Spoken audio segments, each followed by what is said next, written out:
Thank you. On behalf of FICCI, I would like to thank all our dignitaries, attendees, and organizers for being able to join us here today. The theme for this event is the Indian Digital Transformation Journey. And before we proceed with the welcome address, I would like for Mr. Ashish Kumar, Co-Chairperson, FICCI Travel Technology and Digital Committee, Mr. Deepak Deva, to acknowledge Mr. Deepak Deva, Chairperson, FICCI Tourism and Culture Committee and Managing Director, Travel Corporation India Limited, and Mr. Anup Nambiar, Global Managing Director, Technology and Accenture. And lastly, Mr. Sindram, Joint Secretary, Ministry of Tourism, Government of India. We will begin with the exchange of green certificates as FICCI believes in sustainability. I request Mr. Deepak Deva to kindly present the green certificate to Mr. Sindram.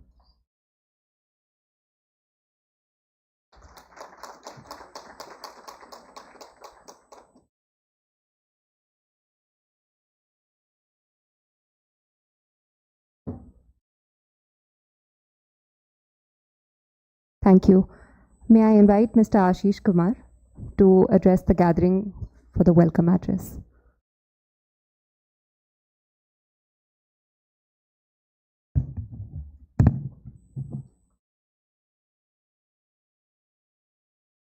Right. Well, first of all, welcome to all of you on a nice wet day. I don't know, nice, but wet day. And let's just set the context for what we are going to talk over the next few hours here.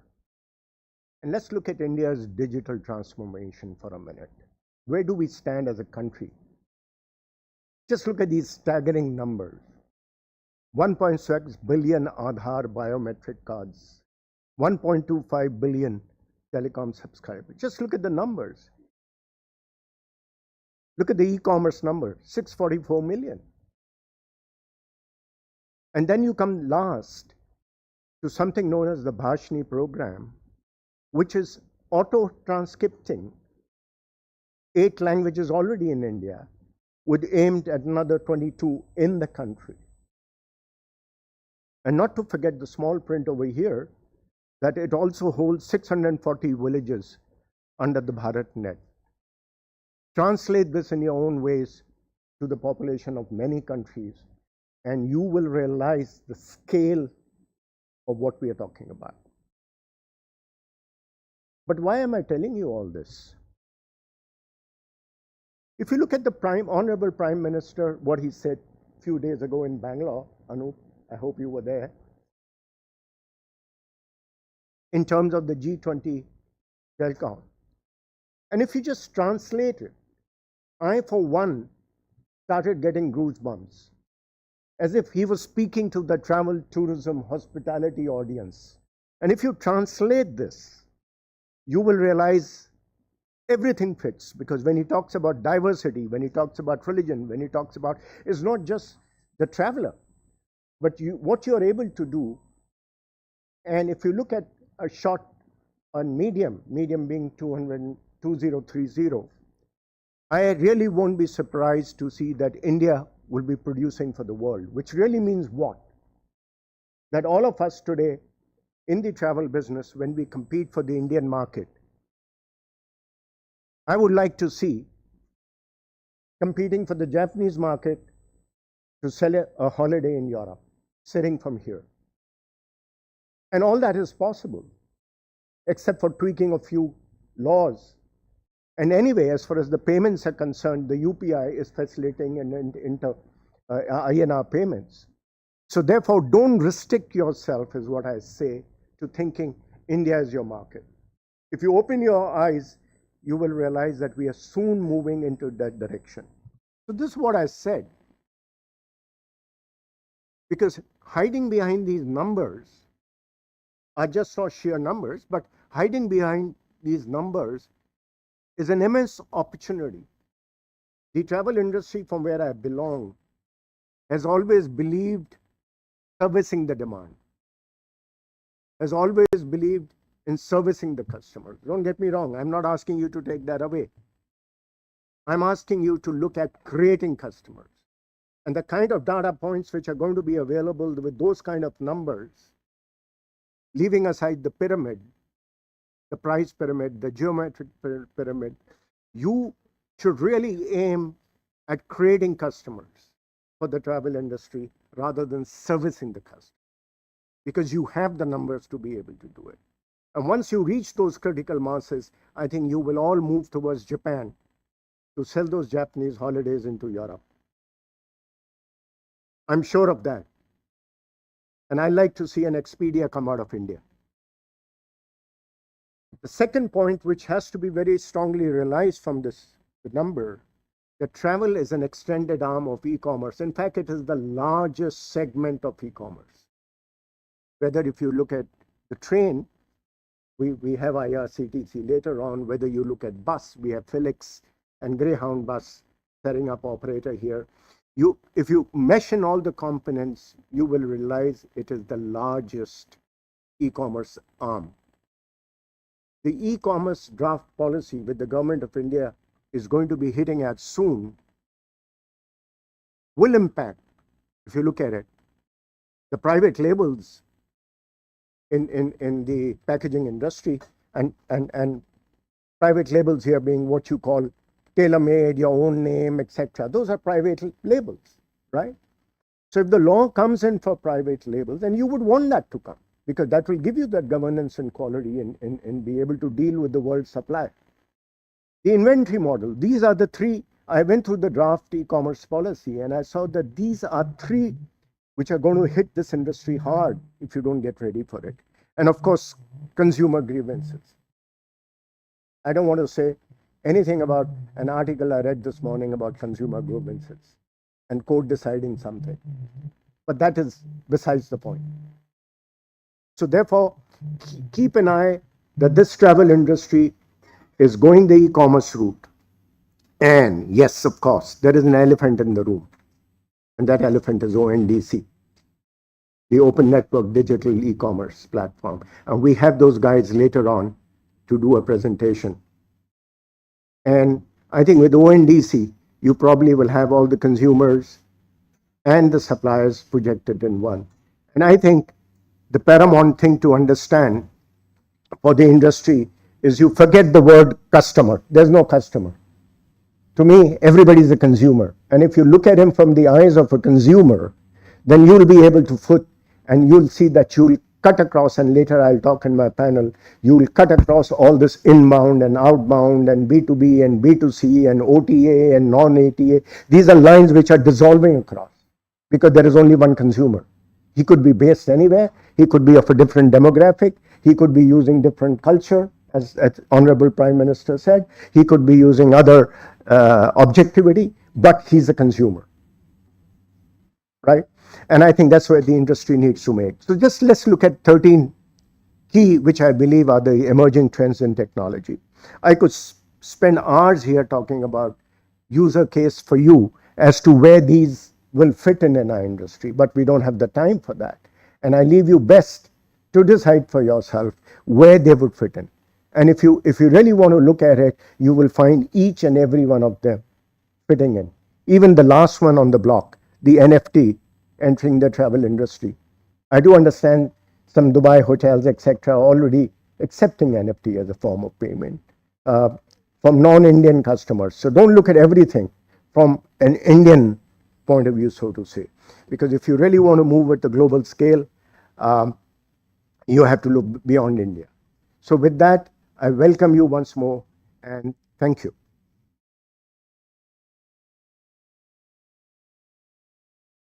If we have Anu, may I? Yeah, sorry, you want to go on? Thank you. Thank you so much, Mr. Ashish.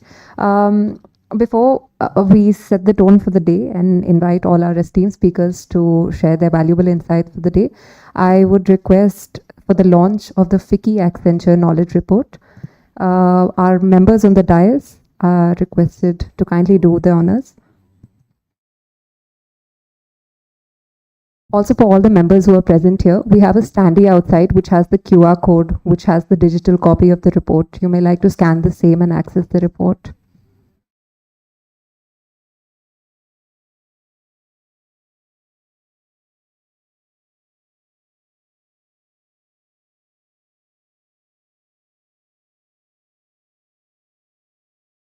The report is titled Travel Insights Hub. It is a collection of cross-industry blogs from experts.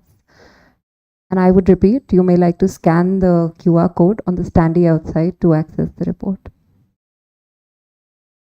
Some of them are very, very interesting. Mr. Ashish, can I request you to... Right, sorry. Mr. Sindram, can I please request you to click on the clicker that was sent to you?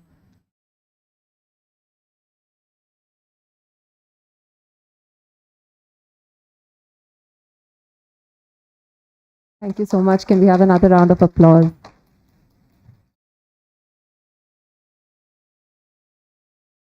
Now I will invite Mr. Anup Nambiar, Global Managing Director, Technology, Accenture, to kindly address the warm gathering.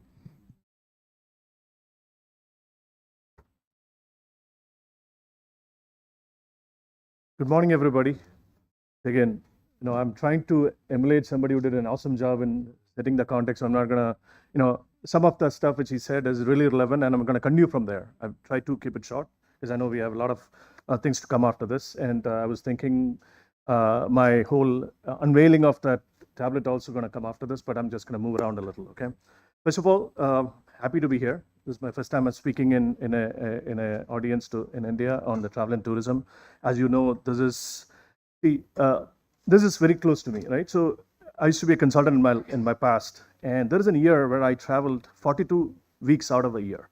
That means 42 times or 42 weeks I had to at least catch 2 planes, and of course hotel rooms and so on. Of course, not very family was not very happy about it, but when I look at it, then I took a vacation. Then again, I had to be dependent on an airline or a hotel after that.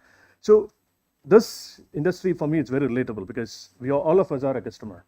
So we don't really need to learn the patterns of anything. It's our own patterns actually become material to what we do here, right? So, and also it's amazing to know that this industry actually contributes almost 10% of the global GDP. I mean, at the good times, right? Of course, we may be a little behind on that right now, but I think we're gonna soon get there. I mean, that's probably the focus of this conversation here. And how do you get back into that one? I think there are 3 themes, and you will agree to this: is innovation, integration, and connectivity. That's really what is the key points which you need to kind of drive really, really hard to actually get to that targets. And also, if you look at the travel industry, we are at the unique crossroads right now. There's a lot of headwinds, a lot of tailwinds. Tailwinds are, I work in our industry, some of our clients, they're kind of facing, the demand is so high, they aren't able to cater to it now.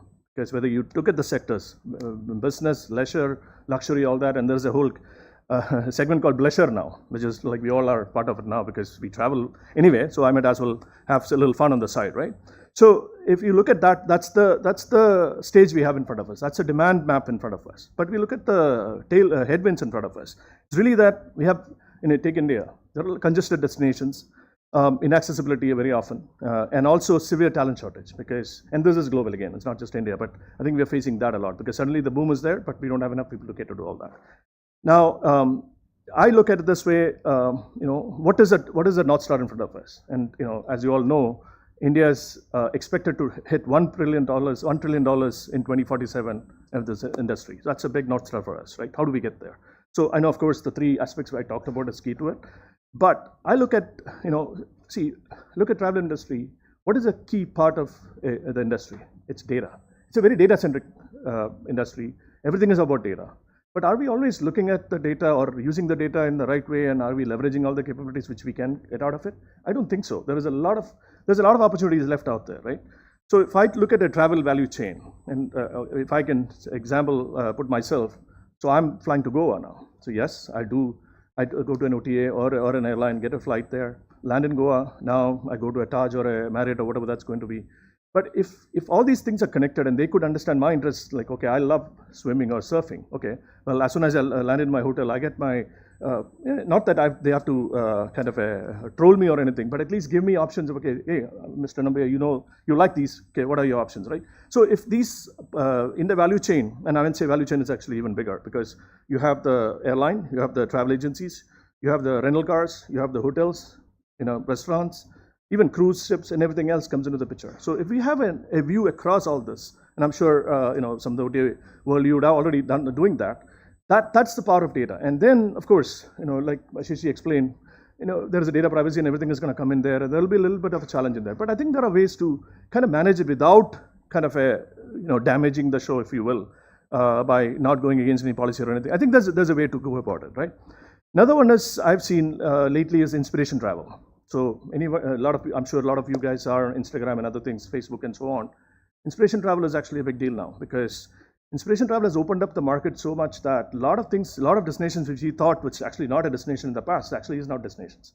People are just going, a lot of places where they suddenly feel that, okay, you know what, somebody has gone there and have a good experience, okay, let me also try that. So there's segments are actually forming in there. And in the middle of all this, government is doing its bit, right? So UDAN, and I'm going to read this out, Uday Desh Ka Aam Nagarik. So they are actually trying to build out more airports.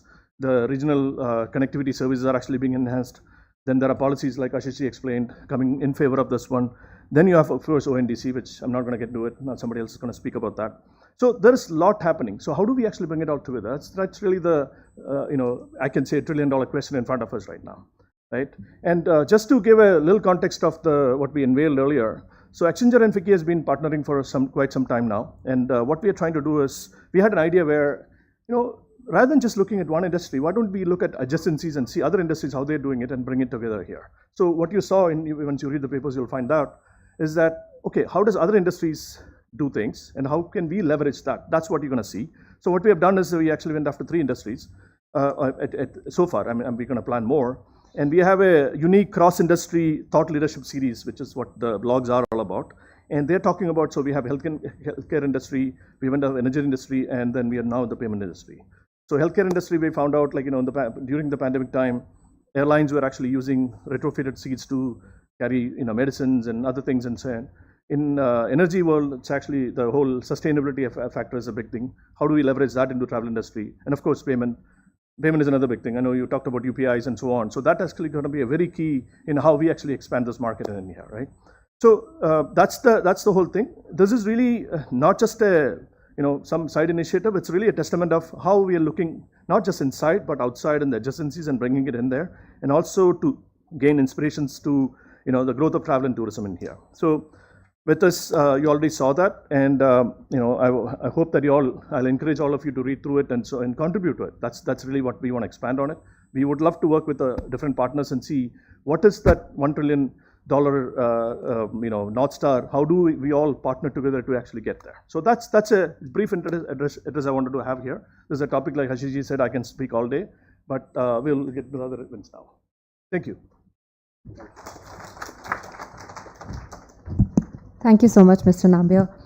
In fact, you very rightly pointed out the power of digital and travel technology in today's times. And before I invite our next speaker, Mr. Deepak Deva, FICCI already realized this vision of introducing digital tourism and travel pre-COVID. And I would request our next speaker to kindly share his insights on this.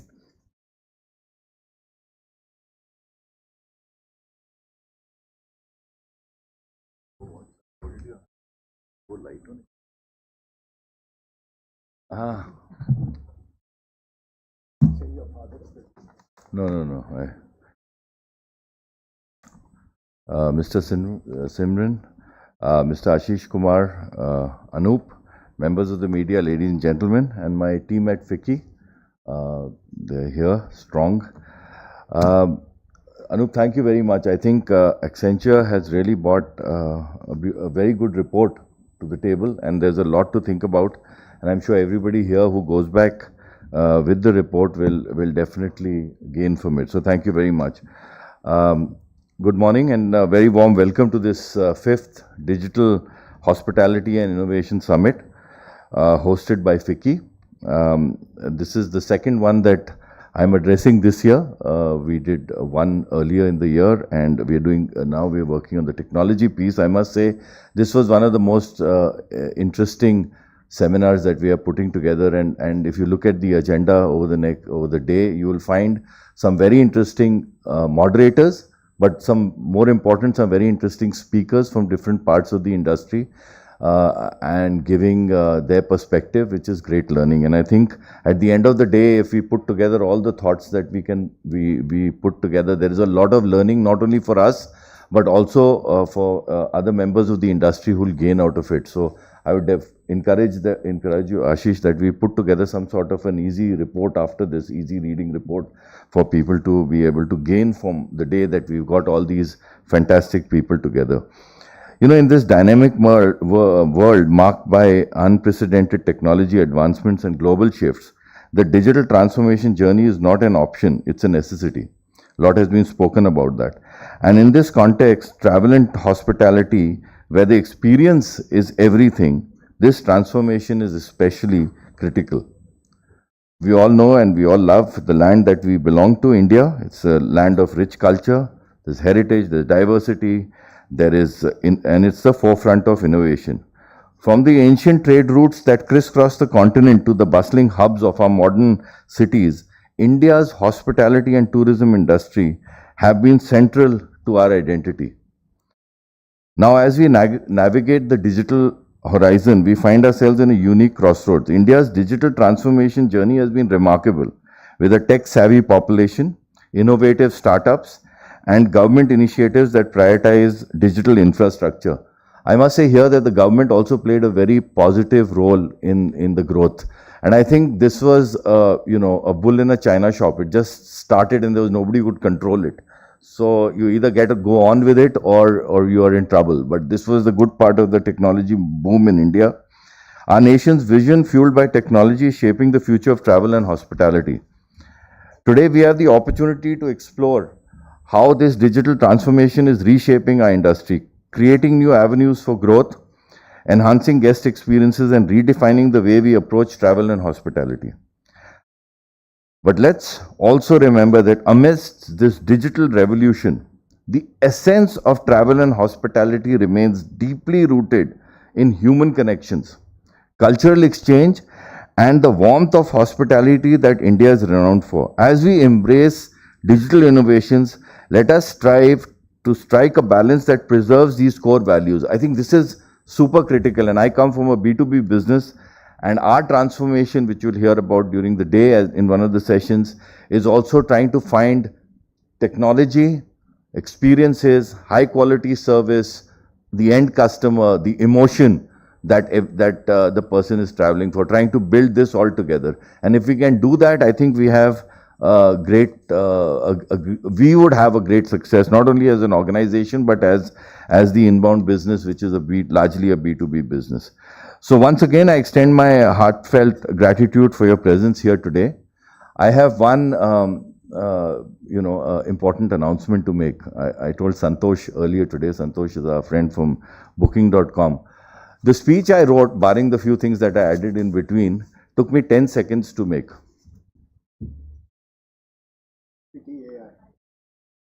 ChatGPT.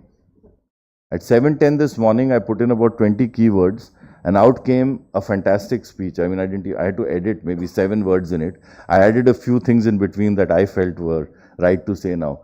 But that's the theme that we are going to follow today. Ladies and gentlemen, welcome to the transformation. Welcome to the world of technology. Next time, I should be careful before it. Thank you so much for that very interesting inaugural address. May I now request Mr. Sindram, Joint Secretary, Ministry of Tourism and Government of India, to address the August gathering. Thank you so much. Good morning. Deepak, by the way, mine is not ChatGPT, so still human technology.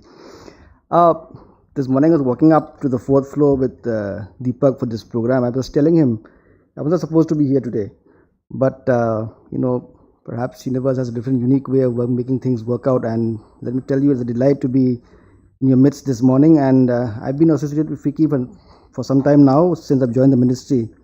And we've always had a good working relationship with them in many events that we do from the ministry. So once again this morning, thank you so much for having me here and for this 5th Digital Travel Hospitality Innovation Summit 2023. Deepak, sitting here, Ashish, Anup, invitees, ladies and gentlemen, friends of the media, and the team FICCI as a whole. I'm delighted once again to be part of this program this morning, and which will, I think we have sessions will carry on to the whole day till 5 o'clock in the evening. I was just going through the sessions. You have interesting sessions panned out for the entire day. And as Deepak has suggested, perhaps if a small report comes out, even we in the ministry will also like to take a look at the report and see what things we need to incorporate and how do we go about to incorporate more technology into the things that we do. As we're sitting downstairs, in fact, Ashish was saying that, FICCI started this long time back, 7 years back, to introduce technology into travel and trade. And that enough time, nobody realized, that it will become so important. COVID came and all of us realized suddenly with nothing we could do face to face, so we had to rely on technology. So thanks to FICCI for taking this initiative and for sustaining with it, carrying on with it, and all of us are now on board and we know how important it is. In fact, as Deepak highlighted just now, even his ChatGPT, something which is technology based, right? And then you just put something and you get a speech. Deepak, next time I'll take your advice and do that for some other programs. So with India's G20 presidency, the tourism sector is providing an unparalleled opportunity to highlight India's tourism offerings and the India's success stories on the global stage.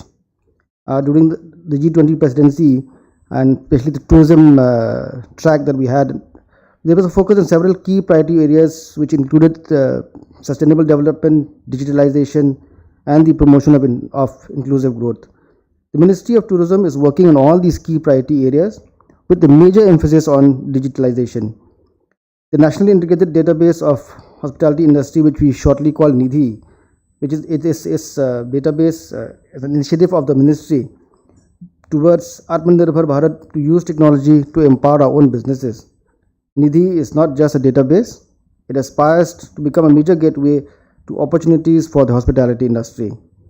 I am sure this summit that we are here today will bring together professional experts and thought leaders to discuss and explore the latest trends, challenges and opportunities in the digital landscape in the hospitality sector. And going by the program, the schedule that we have today, I'm very sure that all these will be included in the discussions that you have in the entire day. COVID, like I said again, is something which really made us wake up to the technology sector, and this has really taught us to adapt and embrace new technology. Digital technology and innovation have revolutionized the travel and tourism industry, providing numerous benefits and enhancing the overall traveler's experience. With online booking platforms, mobile applications, virtual reality and augmented reality, now the travelers have many more choices and the stakeholders have more clarity on the target groups which they aim to target. Ministry of Tourism, in its endeavor to adopt new technology, is developing platforms for personalization and traveler engagement. Today, digital technology allows us to collect and analyze data to create personalized experiences. By leveraging data, we would offer tailored recommendations, customized marketing promotions, and personalized communications that enhances travelers' engagement. Ministry will soon introduce several new initiatives in its existing helpline number 1363 to address safety and security concerns of the travelers. So as a ministry, we are working towards digitization. In fact, in all of our 4 tourism working groups which we had in four places, starting from Kutch, going to Siliguri, to Srinagar and also to Goa, this has been a major factor which has been discussed with the G20 countries and also the invitees there. And we have also come up with a Goa road map of the G20. I will not dwell on that now, it's a document in itself. And that has a big chapter on what do we do ahead in regards to digitalization in the travel and trade industry. And I would encourage all of you to go through the G20 roadmap and see what resolution has been made by us as the tourism sector, leading the G20 this time as the president of the G20. And that will give an insight on how we move ahead. And as we look at the other 4 key factors of the G20 tourism track that we had, the one most key important factor is digitization and digitalization. So I don't think it should take much time. We have a long day ahead. I'm thankful once again for FICCI having me here, and I wish the summit all success, and the deliberations, the discussions, pre-lunch, post-lunch, and the report that will come after that will surely help us in the ministry to take a focus step forward, plan ahead, and how do we go about integrating digitization and technology in the travel and trade industry. So with these few words, once again, thank you so much, and I mean, all the best for the sessions for the whole day. Thank you.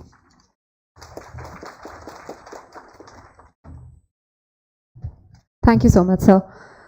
Next, we have the keynote address by Mr. Nitin Nair, Senior Vice President at Open Network for Digital Commerce, ONDC, on how ONDC is helping in the growth of travel and hospitality industry.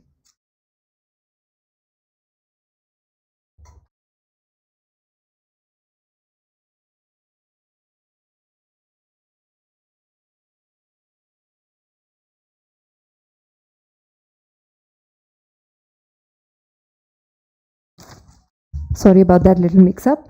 Before that, we have the vote of thanks presented by Mr. Ashish Kumar. So may I request you to come on the dais? I won't take long on that. Enough's been said. Well, thank you once again to all the panelists and everybody putting this thing together. Thank you. And yeah. Thank you so much for bearing with us. Nitin sir, I'll request you to come on stage. No problem.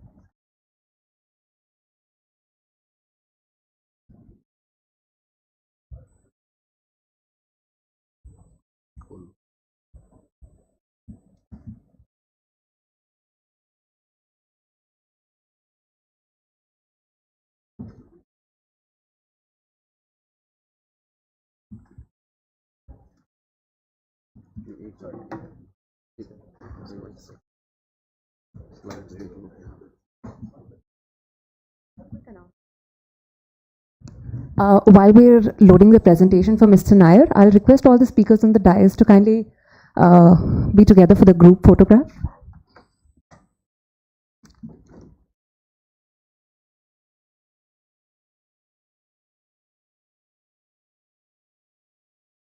Thank you so much, speakers. You may be seated.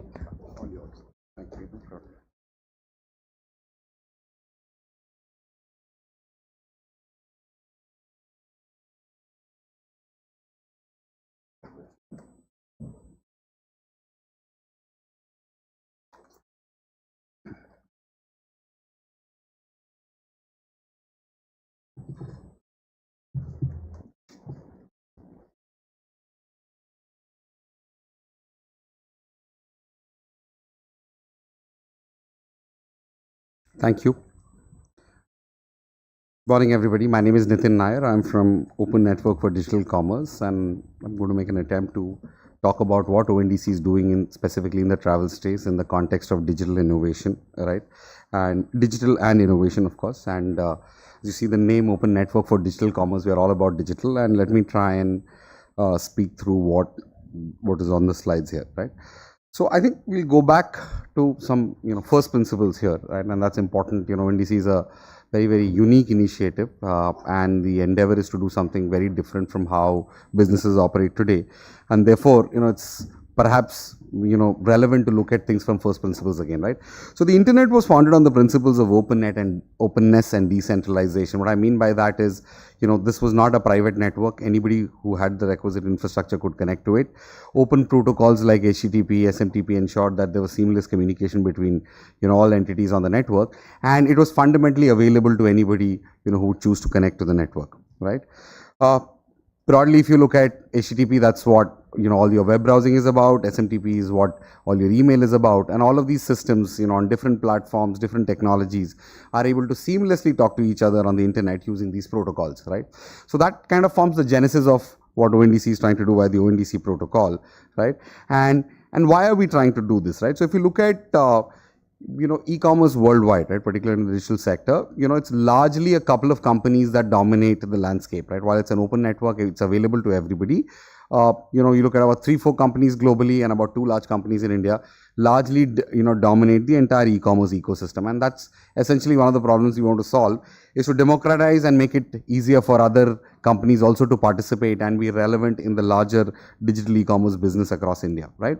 So what does this do, right? Why is this a problem, right? So if you look at market concentration as a problem statement, it tends to block participation in the entire value chain, right? So what are the problems, right? If you're a small seller, there is limited choice to be online, perhaps 2, maybe 3 platforms on most industries.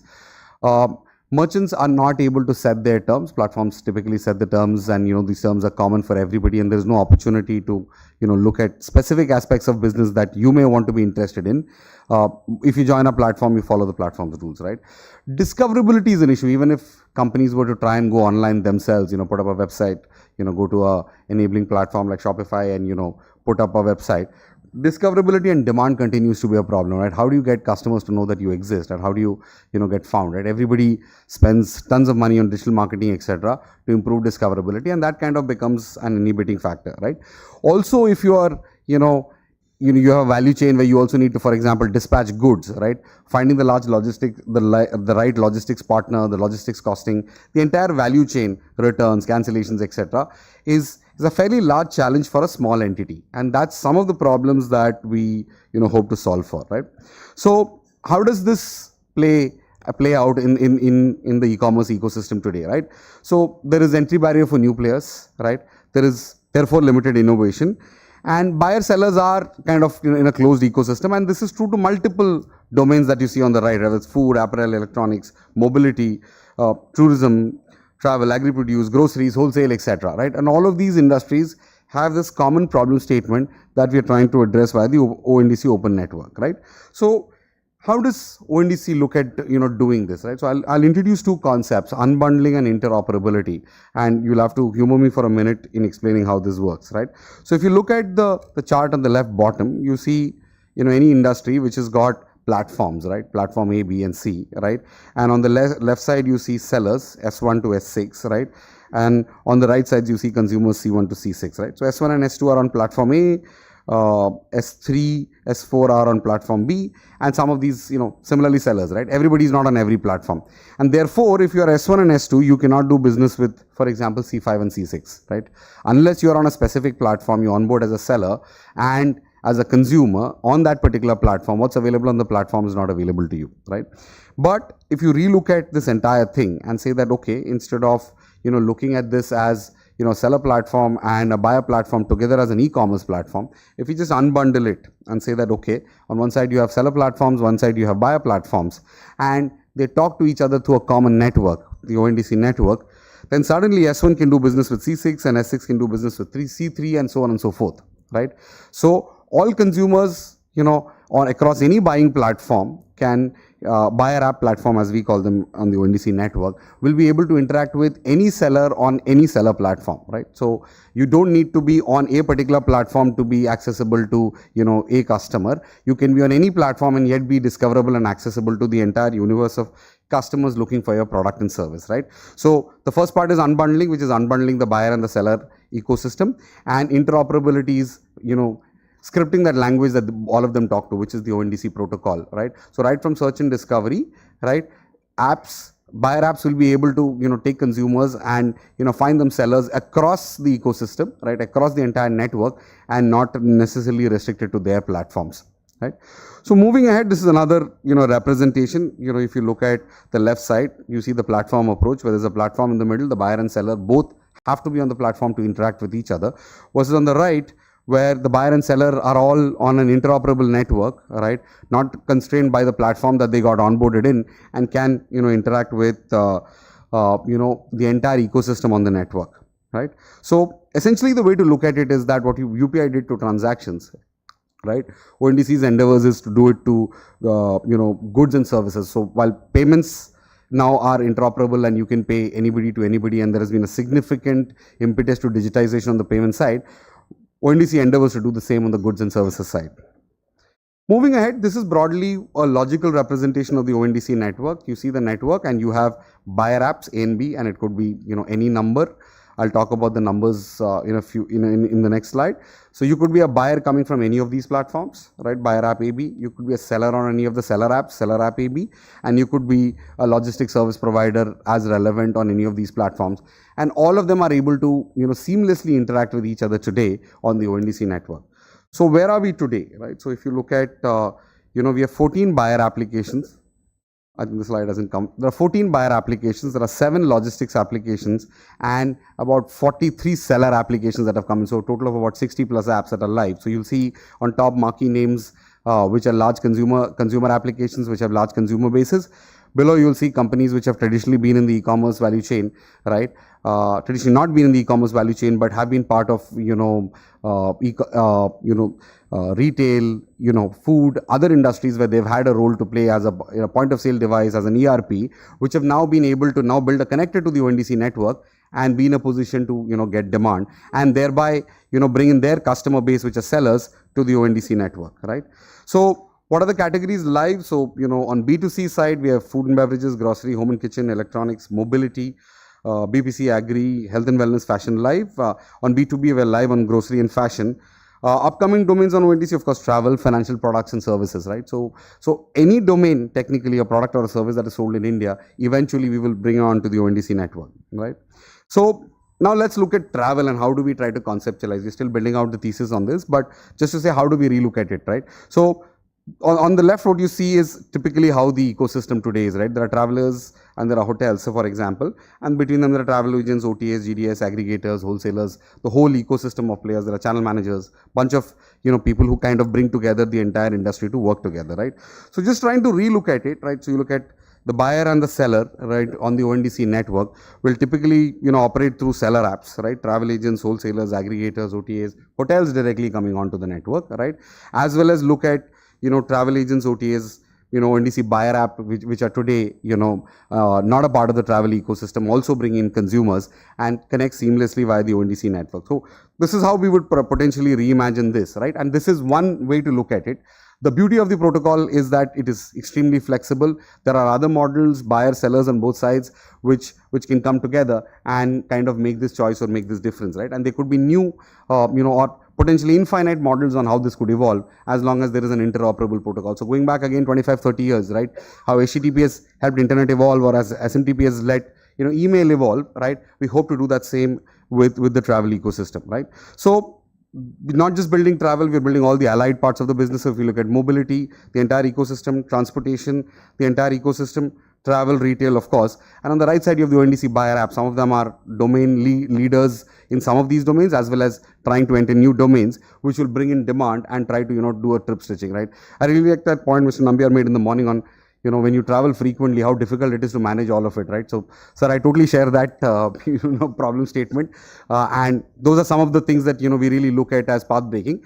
The ability of a buyer app now to stitch the entire journey, right? So if you look at it on a same network, you have access to your, let's start, your first mile, which is, say a drop to an airport, your airline ticket, your hotel accommodation, your cabs, right? If you have any experiences, all of that could be available on the same network and could be purchased through a single interface, and therefore, the ability to transform. So we really look at some of the buyer apps to bring in transformative changes to the current industry ecosystem and the value proposition to the consumers, right? So, some value proposition statements. These are early thesis. There could be more, demand from buyer apps with large consumer bases, right? So there will be more buyer apps, more ability to bring in demand, bring more, demand to the entire ecosystem. Efficiency in the cost structure. I think this is one general trend we're seeing, right? With specialist apps, right? If you go back to, the historical business process outsourcing theory of business, right? That, you outsource things are part of the business which are, done best by most cost efficient, independent players, and therefore you get those synergies. I think those cost efficiency in structures we are already seeing in the current domains that are live, right? Expand offerings, right? So if you are a buyer app, your ability to expand your offering, right? Today, anything that you need to sell, you typically need to go figure out the inventory, onboard that person, onboard a bunch of, sellers, suppliers, etc., right? That entire problem statement is now eliminated by the network, and you only focus on building the value proposition and expanding the offering, right? And of course, the opportunity to bundle offerings across domains and then offer will be another thing that we expect some of the apps to pick up. This is the ONDC Advisory Council comprising of stalwarts from multiple domains. All of these stalwarts with past, experience and current experience in digital public infrastructure and building population scale projects came together to kind of conceptualize what ONDC is. We're backed by we're a Section 8 company, we're a not-for-profit, right? Which is backed by, marquee elements across industry in India. We have 19. Some of the names are here, and this is what our constituents are. These are our investors, right? That's the Prime Minister talking about how he believes ONDC will promote healthy competition, unlock digital opportunities for MSMEs. Piyush Goyal talking about, again, the importance of democratizing digital commerce. This is the broad journey that ONDC has so far. The Advisory Council was set up in June of 2021. The company, as a Section 8 company, was registered in December of 2021, so a little over a year and a half ago, right? We did our first alpha test transactions in April 2022, 15 months ago. We went live with a beta version in Bangalore in September 2022, and we continue to expand, right? And as we expand, where are we today? We have 47,000 sellers with 66 lakh products, 1 lakh drivers offering mobility. We're present in alpha in 273 cities, beta live in 7 cities, and also 7.3 million lifetime trips, right? So it's early days, but we've had good progress in the last couple of months and hope to build further on this, right? Try placing an order on ONDC. All of these buyer apps, depending on the domain, can help you, experience the power of the ONDC network. You could fire up one of them, depending on the city, depending on the domain, and maybe order, food for lunch, take a ride in Bangalore on Namayatri or in Yatri in Kochi, and so on and so forth. And please feel free to, pass on any feedback that you would love to, hear from you and how your experience was, right? So I think also talking about, how the entire democratization process works, whether it is Kudumbashree in Kerala, UP, one district, one product, right? Mandeshi Foundation in Maharashtra, Kanchipuram Rivers in Tamil Nadu, right? And 100 plus FPOs across India. We're all live on the ONDC network and receiving orders, right? So 4 lakh rupees orders there for the Kanchipuram guys in terms of directly, from the ONDC network. Kudumbashree, receiving multiple orders to this women's self-help group, which is, primarily based out of Kerala. Significant increase in earnings for drivers on the auto rickshaw side in Bangalore, right? So anyway, coming back, whole set of benefits, but let me talk about a few, right? Let me start with the sellers, right? You've discoverability, this is, while this has been said before, I want to re-emphasize it, the discoverability on the entire network, right? If anybody is looking for a product or service that you offer, your discoverability is now a lot easier than it was earlier, right? You are a single registration on the network. You could move between seller apps and, comfortably, but your network registration remains common. So unlike in the platform world, if you choose to get delisted from a platform, you lose everything that you did on the platform. Versus on the network, things like your ratings are portable. If you move from, a seller app A to a seller app B, your entire rating profile will move with you, and therefore you have autonomy of choice, right? Again, the network offers opportunity for you to make choices in terms of what businesses or what offers, what orders that you want to take at what transaction terms, right? Every order comes to you, you have a programmatic opportunity to decide that the commission structure, the payment terms, other terms of the deal, are they agreeable to you? And if you're not, you could choose not to do it. And if you are, then you kind of go into commerce and do the entire business, right? Broadly, that for buyers, of course, single platform, access, your buyer apps will become a single phase that can potentially provide you everything on the ONDC network, and innovations such as strip stitching, etc., would become a lot easier in the ONDC ecosystem, right? Also, the differentiation for the buyer apps will be the buyer differentiation, right? So if you look at it, today the platform is a single entity, right? The platform wants the buyer to buy from a seller on the platform, whereas in the unbundled ecosystem, the buyer app is a buyer representative, right? His core role is not to get you to buy from his platform. His core role is to help you find you the best deal, the best offer, the best opportunity for you to, be fulfilled with what you were looking for. And therefore, we expect significant innovation to come. Of course, there's also opportunity for technology companies, right? Maximize your value for technology. If you already work, have relationships like sellers. To give you examples, we have point of sale, retail companies as some of our biggest seller apps, because they have direct access to, for example, supermarkets, right? Or, retail ERPs, right? Which have, traditionally been working with supermarkets historically, have also turned around and said, okay, while I give you the ERP to run your business, now I also give you a channel to get orders. And therefore, there is opportunity to, maximize your value. And going back, re-emphasizing, connecting to the ONDC network is a single direct connection. You need to build the APIs once, and after that, everything on the ONDC network is available to you as a buyer or as a seller app, right? The collective effort in building ONDC will empower India to lead the way in shaping the future of digital commerce globally, right? And with that, I would conclude my presentation. Thank you.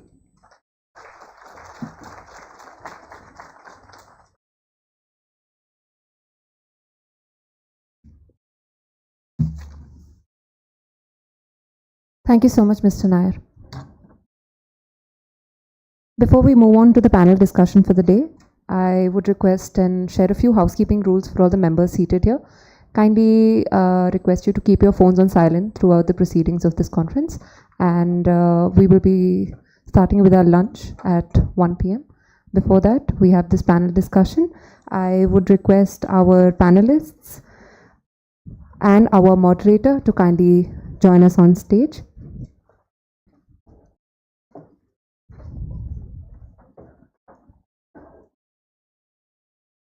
For the audience, I would like to introduce our panel discussion on innovation, integration, and connectivity, India's Vision 2047 paradigm. Our moderator for this session is Mr. Ashish Kumar, panelists Mr. Sunil Kumar, Mr. Anup Nambiar, Mr. Santosh Kumar, Mr. Vineet Mahindru, Mr. Surya Khurana, and Mr. Yogesh.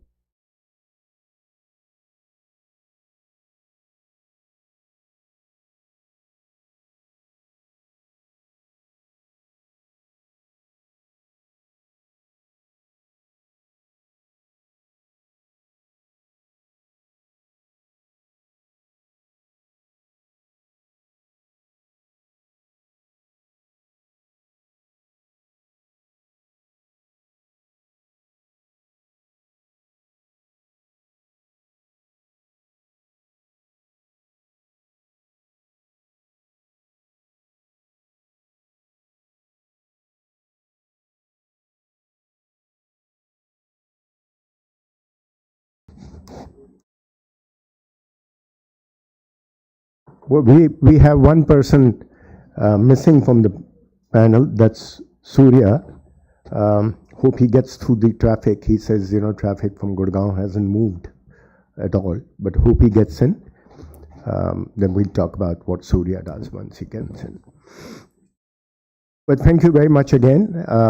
We've already talked in the morning as to being the right time to use your imagination. And I think the key to the future of this industry would be using your imagination. I remember the airline industry, from where this industry originated from, was meant to be a very, very complicated industry where to issue a ticket required you a certain expertise, etc. And people who could issue those tickets demanded a lot of money to be able to do that. Till somebody came in and said, look, I want a system which is idiot proof, really meaning that I don't need to hire anybody with the intelligence to issue a ticket. And I please don't take it that I'm calling anybody an idiot, but the fact does remain, you don't need anything to do it. And that's what has happened today. And having said that, we are here today to look at the industry in 2047, which is going to be 100 years from now, and 100 years of independence. I know it does sound very far, so we'll break it down to 2030, which for me is a medium term. And we in the industry have known to push things aside and say, oh, it'll never happen, that's a long time coming. I also think, so therefore coming back very quickly to the travel industry, and I'm going to bring that in with my panelists, and they'll of course introduce themselves as we go, and so would I. So when the air industry came in, and the commissions from the airline got thrown out of the window, aggregator or the supplier of the ticket had to make himself relevant to stay relevant. And that's where the concept of management fee came in. And it came in for the fact that what is the right management fee? Is it 1%? Is it 2%? Is it 5%? But the fact I always stressed on for years and years, that all depends on how good he thinks you are, right?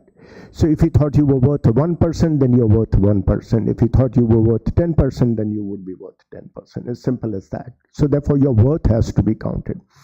I somehow see in the long 2030, and I am not saying 2047, I see the packaging industry also heading the same way, where you have a acute transparency on all the unbundled components, and therefore a consumer would be able to buy all the individual component, get you to bundle it together, either a platform or yourself, assisted or non-assisted. I'm not talking about OTA versus non-OTAs, because even if you look at OTAs in the packaging industry, it's all assisted. Somebody is assisting there to you.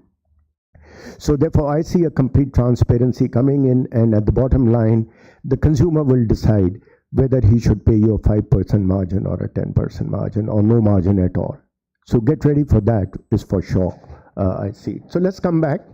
The other statement I make before I introduce the panel, and I said it in my opening preamble, that I want to get rid of this Chinese wall which stands between all of us, that you are an OTA, I'm a non-OTA, I'm a B2B or a B2C, and I'm an inbound and an outbound.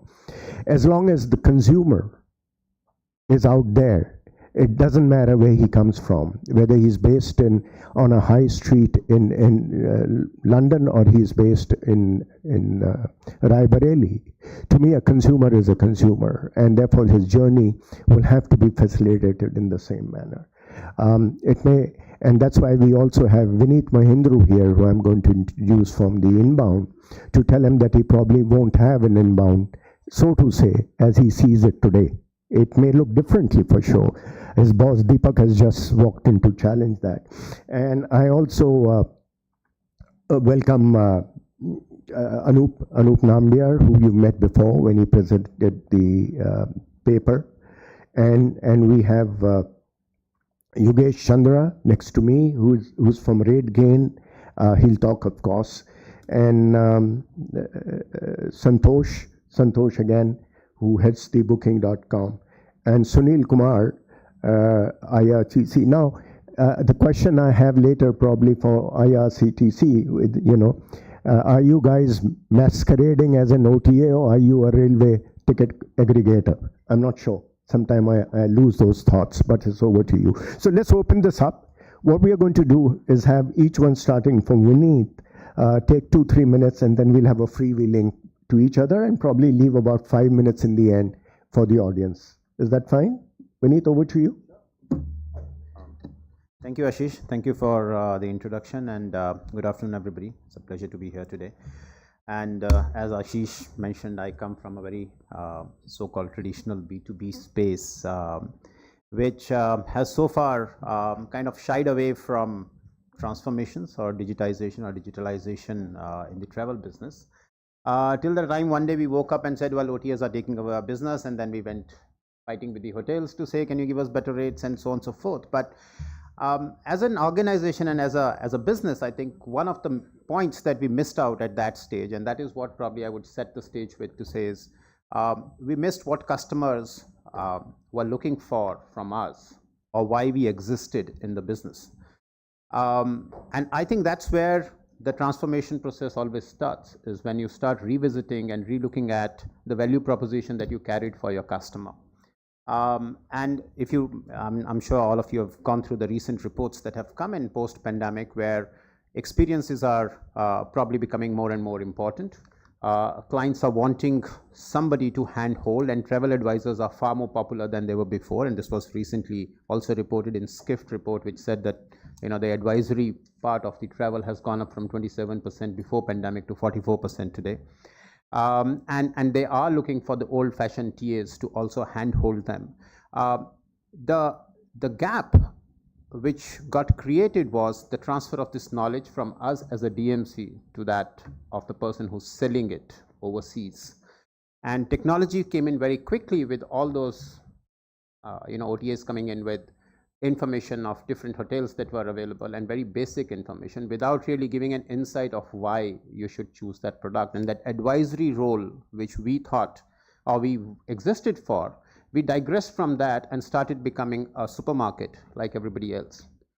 So For us as an organization and as a business, how we look at it going further into 2030 or even beyond is that we have to go back, revisit, and move into with technology into an era where we rediscover our original root of being a recommender and an advisor rather than a platform to sell a commodity.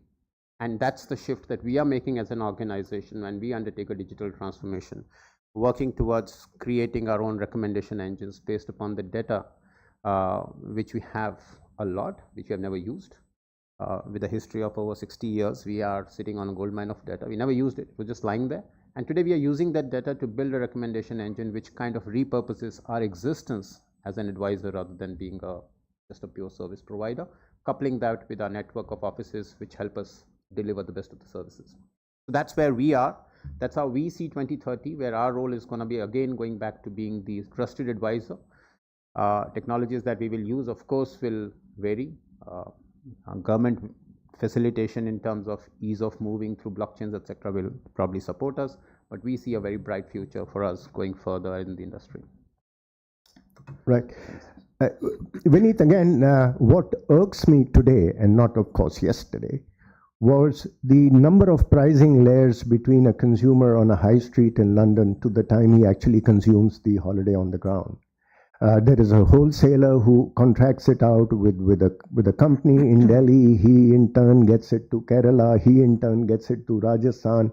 And so there are various price points which are coming in all there. Please keep that in the mind, that how many price points do you see it dissolving? And I'm not saying about the consumer doing his own thing, because, you know, those are kind of extreme reactions I get. Oh, you know, we are always needed. I'm not saying you're not needed. Right? I'm only saying is that how far are you needed? You could be needed on a do-it-yourself, or you could be needed in an assisted, or you could be needed in a hybrid manner. You will still be needed, right? But I am really complex about the number of price points, because by the time that package holiday, be it even a domestic holiday as we call it, first I'm against this nomenclature even of domestic and outbound.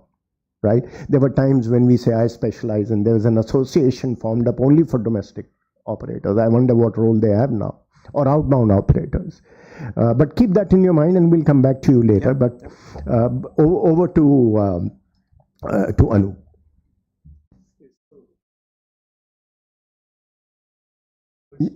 Your mic is, I think. Yeah. Okay, it's better. Yeah. So I'm getting an urge to respond to a lot, or not respond really. I'm not commenting on it, but to add to my things. But I'll keep it short. I kind of gave a little intro. So 3 areas I want to talk about, right? One is the experience, because we have this target, or we're all thinking the economy should grow. We have some numbers in front of us, okay? And I saw some research says that 2030 we should be 250 billion, and it's a round number, right? Now, yes, if you see it as a commodity, okay, I have this good which I need to sell, and I need to make 250 billion, versus, well, I'm going to make the enhanced experience for the travelers. And how do you make it happen, right? So pandemic really changed a lot of scenarios. Yes, there are, earlier I talked about the segments of travels, the business, leisure, whether it is going be luxury, and even I was reading another article which is like there are different type of tourism: spiritual tourism, medical wellness, adventure. These segmentations are being everywhere now. I think the focus of the industry should be to enhance the experience and bringing it all to, like you said, not many layers, right? I should be able to get to what I need to very quickly. And like I said, pandemic kind of reset the expectation. Earlier, I would have just traveled. Now I'm expecting a lot of things to happen to me. I mean, it's a unexpected effect of pandemic and so on. And then I know Nitin was talking about ONDC, and I do have questions. Okay, how do we use intelligence to enhance experience? Because is it just a platform, everything is available, it's my job to go search for everything, or will that experience be enhanced and say, okay, well, you are planning a trip like this, by the way, let me also personalize it for you. Or there's a concept called segment of one, meaning everything is now customized for you, and will we get to that level, right? So that's the experience thing I would talk about. The second one is an airline industry is going a big transformation. IATA has now come out with offer order models, because it's a PNR based model. There was a classic question people ask, okay, I can buy something from a store and return it with ease, but if I had to change my flight, I had to go through hoops to do that. Okay, how do I change that? So there's a whole retail model is coming out, I'm sure, it's so that you actually make your availability on a network, so and then people, so you're making an offer and somebody actually take that order and you actually do it, right? It has to be disjointed. It's not really that everything is hinged on one particular PNR that's going to go away. So that's something which I think is going to come out now. And then the last and the passionate topic I have is a traveler 360. I kind of touched upon a little on that one. A 360-degree view of a traveler. That means everything. Whatever Nitin had on the scene, everything from a travel industry standpoint. Can I actually incorporate all that and have an understanding who the traveler is? Of course, I don't want to be, invading somebody's privacy and knowing more than what I should. And of course, the new data privacy law is going to make sure that you only use it for the purpose. But at least, can I have the basic minimum? And I used to have this funny experience, even one of the major chains, and I wouldn't name who are. And I'm a member of that chain for the last 10 years. But even now, when I check in, they'll ask me, okay, welcome, Mr. Nambia, this must be your first time. I was like, no, I was here last month. So that ability to kind of even relate to that is actually missing sometimes. So how do you actually talk about a 360-degree view of a traveler, and you cater everything which he needs? And in OTA business is very key, because now you're getting to see a lot more of what that person actually does in a year. And of course, there is a lot of nuances of everything connected, and it goes back to the connectivity again from a different angle. So I think these are the things which I'm seeing, which needs to be addressed, or at least taken it a lot more seriously and kind of incorporated into, rather than just selling a commodity. That's what I would say. Yeah. Just to add to what you had said earlier, the travel as such generates the maximum data. Yep. Period. If you look at each and every step, it is generating the maximum data, garbage, call it whatever you want to call it. And we have sort of kept ourselves away to think it's of any importance till somebody has telling you now you can actually recycle that dump and use it to your advantage. And if you see the 13 technologies of the future I listed out on the scene, 6 of them actually use that dump. AI, for example, can't function without data points, right? It mines the data for you. So therefore, when you can forget about using an AI, chat, GPT, mail, etc. But really, I mean, for the industry itself, and it has to relook at its own position. It has to relook at its own job specification as to how it would do going forward. And we've debated that in the past. But we'll come back to you on that, Vineet. And we have Santosh now from bookings. Over to you, Santosh. Firstly, hopefully I'm audible. Yep. Firstly, thank you for having me here. It's a pleasure to be here with this audience. Look, I think I'll start by saying that when we think about sort of setting the context a little bit, right? When we look at India's trajectory over the last couple of decades especially, and leading up to where we are at the moment, everyone's been talking about the potential of India for a long time. But I think now the ingredients, all of the leading indicators have come together very nicely in the last few years, right? And we are all aware of what those are, right? I mean, of course, our GDP continues to grow at a very strong pace. We have a really, really energetic young population, which is fantastic, right? Especially when you compare with China. And we have the demographic dividend, which is hopefully going to benefit us for decades to come. We have, our foreign direct investment has gone up significantly in the last few years, continues to grow. We have increased smartphone penetration, we have increased internet usage. All of the key indicators have come together very nicely, right?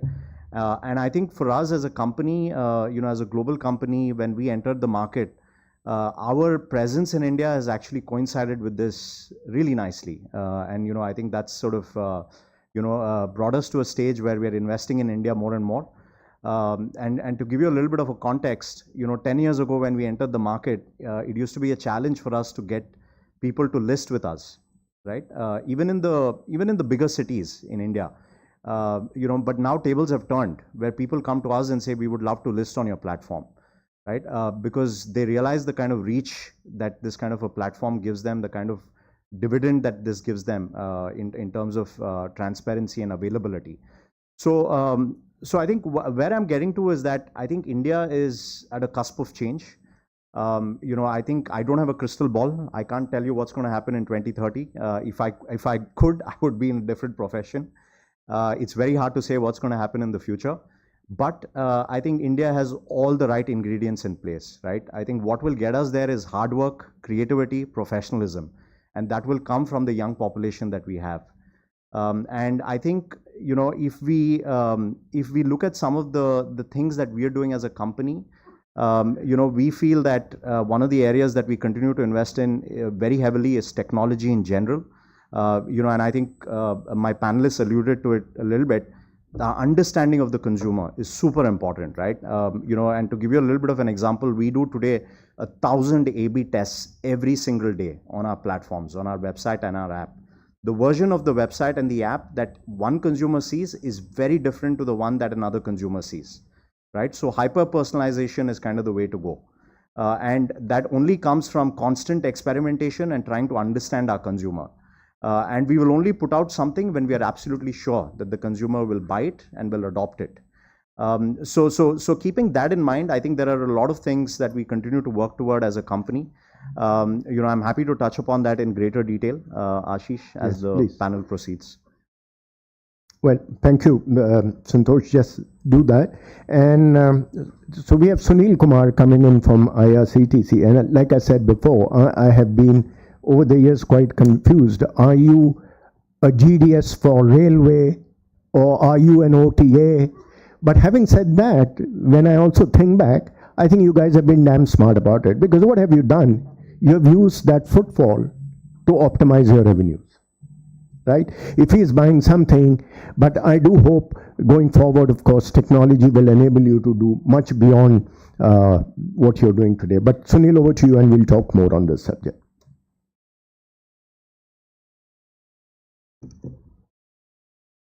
Yeah. Good afternoon, everybody. You are right when you say that we are GDS for the railways. We have been distributing inventory to all B2B and B2C players in the market on the behalf of Indian Railways, and that system has been doing well. Everybody knows. Even today we are booking around 12 lakh tickets a day on our platform, and which is around 83% of the total tickets booked by railways. Rest of them are booked at the counters. We have moved on to the OTA activities also. We started air ticketing around 10 years back. Then we have also moved on to the bus ticketing. We are also into the field of the hotel bookings. So slowly we are moving into all OTA businesses. We also started helicopter booking for Sri Kedarnath Dham this year for Uttarakhand government, and we are also in talk with Lakshadweep administration for carrying out ship ticketing, their cargo bookings, etc. So we are expanding our portfolio for the completeness of OTA, and once we have spread our wings, then we will consolidate these products from the technology point of view as well as the business point of view. I still feel from the user perspective that aggregators are good, and they are doing good from the user's perspective, that they are able to provide all the inventory at one place, and it is very easy for users to pick up as per their requirement. But still the OEMs at the back end, whether it is, let's take the example of the air ticketing, it is very difficult, still very difficult to get a refund. It is not as smooth as it is for the railways. Railways refunds are very smooth, but for air ticketing it's really a challenge. Unless we talk to the airlines, 50% of the cases refund has to be chased. So what I mean to say that the back-end service providers, whether bus operators, air ticketing, even bus operators also, refunds is a challenge. Many times bus operations are cancelled. We don't even come to know, we come to know only when some users complain that they have not got refund, bus was cancelled.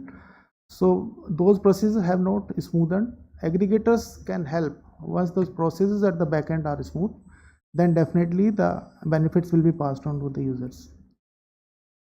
Well, thank you, Sunil. We'll be back with you. Yogesh, you want to come in now? Sure. Hi, my name is Yogesh. I am from RateGain, which is India's largest travel technology B2B company, and my responsibility is strategy at RateGain. And essentially, I think all of us who have spoken till now, it gives me this feeling that there's a very, very large puzzle, and we are all looking at that puzzle from different angles. And the power of all of this is when all of this comes together. And I think some of us have alluded to that. RateGain is actually very, very well positioned, because within the travel, we are a dedicated travel technology company, but within the travel industry, we are a horizontal. So we work with airlines, car rentals, hotels, online travel agencies, vacation rentals, etc., cruise lines as well. And the problem that we are trying to solve is that of the connected technology, which will lead to the connected travel experience, which earlier Mr. Nair was talking about in ONDC. So similar to what my co-panelist Mr. Nambiar said, when we acquired a company in Dallas, I was visiting Dallas every 2 weeks, staying at the same hotel, one of the largest, maybe the largest hospitality company on the planet. And they would, in the same hotel, ask me this question every time I would check in, like, have you stayed with us before? Are you staying with us? Do you know where the lift is? Here is the breakfast area and all of that, which gave me this feeling that there needs to be a technology that needs to talk to all different aspects around acquisition, retention, and wallet share expansion. RateGain is actually a very, very large data aggregator in terms of travel, and we thought that with the power of data and all that is happening in the space of AI, we would be very, very well positioned to solve this problem, not just for India, but for the world sitting here in India. So very, very excited to be here. Okay, so I'm going to come back to you, Yogesh, and Santosh both jointly. This thought about India being for the world and doing cross-border, and actually, like I said, reaching out to the Japanese market to fulfill a demand for Europe. Do you think this, and of course with UPI and rupee payments moving in there, tweaking with RBI policies is all it takes. Do you think Indian would be able to move beyond Indian market, Santosh? And I'm talking 2030. I have no doubt 2047. I'm talking 2030. Yeah. It's already starting to happen, right, Ashish? Because when you see the outbound traffic as well from India, Indians are traveling to newer destinations than they did before. I'm not sure about if the numbers are truly back up from before the pandemic. But having said that, when you look at the mix of destinations have changed, right? Pre-pandemic to now. Indians are traveling more for experiences than they ever did before. They're traveling for big events, they're traveling for wellness, they're traveling for religious purposes. So there is a specific agenda when Indians tend to travel now. Earlier it used to be the same 5 common destinations, but I think Indians have sort of expanded their sort of choice of destinations, if you will, when they travel. And there are other elements that are coming into that now, right? Because we see, like for instance, recently we put out a travel confidence index, and this is as fresh as July 2023. And India was ranked as the second highest nationality when it came to confidence to travel, right? Last year India was number 1. And some of the themes that came out in that was number 1, Indians when they travel, the booking windows tend to be fairly short for Indians when you compare with Europeans or Americans. Indians tend to be more of last minute planners when they travel. But having said that, when they do decide to travel, they undertake a very rigorous planning, in their itineraries, right? Everything from food to experiences to the accommodation is really, really considered when they travel, right? Another thing that is starting to emerge is, and I think the great news also with, I think, ONDC coming up and everything that we're doing, is the emergence of new online shoppers in India, right? We've seen that, happen. I think Google and Bain put out a report. I think they put out a report every year, and they talk about the emergence of new online shoppers in the funnel, right? And of course, a lot of shoppers who come online tend to start with the cheaper categories, right? They start with food, they start with fast fashion before they move up to travel. Travel is a much more expensive commodity. But I think the great news is a lot of these new online shoppers are coming from tier 3 and the Gen Z cohorts, right? Which is, going back to what I said earlier, this is going to be the majority of Indians in the next couple of decades. And I think that will drive how providers like us address the needs of these consumers. Right, so it's no longer about going to a Singapore or a Dubai. It's also now about going to experiencing a Korea or a Kenya or anywhere else in the world for that matter. Right, so I think as providers, it becomes very important for us to be able to give that availability of choice, to give the breadth of destinations on offer to the customer, and also be able to hyper personalize that to their experience. Right, and as some of the service providers in India would say that if you can handle Indian customers, you can handle everybody, literally. So if that be so, I would really look forward to us handling the Japanese into the in European market. But coming back, do you see an Amazon for travel generating right out of where we are sitting? Ashish, actually, it's we are very, very well positioned to be creating the next Amazon for travel, but we are not completely equipped as of now to be able to do that. But we have the steps very clear in our minds in terms of what we need to do with the right policy framework, right data protection laws, right think tank and R&D investments. I think we would be very, very well positioned. Do we have all the ingredients? I would say we are very, very close. And to the extent, are we solving this problem for something where we are sitting in India but solving it for the world? We are already demonstrating that.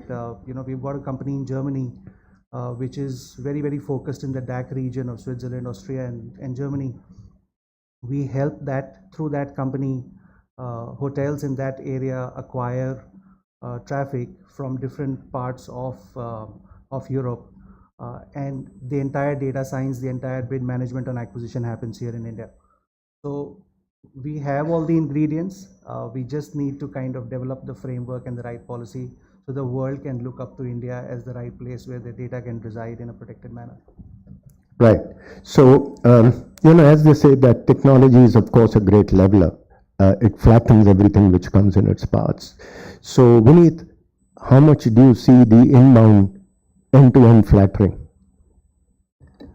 Right from the consumer at the doorstep when he walks out of his house in Dorking to the time he goes back. What kind of flattening do you see? So as I said, the purpose why we exist is because we can help that customer or that consumer, as you're calling it, meet his needs in the most personalized fashion. Right? He's coming, or his desire to travel. How effectively are we able to meet him and personalize that experience is the answer. If with the help of technology and data that I have, we are able to meet that requirement effectively, then we are definitely there flattening this whole system. But the information points that we have today and the recommendations that you can go back to him, if you are not adding any value, or if you are not meeting the requirement to that T point that the decision that he's taking where he has to travel, if you are not able to do that, then of course we are not flattening it to that extent. So from our perspective, we do have certain businesses where we work B2B2C, where we are already flattening this to a certain extent, where the task of marketing, the task of getting the customer to a platform or a digital platform is with the tour operator who understands the consumer psyche far better than we do here. But based upon that and the buying habits, we are able to recommend a far better product, and we are able to answer far more effectively to the consumer in terms of what the ground realities are or how we can meet his needs. We are able to create a platform where we are not completely flattening the chain, but we are adding value to the customer, who we call as a B2B customer, and he's adding value to the consumer by making him directly speak to a DMC in India. So it's flattening to a certain extent, but it's not eradicating the chain, the constituents of the chain completely. Surya, do comment. Just join anyway. We'll come back to you, Surya. Go on, Vineet. Yeah. So that extent, yes, there is flattening which is happening. But as I said, it's value addition, if I can put it that way, where the personalization work is being left to the data points that we are collecting, customizing the product accordingly, bringing the right experiences which are meeting the consumer needs more effectively and efficiently. But adding the tour operator there is also adding certain value by going and understanding the customer behavior and bringing that to us. Okay, so therefore my thoughts would be, let's leave the flattering word aside for a minute. What is more important? Will it help India grow the customer base? Because as far as India is competing against 21 other destinations around the world. Absolutely. A, B, more importantly, is everybody having the phone, even there, here. Do you think India will actually, and it's said, it's not that I'm making a loose statement. It does say, as far as travel technology is concerned, China was slightly and marginally ahead of India. But now with things the way they're retreating, Indian technology and digitalization is moving in that direction. So therefore, if India is going to become a tiger of that market, so do you think Indian technology will actually help and drive and grow the audience?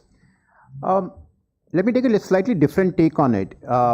Indian tourism or inbound tourism is not lacking because purely because of technology. I think we are lacking more because of perception of India as a destination. And can we use technology to address that perception issue to the consumer is a bigger challenge.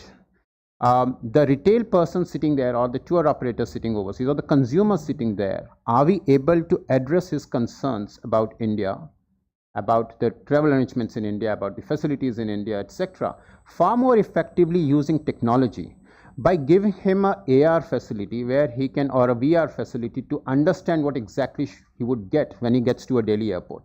What exactly would he get when he gets to a Banaras? What exactly would he see when he gets to a hotel room? Would probably help us address that gap far more effectively for the guy who's selling the tour or to the consumer who's buying the tour. And I would say technology in India, or the advancements that we need to do, should bridge this gap rather than worry about how China is selling it. And if we can address the perception issue, it will probably get India better tourism rather than worry about online platforms. Well, I'm very excited that Surya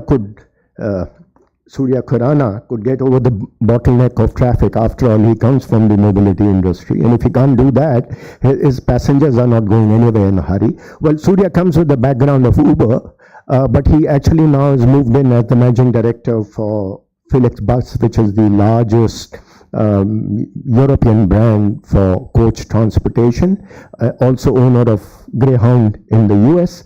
So here we are talking, Surya, is you have your 2 or 3 minutes to tell us where is India headed in 2047 in terms of technology terms as you see it, not only in the business you are in, but overall. How do the pieces and the dots fit together into one, making it a holistic experience? And we've also made a statement that, to me, there is nothing known as an outbound tour and an inbound tour or a domestic tour or a B2B, because it's the consumer in the end. So if I'm used to eating Maggi noodles, it doesn't make a difference of which part of the world I'm eating Maggi noodles, right? So over to you, Surya. Fair enough. First of all, good afternoon, everyone, and I apologize for being a little late today. It's ironical how one of the talking points I wanted to speak about is infrastructure and how the city chokes the moment it sees rain. But yeah, so coming to your point, and how you see India in 2047, and how it, the changes which are happening right now are going to impact it. I think I would predominantly want to speak about 3 points which, one, concern mobility and also concern the basis of what drives mobility right now. So I think the first thing which is happening is that there's a historical development in infrastructure getting laid, specifically when I talk about coach transportation in India. The way that the roads and highways are being created in the last few years, and how that's decreasing travel time for people who are commuting between cities, and also people who are looking at travel between smaller destinations. I think that's happening at an unprecedented pace, which is going to increase the number of people who are going to do this, at least domestically. When we look at international travel as well, there are 2 things which have worked very well for India in the past few years. The first thing is that there's a lot of digitalization that has happened, and I'm sure you have been speaking about this, but when you look at the transformation of how many tickets were getting booked in the airline industry or in the hotel industry online versus offline in the last few years, and you see how that trend is going to get set across those industries and also getting transferred to the others. I believe that there is a strong push that we are giving in terms of fundamentals and in terms of just setting the, like they say, the neve for more and more people to book and easily book and be able to access the options that we have. And the second, I think, is the financial infrastructure which is getting set up. There is more ease in making payments. Payments are becoming commonplace. Digital payments, the number of, and UPI is something that we are all very proud about. And having traveled a lot, I can very proudly say that's one of the best payment infrastructures across the world. You will be surprised that in most places in Europe, people still take cash, like it's a street vendor accepting QR codes, something very specific to India. But there's also a few, other sides to it. When you do come to India as an international tourist, and and Vineet was talking about this earlier, that the perception of India is very different when you look at growth. And I think that's where the current government and also like the governments of the past are trying to do a good job of getting these few superstar cities and destinations along the way. We spoke about Banaras, we talk about Agra, Jaipur, and some of these. I think they're marketed well, but they're marketed in bits and pieces. There is a little bit of fragmentation of how different states and different destinations are being marketed. And I believe that as that grows and there's consolidation in the message which is being sent, I believe that there is, there's a lot of potential that India has over the next few years. Sunil, you want to chip in after hearing everyone? An overview of what you are able to assimilate about breaking barriers, boundaries, leveling. I mean, the Honorable Prime Minister seemed to be inaugurating a train a day. So where does that take us?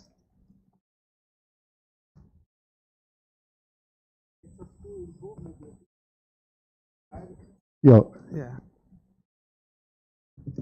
That takes us to improved mobility and higher standard of train accommodation, which has been lacking so far, at least for the international tourist point of view. These Vande Bharat trains which are being introduced now, they are the highest class in India. Not only in India, they are competing with foreign trains also. So definitely this will help international tourists through transportation by rail. Right. So one question to you, and that's where it's a technology-driven question. Of course, as far as the bits and pieces, hotel accommodation one side, rail one side, flights one side, they're all interdependent on each other. For example, you can't book a hotel without realizing do you have a confirmed ticket or not, because they want the money there, deposit. You don't turn up, you lose your money. And so there are a lot of challenges in this pipeline. How do we assure the challenges in this pipeline from the railways in as much as, you are an RAC, don't know, maybe your chance, I don't know. So I don't know whether I can book a hotel or not.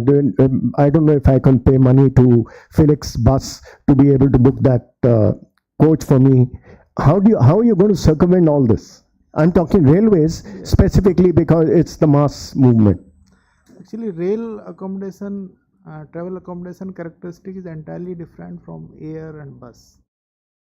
Their demand is very high and availability is less. So there is a lot of pressure on booking the ticket at the fastest speed. Now there you can't have possibility that you are searching in between the booking of a rail ticket, you are also searching for a hotel or for searching for taxi. Their first priority of the users is that somehow they get a reserved ticket booked. So everything else can be taken only after a confirmed ticket has been booked from rail. Before that, it will only be an experiment and he will end up in getting a waitlisted ticket. He may book a hotel, taxi, but it may result in getting a waitlisted ticket. So that is why users don't prefer that mode. They first book rail ticket and then they search for the hotel. Okay, so a small question here, because you have a website that does rail ticket, you have a website that offers air as well, the GDSs. And I'm sure the users may be common. They're coming and checking the rail, not available, going to the air.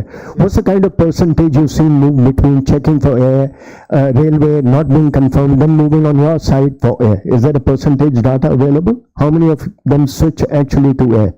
Actually, out of our total tickets booked, 80% are being booked by the rail users. So you're saying 80 actually get confirmed? Air. They move to air. No, I'm saying I'm coming to book a Shatabdi. Yeah. My first choice is a rail between Delhi and Calcutta, but it's not available. But I have to get there for a holiday or I have to get there for emergency. I quickly move and trace my steps to a flight to Calcutta on IRCTC website, which offers that. What's the kind of switch do you see between the? Have you recorded that switch? That is only 4 to 5%. 4 to 5. So you have 4 to 5% who actually get transformed into air ticket, at least on your slide. Yeah. They may go elsewhere. That's another matter. They may go elsewhere. Yeah, they may go elsewhere because it is after activity. Right. So will it be fair for the audience here to understand that if it's 4 to 5% on yours, let's add another. So people who are opting for railway tickets have an option of about 8 to 9, 10% moving to them for the air ticket part of it. Yeah, because you know almost 20% tickets are booked waitlisted tickets. But all those 20% doesn't have the air connectivity. So the AI and algorithms tomorrow, would they throw up to me the chances of getting a confirmation? If I see a bleak chance, I know it's a bleak chance. AI should be able to tell me all that. Bleak chance of getting confirmed railway ticket. And this, I'm talking about attacking the RAC business. No, I don't think so. It won't happen? I think it might happen, Sunil. I think you're giving somebody a startup idea, Ashish. Yeah. I think, Ashish, to a very large extent, there are lots of sites that help you check the status on real time. Those sites have captured enough data to be able to give a forecast at a high level.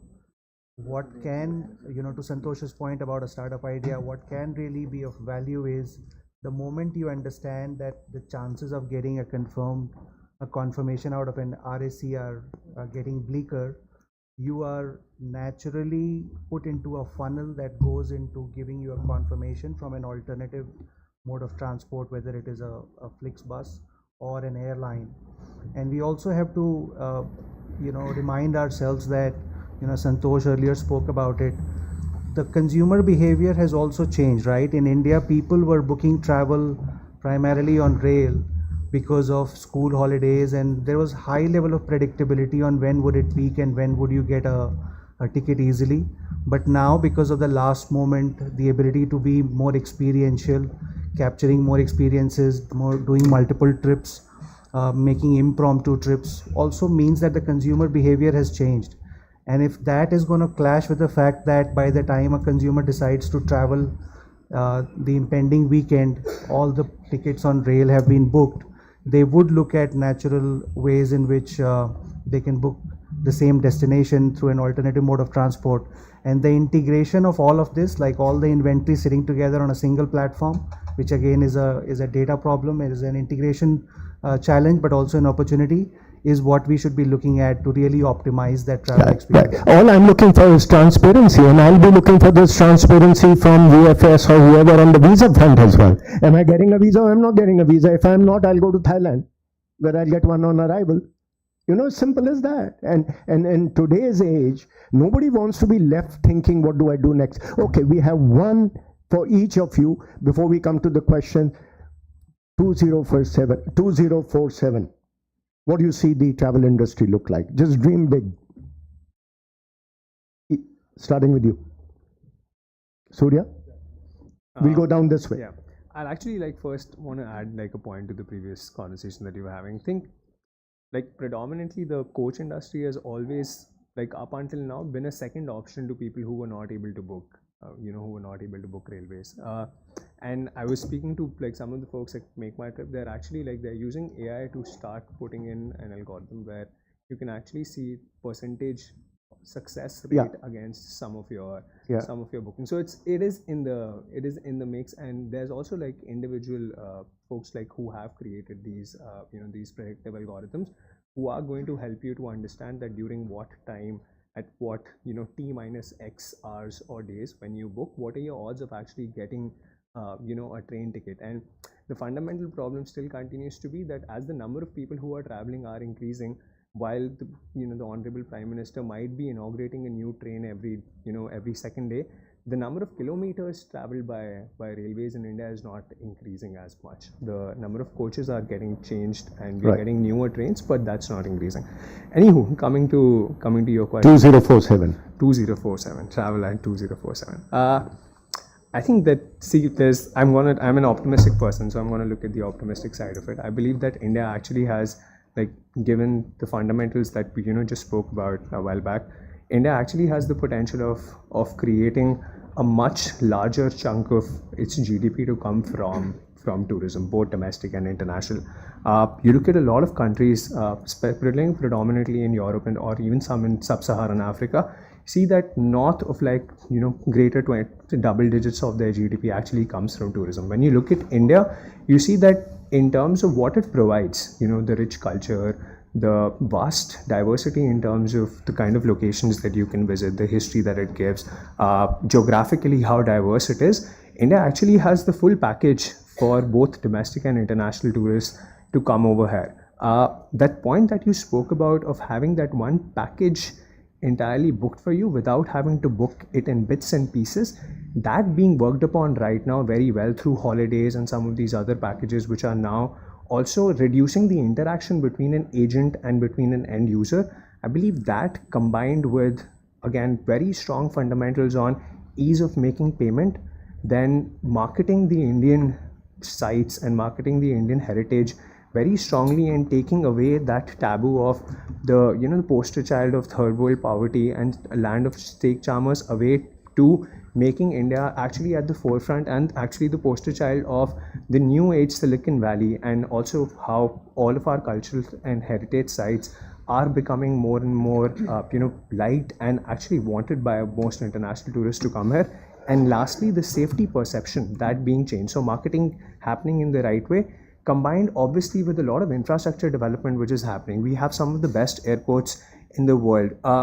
Whenever we go there, we do have this tendency of saying that, okay, it's not good enough, but travel to some of the tier 2 airports in the US or some of the older ones, and you will realize that some of the infrastructure that we have in India is actually very, very good. So I think that all of these points combined with the fact that there is a very, very big domestic middle class which wants to travel and which is going to continue to push the boundary and is going to ask questions like you are asking: how do I get transparency? How do I get a bang for my buck? How do I make sure that I can travel without having the anxiety of what's going to happen next a few days before? I think that's automatically pushing the bar, and there's a lot of competition which is there. There's a lot of local and international players that want to get a piece of this ever increasing pie that we have. And a recent survey by Goldman Sachs also said that this industry is going to grow by 15% year over year for the next 10 years. That's massive. Like when you compare it to some of the other industries, automobiles, pharma, they don't come close to how big travel is going to be. So there is going to be a lot of competition. I think all of these vectors put together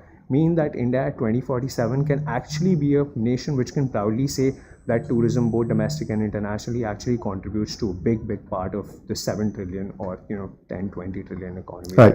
And the other part is cancellations and amendment. All my travel agent friends who seem to survive, we know how to cancel, we know how to amend. You need us for that. For me, if all broken down products were to be linked with each other, I cancel one automatically, it's a chain with domino sets off and cancels on his own. I mean, there's a linking. I mean, I've got Rajesh Lumba sitting here. Hi, Rajesh. From Eco Cars, and when I used to be heading a car rental industry, it was a big nightmare for me. Air ticket is cancelled, but the car is booked from somebody else. The car still turns out because nobody cancelled the car, and so on and so forth. So, and I used to keep saying, look, I want a system where even my wife is informed I'm cancelling, and my secretary.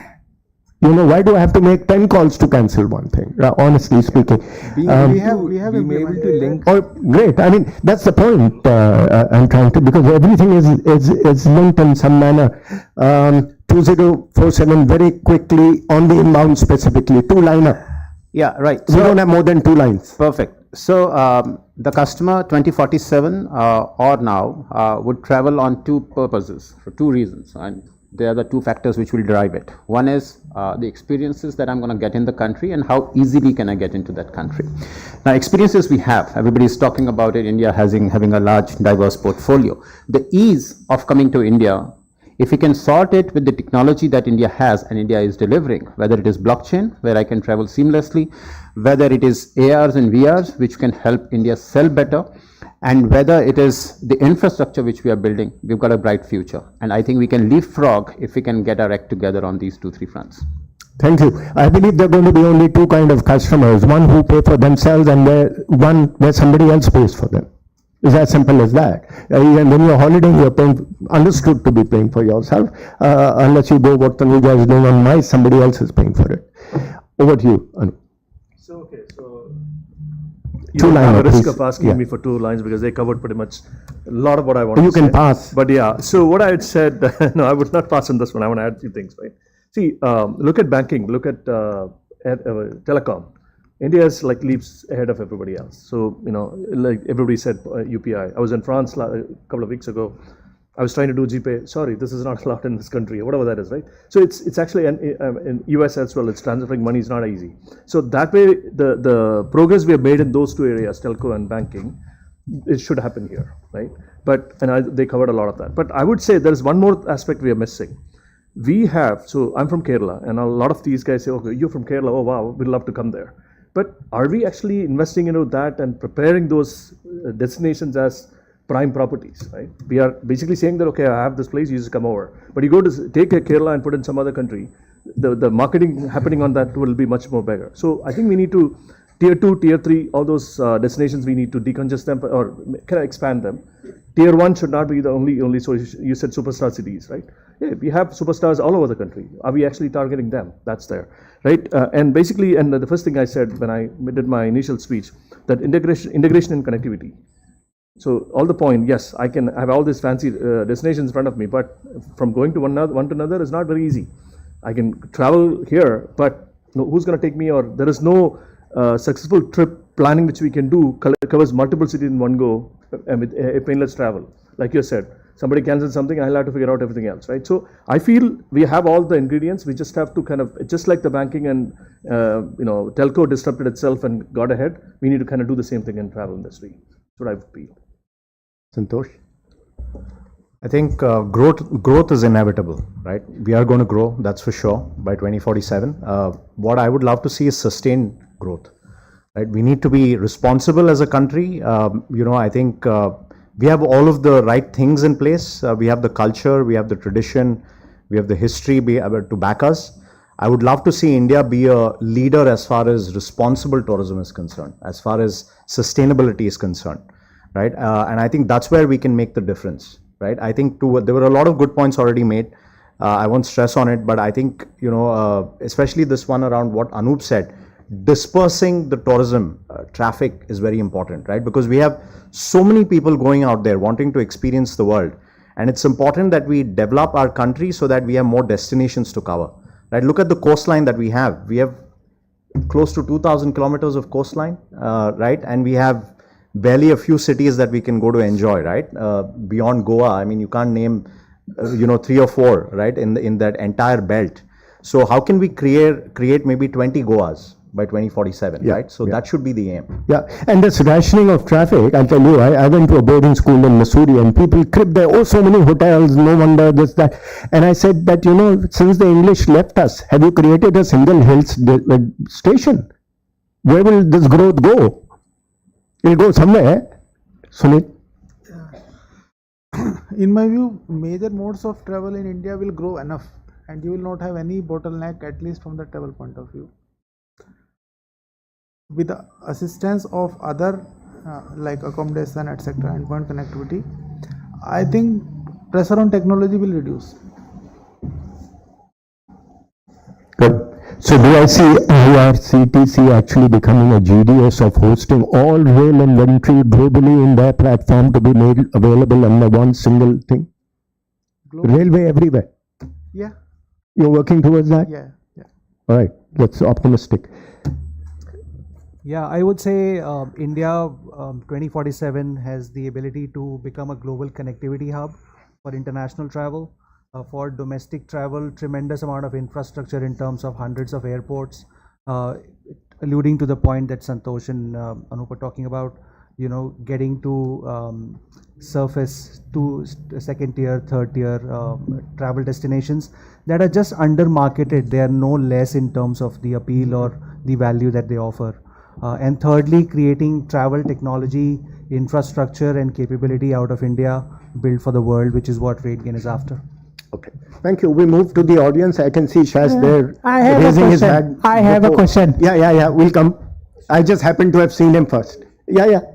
You will come, Mr. Goel. Don't worry. Go on. I have a mic, I hope. Okay, meanwhile, if you don't need a mic, whoever, get yourself a mic. Yeah, I think I want to pose a Oh, challenge. he's got himself a mic. Hang on. I want to pose a challenge that. And listen, the question is to anyone on the panel, whoever wants. Yeah. So the challenge that we face, which it becomes a question, is that I used to be head of Lonely Planet. Now I work on an AI space, open AI, not ChatGPT or not generative AI, completely different. So when I talk to these youngsters, technologists, and I talk to them about saying we need to look at a 3-year plan, we need to look at a 2-year plan, we're obviously talking 2047, they're saying future is about 12 weeks. In that context, because I see also here from IRCTC, others saying the dependence on technology is so high, they're saying 80% of the booking goes through IRCTC online. When the technology is saying the future is 12 weeks, what are we talking about 2030 and 2047 is the challenging question. Yeah? You want to do it? Go ahead. Yeah. So, And please keep your question to one-liner, please. Yeah, so I would just like to kind of distinguish. 2047 is the vision. 12 weeks is the prioritization, right? What gets solved first is what we have to answer in the next 12 weeks. Where are we after? What is it that we are chasing is 2047. Right. I have a question. 1 minute. I have Subhashi, a question. go ahead. Only a single line. We are waiting for Mr. Goel. I think it's an excellent session. I've learned a lot and I came mainly for this session. My question is very simple. You are all talking about 2047. Whatever, if wishes were horses, beggars would ride them. We don't have the air seats for international tourists to come in. Already our air capacity is choked. We've been fighting for an open sky, but somehow the government doesn't understand. It took me 20 years to get an e-visa implemented. So unless and until, technology is fine. Unless we have the technology to beam people up, like, beam me up, Scotty. I think we've got your question. So unless the air seats are there, unless we have an open sky to all these airports that are coming up, we are not going to see the numbers in inbound. Goel Saab, it's more of a statement than question, so I'll let it pass. We accept that. Last question. I have two small questions. I'm a retired civil servant.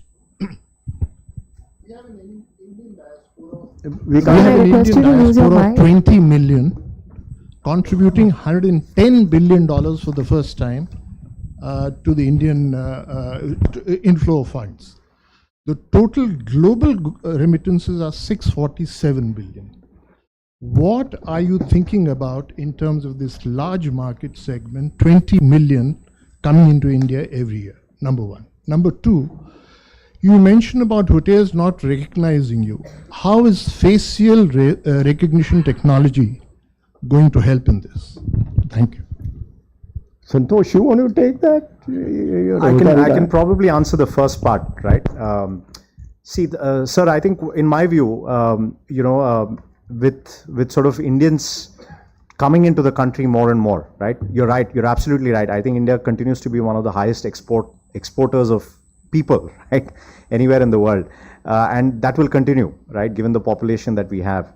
We have seen this play out in a couple of different ways. One example I can give you is recently we introduced Hindi as a language in India. 3 months, it was about 4 or 5 months ago, both for our partners as well as our consumers. And we built it under the assumption that people in India would use it. But little did we realize that we have partners sitting, when I say partners, I'm talking about accommodation partners sitting in the United States of America who are using the partner extranet much more than partners sitting here in India, on the Hindi language, right? Because we all know the Indian diaspora there who own so much of accommodation. So I think this is kind of the spread that we're talking about, right? So this is playing out in ways that we could not have imagined earlier. And so therefore,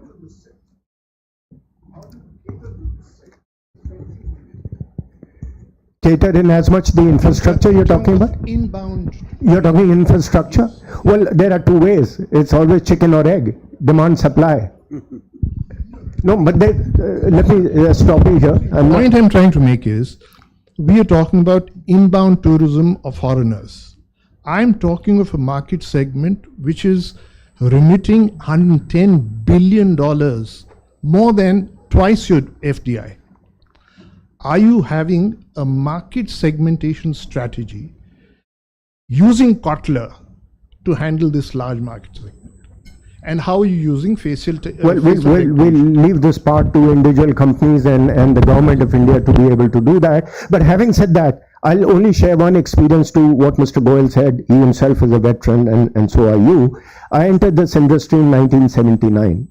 And whenever we made an audience, it was, but how will India do this? But how will India? And today I'm sitting here 43 years later, I'm still hearing how do it. At the same time, I haven't seen any travel agent go under. I've not seen anybody gone bust. I've only seen prosperity all around as far as travel tourism. So how is, I hope will become better as we go. And here's a great optimistic in Subhash Goyal. He hasn't given up. Over to you. Yeah. We will chat this offline. I have to get more. I have only single question. Single in one line. Can we just stay with my name is Girish Sethi. I just want to ask, we are talking about the 2047 and we talked a lot of the India has a good potential, huge potential on the tourism and this thing. But there are 2-3 facts on that. Facts in the sense, if you see the Ministry of Tourism report, that just recently one point is the CAG report on the Swadesh Darshan scheme. Lot of the irregularities they have noticed. Poor project execution and delays, introduced without conducting a feasibility study, non-utilization of funds. This is the CAG report on the recent 2023 report. Number one. Number two, if you see the Ministry of Tourism report, 95% of hotels and 95% of hotel rooms are unclassified. Just 5 to 6% are classified hotels. And with regard to these unclassified, there are no guidelines what to follow. If you see, talk about the travel agent, the travel trade service providers. Sorry to interrupt, but in the interest of time, last line. I have got so many points, but last line allow me to say. More than 3 lakh travel trade service providers are all over India. More than 3 lakh, you people are well aware of. If you see the report of Ministry of Tourism, just 211 service providers are registered or approved. Just 211. So what's your point as far as this event is concerned? How we can achieve the target of 2047. All right. You just mentioned the Missouri or this thing, the growth or this, how it can be. All right, I'll quickly come in here and see, this event is based around technology and digitalization, right? Having said that, can I ask a question, sir? Somebody speaking? Yes, sir. I'm still answering to him. Sorry, I'm so sorry. There has been a serious need, and I'm addressing only to the areas under this event, or rather this technology. There has been a serious thought of finding a TripAdvisor like and beyond rating for India. Not only in the hotels, but the car you use, the bus you use, the flight you use. I would like to see a global TripAdvisor kind of rating coming out from India. I have a question. I'll just say one I thing. think I'm going to close the question. Only Just single. one last. Let's Go ahead. When will India discover job reduction of all the sector industries through AI? What is your point? I didn't get. Means to say that which year India will discover job reduction of all the sector industries when AI is coming to India? I don't know if AI is related to any job reductions. I know, again, coming back to 79 when those big fat computers came in, people were afraid that we'll lose our jobs. I haven't seen anybody lose the job because those big fat bodied computers came Somebody said this about. Thank you. I think we could. Sir, can I ask just one last question? I'm sorry, I'm Sir, not able to my understand question who's is- calling. Sir, my question is. Sorry, I would pointed to- like to just. You'd like to stand Sorry, because I can't now make out who's doing what. Just We last need question. to Just maintain last a little question. decorum, Just please. last We question. will entertain one question at a time. Request you. Vasudha, I'm just Go taking. I'm just been requesting. go for- on fast. So, sir, my question is to Who's IRCTC speaking? officials. Sorry, can I hear it? I am speaking here. My question is to IRCTC officials. Sir, wonderful technology you have made, but on the same time, you have missed out on a large inventory of, Rail Yatri Niwas and retiring rooms, which They're working towards yes, it. They're working towards I it. want Sunil, to. you are. Yeah. Yeah. So, okay, Vasudha. We have already put on They're working towards it. railway stations, retiring rooms at more than 400 railway stations Right. are online, Right. and hotels also we have integrated. The beautiful fact is that if you're just now the question was raised that when, let's say, train ticket is cancelled, and if you have booked a retiring room on that, then retiring room is also cancelled simultaneously without All right. any separate cancellation. Thanks. required. Vasudha, go on. Last question to you. Yeah, thanks, Ashish. I just want to touch upon very quickly some uncomfortable truths on tourism, and I just want to know how technology is going to address that. Santosh briefly talked about its sustainability, and the uncomfortable truth is that as much as tourism gives, it also takes and it destroys. And how is technology going to address that? Talking of 2047 and the numbers you're predicting, it's going to be horrible if we don't address the big elephant in the room here is sustainability. Okay, you're saying how technology would do it. Yeah. So I can maybe give you a quick response. What we are doing as a company, we've actually undertaken something called as the Travel Sustainable Badge, which is something that we try to work with all our partners globally in terms of helping them certify their own efforts towards sustainability. So we are tracking it across 5 parameters: energy, greenhouse gases, waste management, water management, protection of the local environment around you, all of these things, right? And it's not that we are taking just our effort, we're not doing this by ourselves. We have also integrated all of the third-party certifications that are available. For example, with Earth-Check, things like that. We're integrating that. We're trying to work with the government in India, right, to make it more context specific to India. We're working with some of the state governments where we are helping train a lot of these homestays, small micro entrepreneurs in terms of how to be more responsible in their efforts toward building, better accommodation. In terms of more sustainable accommodation, because we know the bigger companies are already undertaking efforts, right? Because they all have net zero ambitions and whatnot. But I think it's important to your point, to be able to spread that across destinations, across service providers, etc. Happy to chat more during the lunch break. Okay. So with that, I'll thank you, but don't forget, we Indians are a great jugaadu race. When we can buy oil from Russia and sell it to the Europeans who shouldn't be buying Russian oil, I think we can get there. Thank you very much for this panel, and I thank all my panelists. Thank you so much, speakers. I'll request you to assemble for a group photograph. I think there's a photograph.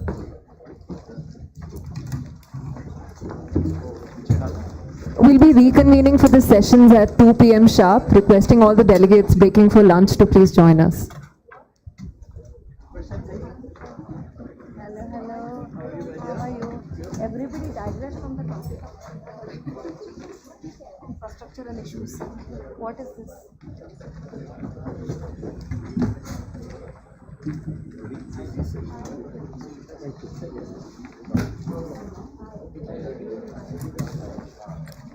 Thank you, Ashish. Just a reminder for all the delegates, please do join us at 2 p.m. sharp after breaking for lunch.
shuffling in our sequence for the day. Earlier, we were expecting Mr. Vinod Bhatt to give us his address.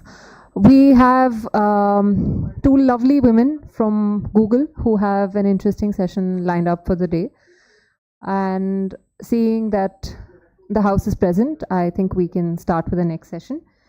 In the wake of the pandemic, the travel landscape, as we all know, has undergone a transformative shift. It's presented new opportunities and trends for both global as well as Indian travelers. I am going to invite our speakers on the stage. Ms. Meghna Shankara Narayanan, I hope I pronounced her name correctly, and Ms. Ruchita Chaudhary.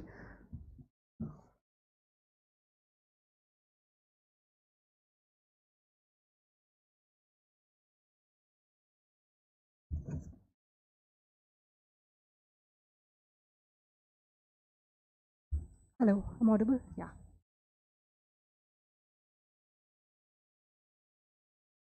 Good afternoon, everyone. So glad to be here. I know I go after lunch, but I hope to make this interactive and interesting for all of you.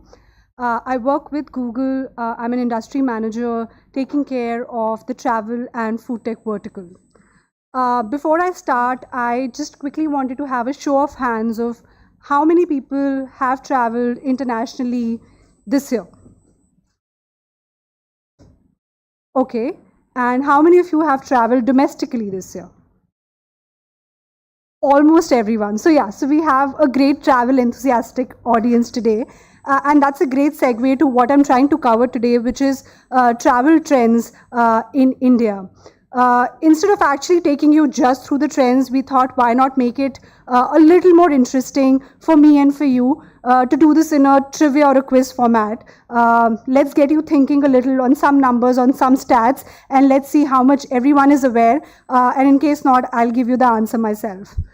So let's begin. And I think most of you would be able to answer this. Which is the fastest growing market by travel demand globally? Any of you can just take a guess. Yeah, I can hear some murmurs. Yes, it's India, but let me cover some quick stats for you. If we are able to compare it with pre-pandemic, which is 2019, India is the fastest growing travel demand market. And if you look at it, we are like a 61% growth with respect to travel demand. That is by far the highest if you compare it to APAC average of about 32% and nowhere closer to what say in EMEA or North America is at. So like a lot of speakers addressed, yes, we are at the cusp of growth and we will continue to grow when it comes to travel as a category. Let's move forward. We know now India is like the biggest market when it comes to travel demand, but let's take a guess around how many flight tickets do you think were booked online in 2022 in India? Any ballpark number that anyone has? Air tickets booked online in India. 50 million? 90 million? Anyone else? Okay, so there's like very contrasting views, but someone was slightly closer. About 75 million as per the latest economy report that was published in 2023. There are about 75 million air flight tickets that were booked online in 2022. Now if we like to take a view, how many hotel bookings were booked online in 2022 in India? Can you take an estimate online how many hotel rooms were booked in India online when it was 75 million air tickets? Around the same? 1 million? Okay. 750? It's about 100 million. About 100 million rooms, hotel rooms were booked online.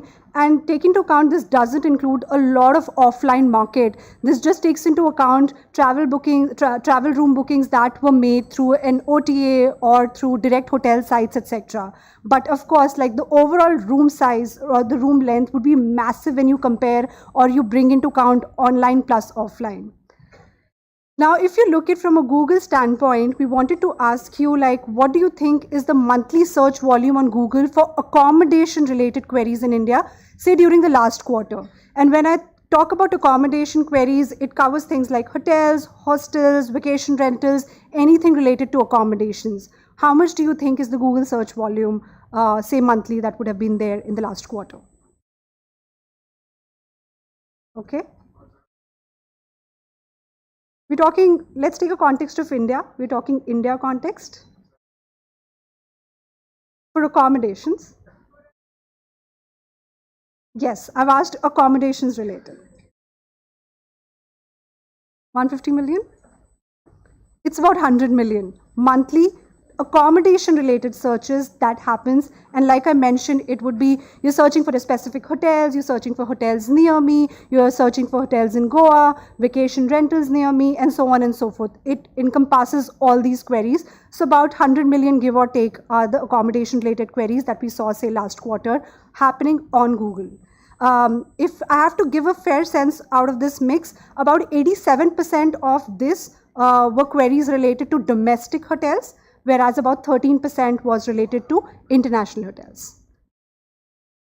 We saw, like we discussed about the different kinds of queries like hotels, vacation rentals, etc. And vacation rentals, like we know, is picking up in some capacity in India as a market. What do you think of the overall accommodation query demand? What would be the percentage of vacation rental queries that are happening in India?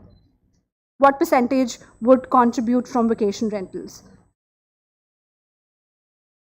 We're still not there what people say, look at Airbnb internationally, but we're slowly getting there, whereas there's a lot of interest coming from homestays, vacation rentals, etc. 30%? I wish we get there soon. Yeah, we're somewhere very close. We're about 13%. The volume is about 30 million.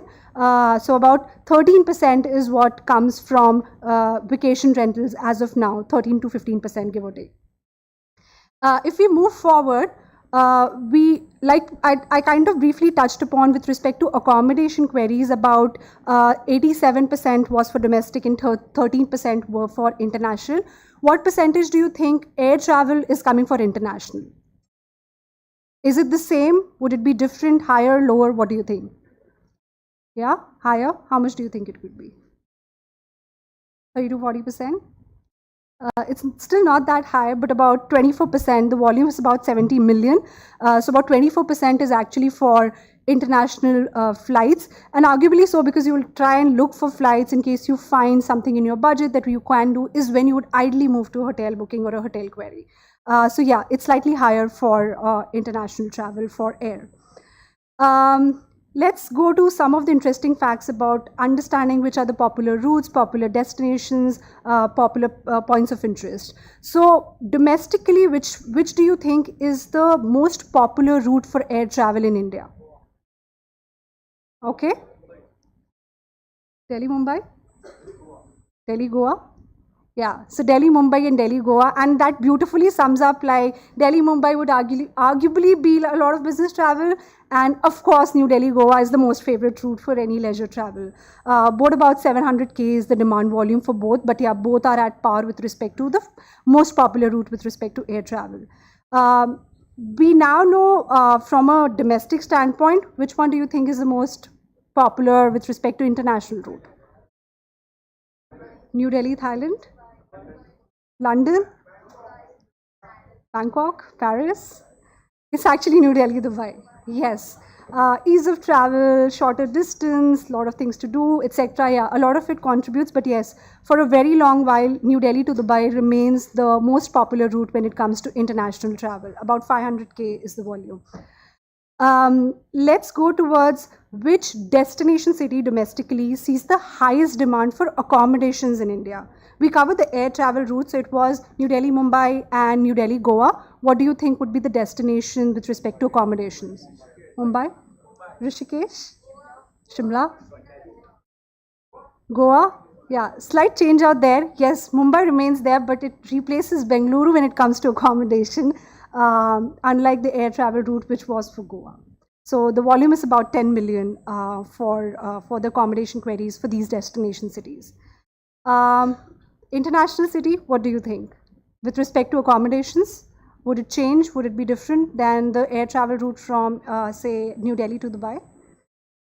Dubai? Dubai is mostly transient, yeah, but it still remains the top when it comes to accommodation-related queries. That is the key destination, about 3 million in volume. We covered destination cities. Let's go towards some POIs or etc. city from a pilgrimage standpoint, for example. Which do you think is the most popular pilgrimage city?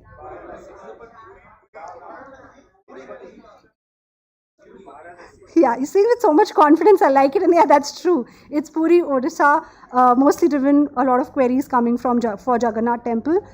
So that remains the most popular city actually when it comes to pilgrimage as a destination.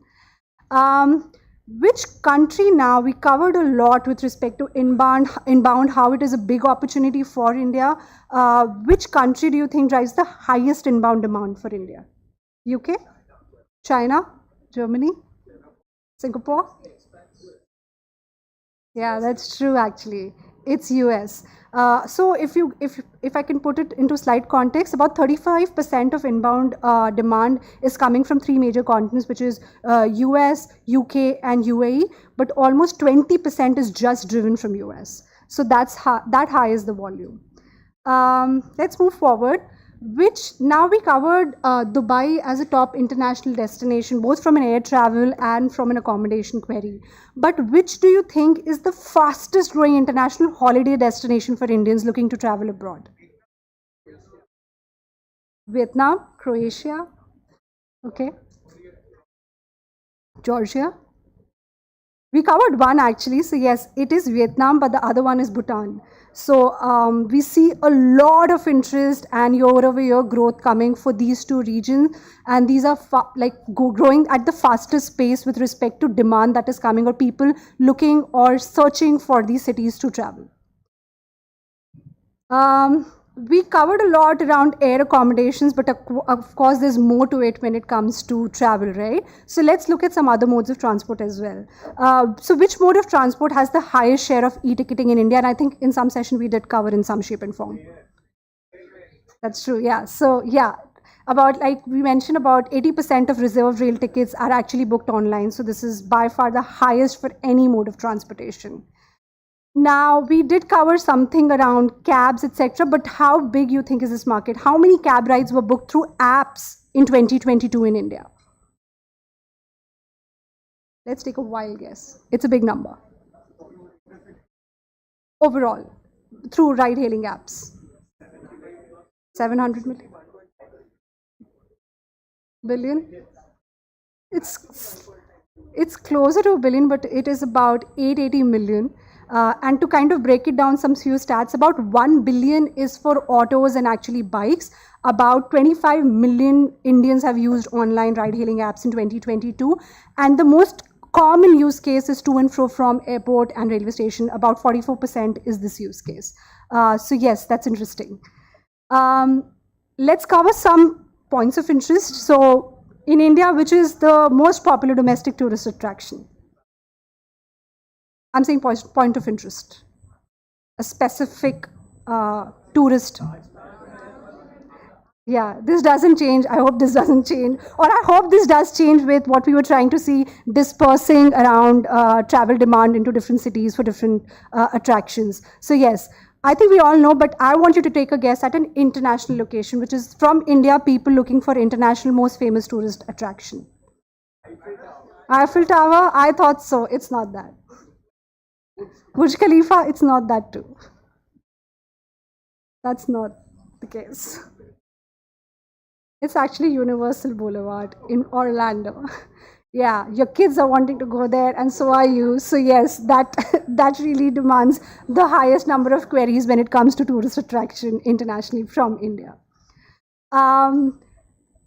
I think this was covered in some way. Let's see how many of you remember, at least this was spoken about in the last session. So I'm giving you that hint and takeaway. Guess a video title that is related to Indian Railways that has received over 590 million views in India on YouTube since January 2023. So think of it like people searching for something related to Indian Railways, and what could it be? Yeah, that's true. So, new Vande Bharat trains, route for Vande Bharat trains, how do Vande Bharat trains look like, facilities in Vande Bharat trains, and so on and so forth. It's been massive. So, yeah, about 590 million. I'm going towards the fag end. Last two questions I have. We discussed about, of course, search demand, but I want to know what are people searching. So, when you think of air travel, what do you think is the most searched query? What would people be searching? Cheapest flights? Flights? Okay. Minimum connecting time, direct flights? No one could guess it. I don't think anyone can guess it, but it's very common. It's actually Air India. Yeah, that's the most searched query when it comes to air travel related queries on Google.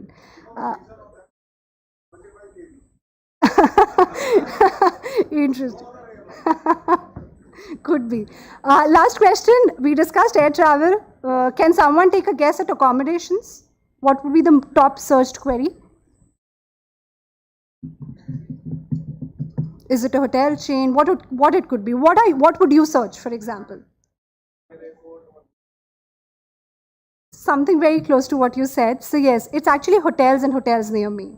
It's as generic as it goes and as specific as one can go. But yes, it's hotels and hotels near me is the most searched query when it comes to accommodation as a category.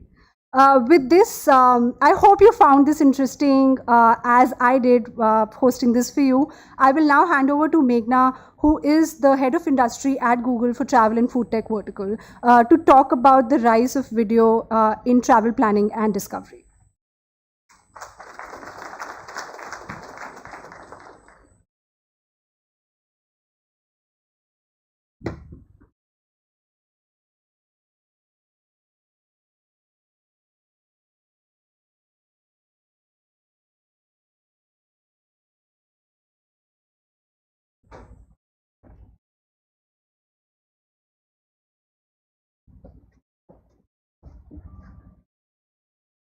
यही है travel वाली हम देखना यही वाली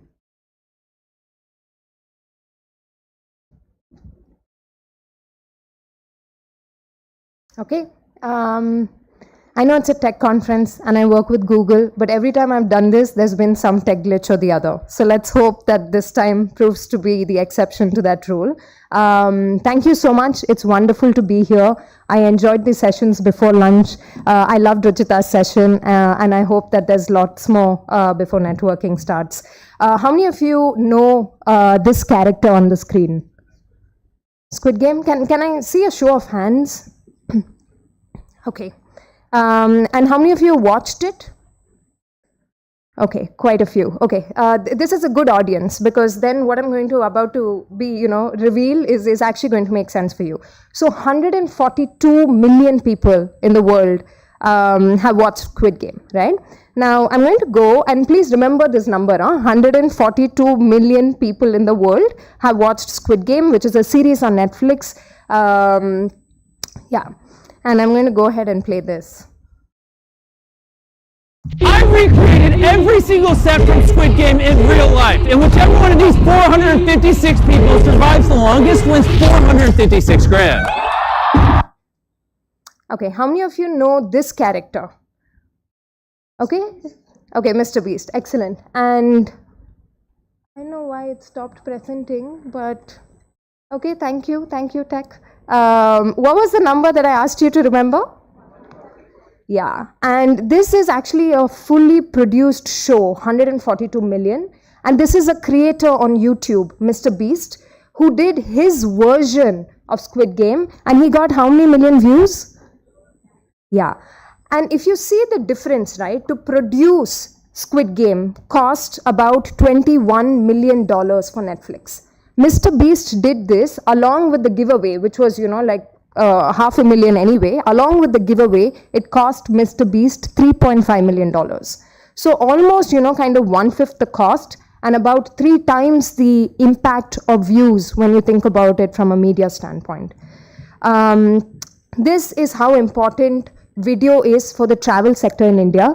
Video is becoming incredibly important to the travel journey, right? There are 70% of everybody who's booking a trip online today, 70% of them will use video or will use YouTube to plan and make that booking.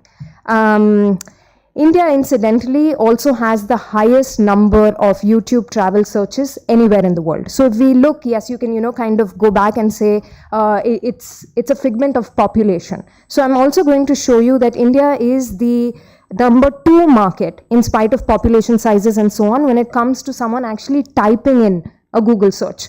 But when it comes to video, people going on YouTube and saying, hey, where can I travel? What can I do? What are places that I can look at and so on? India is the number 1 market, undisputably. You will see that Southeast Asia has a way and means of shifting search behavior into YouTube. And we spoke about demographic dividend earlier in the panel. And that's also why or what is fueling this, kind of switch to video. Now, we did this survey, right? And 87% of viewers say that they like YouTube creators because they inspire in them a sense of trust. And there is this female who's 23 years old, and I'm going to read this because I don't have great eyesight, so I don't expect everybody to be able to read this. There are many travel bloggers on YouTube. They give, thank you. It's changed here to something else, so I'll probably. I knew there would be this, but now I don't have a mic. So can we get this to show the deck? Or can I have that mic? Yeah, thank you.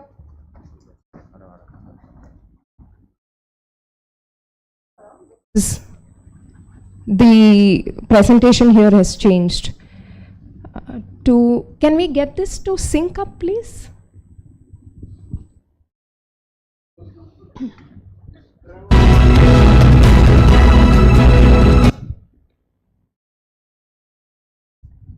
Do you want me to come there? I can run the presentation from there if that's easier for you.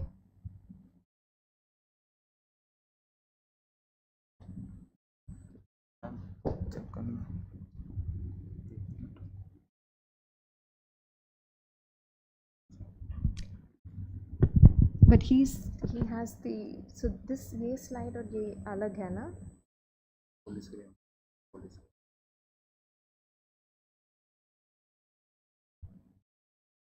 Okay, so it doesn't move here. What is happening?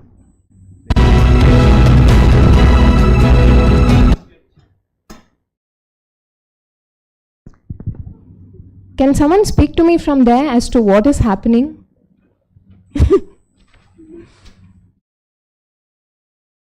Shall I just come there? Is there where the operations are? Because I can't operate it from here.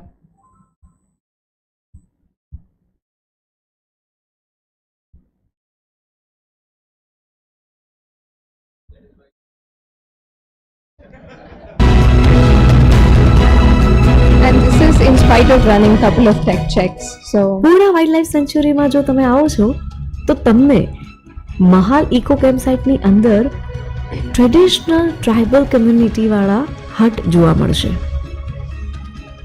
તમને એમ થાય કે આદિવાસી હટમાં યાર રહેવા મળે તો રહી શકો છો ઇકો કેમ્પ સાઇટમાં. આ કેમ્પ સાઇટમાં ટ્રેલ્સ છે, ટ્રી હાઉસ છે, ટ્રેકિંગ, એડવેન્ચર એક્ટિવિટીઝ જેવું ઘણું બધું છે. The best part is the sound of Purna નદી. ખળખળ વહેતું એ પાણી અને ચારે બાજુ છવાયેલી શાંતિ. સાથે સાથે ડાંગી લોકોની creativity.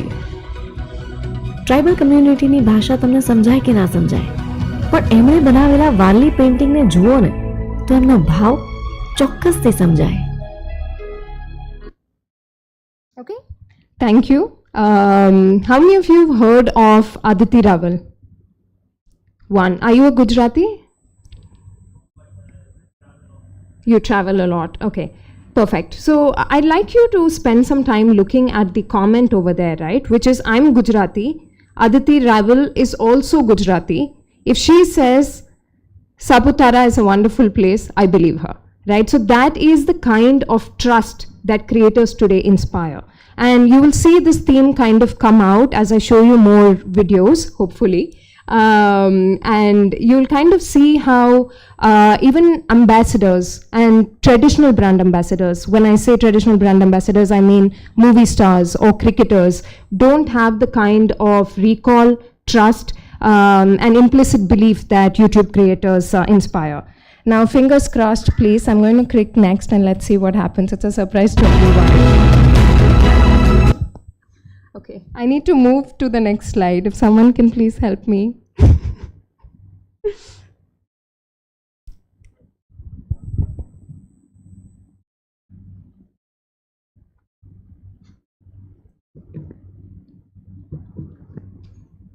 Okay, it's moved. Great. Okay, perfect. I think there is just a lag.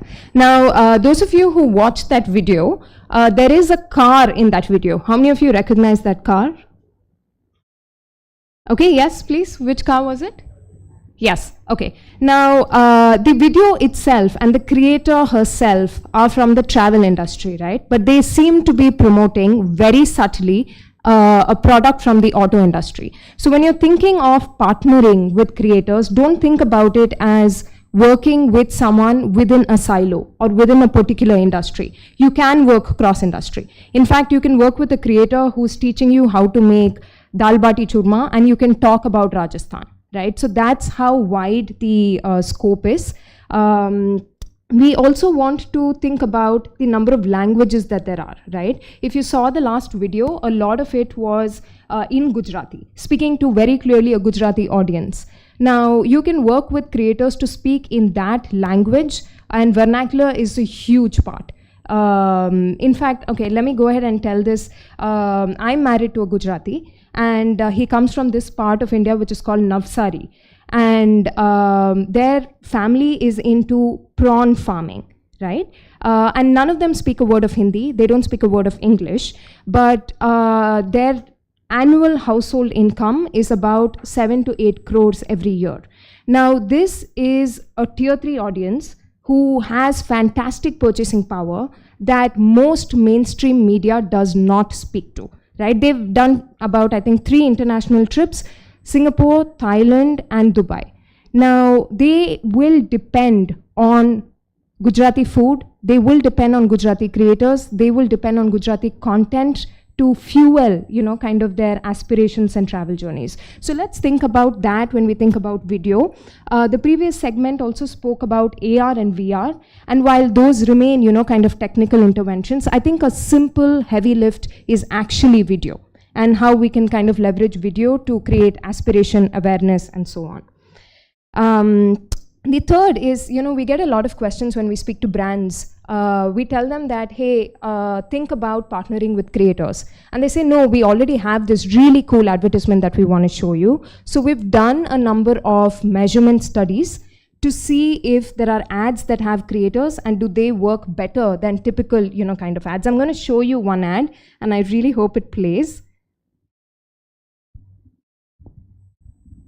We stayed at the Hampton by Hilton Hotel. Every time you stay, you get a free hot breakfast with loads of choice. Dad, there's no more waffles left. Oh, no. That's definitely filled us up. Now let's do some sightseeing. Search Hampton by Hilton. So this, do you think this is an ad or do you think this is a creator ad? So this is a creator ad. The ad that you saw was actually a creator who's a father and his 2 sons, and they are famous on YouTube for doing dance videos and just having fun and hanging out, right? And let me go ahead and show you, you know, the kind of metrics. So typically when we stayed at the Hampton. When you create, when we test, we try to show, you know, kind of comparison between the two. And brand metrics that we typically look at are recall, consideration, and favorability, right? And on recall, if you can just look at the amount of recall that a creator is driving, that's 14.4% compared to about 4%. So almost, you know, kind of 3 times the recall. And you can see that a typical brand ad has not really influenced consideration of favorability, but you can see a creator-led ad kind of make numbers move even when it comes to consideration and favorability. I'm going to go ahead and play this as well, but this is something more close to home, and then we will talk a little bit about this. guys! Today is a very, very important day because today I'm actually shooting my season finale. Hey guys! Today is a very, very important day because today I'm actually shooting my season finale of season 5 of our Geo Presents Social Media Star with Janice. And among my top priorities is to find out how Karthik keeps his hair right up there. What is the full form of NM? My whole look is from Agio, guys. So please, if you're liking this look, go to Agio and shop over there. And now I've got to go to shoot because काम भी करना है, हाँ? सिर्फ like talking नहीं करना है, काम भी करना है. And it's surprising she says that because her job is actually talking. And can somebody tell me how many times she used Agio? And that was just 6 seconds of video that you saw. Right? 4 or 5 times. And did you guys notice that the logo kind of sticks on the top left corner? Now I'm going to, hopefully it moves. Yes, okay. Did it? Yes, okay. Now, one of the merits of working with creators and with YouTube is longevity of your content, right? And by that I mean, if you are able to look at these videos, people access them for years. When you run an ad, there is typically, kind of a fall-off period. Your ad might remain top of mind or on TV for maybe 2 months, maybe 3 months at best. But people go back and watch these videos. So the longevity of the content that you're putting out there can be anywhere from, kind of 2 to 10 years. And sometimes we see, depending on, the craze, there is content as old as about 10 years come back up and become favorites on YouTube. The idea of working with brands on YouTube is also that you can be extremely creative when it comes to the kind of content that you put out there. So it can be long form, which means that it can be 30 minutes long and people will still watch it. It can be 6 seconds and people will still watch it. It can be shorts, and there is equal demand for that as well. So when you're thinking of creating content, don't think of it as a set duration. Think of how you can, kind of slice and dice and make it speak to different audiences under different durations.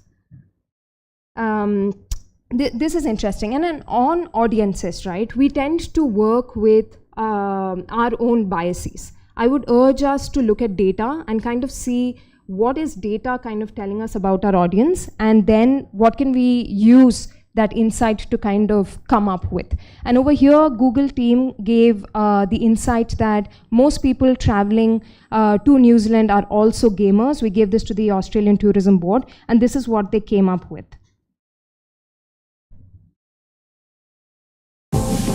New Zealand is undeniably a beautiful country with expansive landscapes and plenty of things to do, but the borders were closed.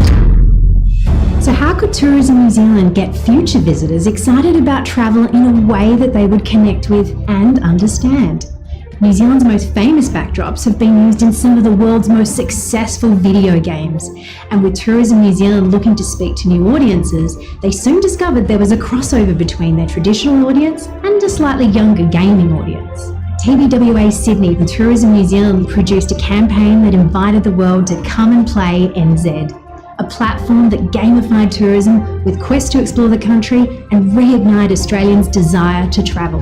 And how better to explore the game than to partner with one of Australia's top gaming YouTube content creators, Loserfruit. Play NZ. Check it out now. Tapping into her passionate audience of nearly 3 million people, taking you biking, hiking, whitewater rafting and more. It's the first time a tourism body has developed a virtual walkthrough that took cues from the gaming scene. It's even been referred to as an innovative tourism campaign perfect for a pandemic. Gaming and travel go hand in hand. Both are about exploration, wonder and adventure. Play NZ encourages Australians to explore New Zealand in a way that's never been done before. It effectively markets the entire country as a game. Gaming was a great vehicle for us to speak to the experience of New Zealand in a really organic way. The length of the walkthrough medium gave us the space to talk to food, landscapes, unique activities, friendly locals, and even delve into Māori culture, all of which were delivered in a way that was engaging to an audience that's notoriously hard to reach. This Tourism New Zealand campaign tapped into the real power of storytelling by using gaming as a device to showcase people and place. The film launched through YouTube premieres to Loserfruit's engaged subscribers and amassed over 1 million views in 24 hours. YouTube was the perfect platform to house all our content, from bumpers, 15 seconds, 30 second and the 9-minute hero film. all driving to a content hub that housed 180 and 360-degree videos. And the results speak for themselves. The main film, which was 9 minutes long when served as an ad, had an average watch time of nearly 4 minutes. The ad recall saw a lift of 53%, and the True View for Action component of the campaign received an average click-through rate that was 20% higher than the Australia and New Zealand travel benchmark. It's great to see Tourism New Zealand not only making such engaging longer format films, but actually running them as skippable advertising, understanding that audiences will choose to watch if the content is relevant and enjoyable. So while the borders remain closed, this highly immersive campaign continues to drive intrepid travellers to explore New Zealand. How many of us thought of marketing a location during the pandemic, right? And this is, a tourism body showing us how it's done. People were at home, gaming saw a massive tailwind. There were people, and there were two industries that saw a massive tailwind, right? One was gaming, the other was ordering food. And how did they take that insight and turn it, into an opportunity for tourism is, kind of commendable. I'll finally move to reach, because sometimes when we talk about YouTube, working with creators and the kind of content that we can put out there, the question that we often get is, what about reach? People think that YouTube creators are, maybe very niche, very small. They speak to a small segment of the audience. I've already shown you Mr. Beast and the numbers that he had on Squid Game, but the numbers are valid not just for the entertainment industry. The numbers are valid for the travel industry as well. And I'll give you a few examples over here. This video actually runs for 30 minutes. I'm not going to show you 30 minutes of it. If it works really well, it will just start and play, as coded. But it had 7.6 million views. And let me just play this, because I'm going to play another video of Dubai that will have another treatment, creative treatment. And we'll talk a little bit about that. मैं कहीं अंधेरी में तो नहीं। इसकी तार कहाँ है? ओ ये लैंडलाइन कॉर्ड तो तू लेके घूम रही है। लगा वापस इसको। दुबई में होंगे बड़े बड़े बिल्डिंग्स, पाम आइलैंड, तेल, पैसा, लेकिन हम ये देख के खुश हो गए, हम जा रहे हैं वापस। वही तो फॉरेन कंट्री जो धोने में बिलीव करती है। This little part is called happiness. This is the real tourist attraction. मैं तो इसी के लिए आया। With zero knowledge and experience of skiing, हम आ चुके हैं। स्की दुबई जो डेजर्ट कंट्री है, उधर आके स्नो वर्ल्ड में है। एक जूता 3 किलो का, total 6 kilo. Excited guys? Yes. Right now, typically this kind of treatment doesn't really sync up with a brand, right? A brand is not going to put their hand up and say, okay, go do things like this, present us however you want. But Dubai Tourism did just that. And not only did they do this, right? I'm going to show you the next video over here.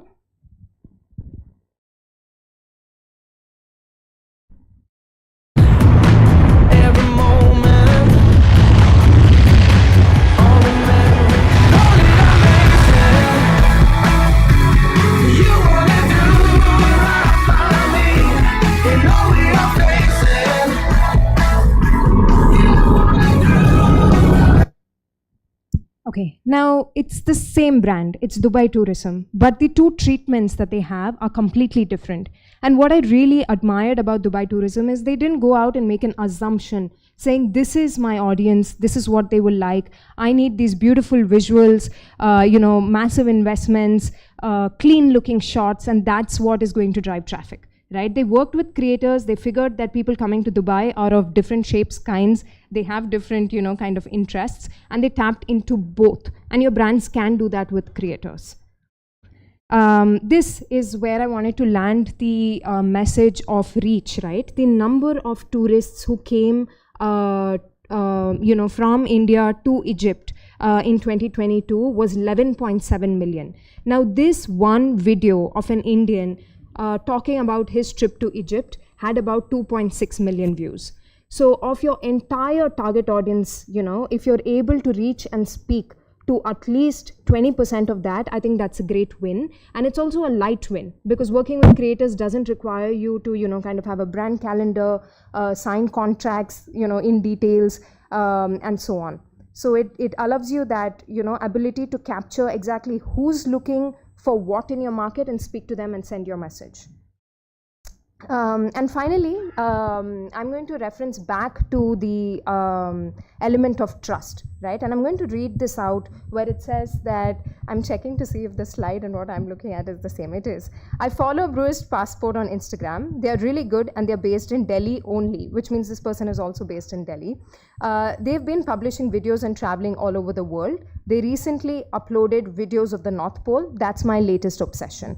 And Santosh earlier spoke about how people are researching a lot more and planning their trips. We're also seeing the reverse of that, where people are just going on YouTube, following their main creators and booking the exact same itinerary. So I'm going to go and show you this video, but our insight shows us that people will watch a 30-minute video, will take the exact same flight connection, will see the exact points of interest, and will stay in the exact same properties, and that is it, right? So a lot of travel inspiration, planning, search behavior is moving to video.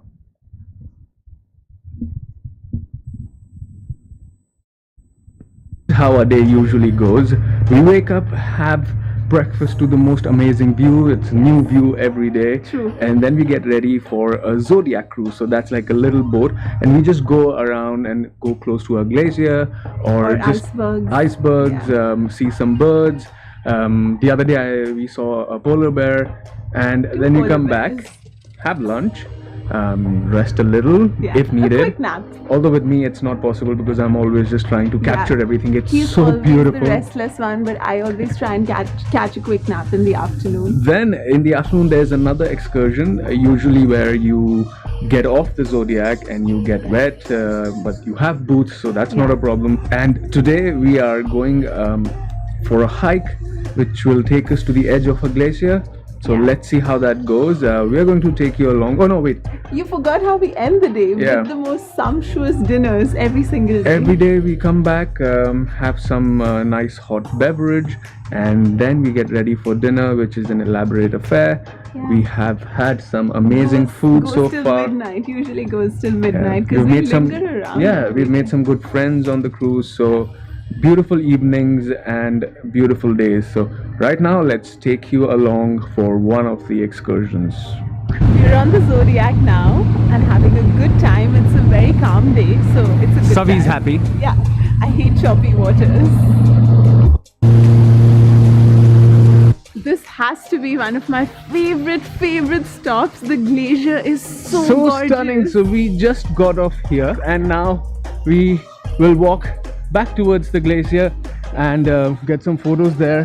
Some beautiful wildlife here. This is what it looks like. How are they used?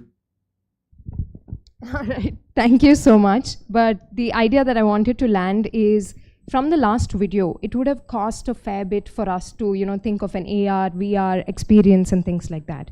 With just a creator integration showing you what they did during their holiday, and you will be surprised. People like watching people sleep. They like watching people study. In fact, watch with me, sing with me, cook with me are, high trending keywords on YouTube. So people actually want to experience the holiday with their favorite creators, and the possibilities on YouTube are endless. And I know I'm saying this only because Anirban, I can't see him. He told me not to sell YouTube, so I just had to slip that in. But I hope you all had a great time, and looking forward to the next few sessions. Thank you.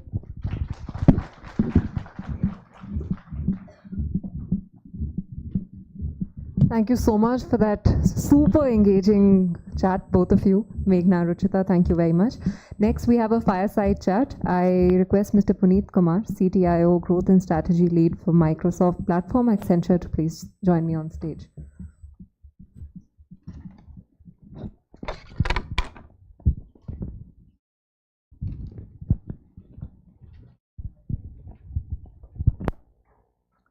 Good afternoon, everyone. I hope everybody is enjoying the day so far. It's my privilege to be here today.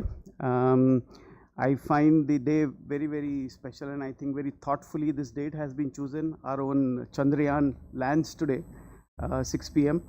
So really good coincidence that we have a travel summit happening on the day when our Chandrayaan is traveling to the space, right? So great occasion, I would say.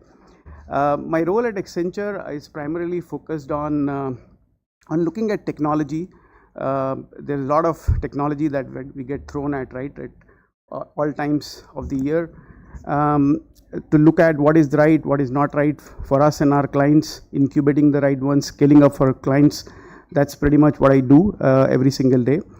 So if you look at the past few months, right, one technology that has completely taken the world by storm, that's GenAI, right?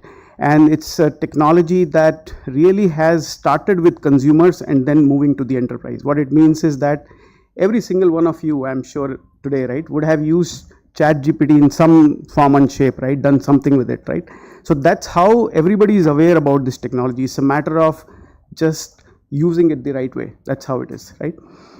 Now, we at Accenture spotted the opportunity quite well ahead of anybody else, right? And there is an investment of $3 billion we promised in this space for extending our services, building new products, platforms, building the talent around the space.